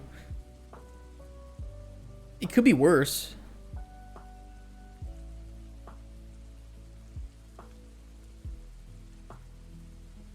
Congrats, thank you. I appreciate that.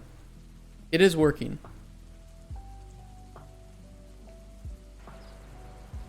And it looks pretty good. It is theoretically working.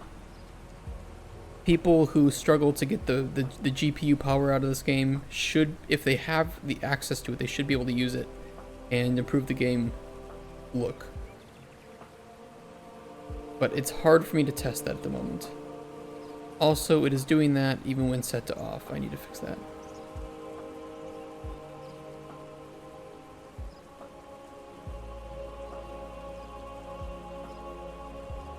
Okay, hold on. One more thing. When that's set to off, it has to reset the screen resolution. I thought it was doing. Apparently, it's not doing it. So, you know, like, suck my dick or something.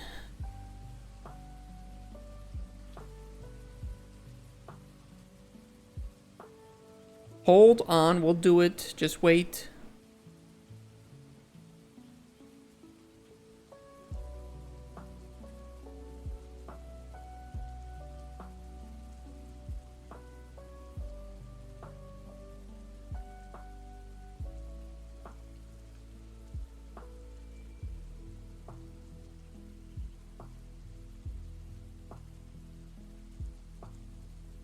You're feeling cold in winter, just spent, yeah. Maybe that's why it's so hot in here.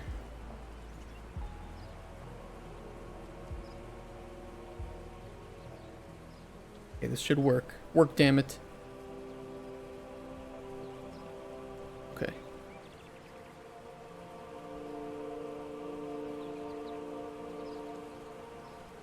Actually, this is a good example. This is with DLSS off. The game is rendering at 1920 by 1080. Looks pretty good. This is with DLSS on the worst setting, which is running the game at like 600 by 400 or something.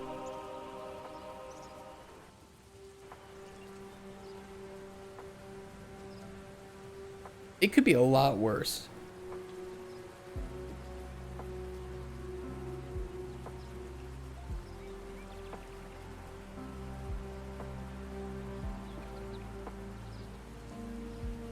And you would never be able to tell if the game is running at like 600 by 400 resolution.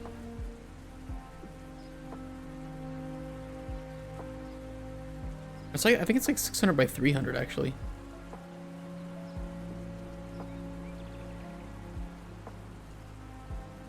There's definitely quality loss.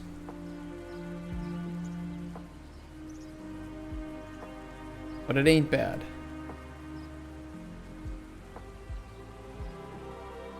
Okay, now that I know that's fixed, I can go.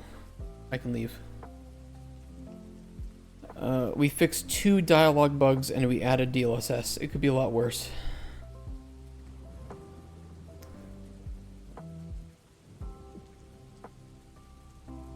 Pending changes. Added. Fixed up a couple of dialogue issues. Added DLSS support. Hey, that's a big thing, adding DLSS support. I mean, look, Elden Ring still doesn't have DLSS support. Cauldron Chronicles has DLSS support. That's right. Just saying. Just saying. We did it in one day. What's your reason, Miyazaki?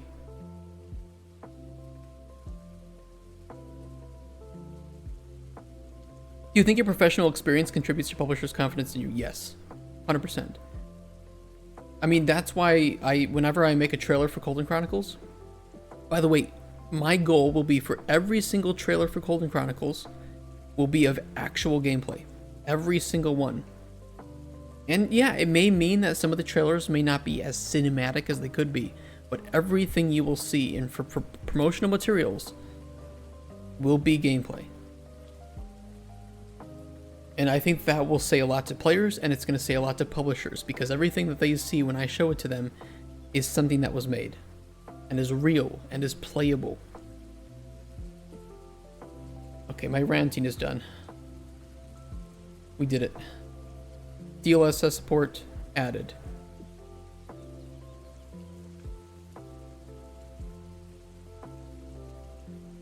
Most games don't. No, they don't do that. They don't do that, and it's kind of scary.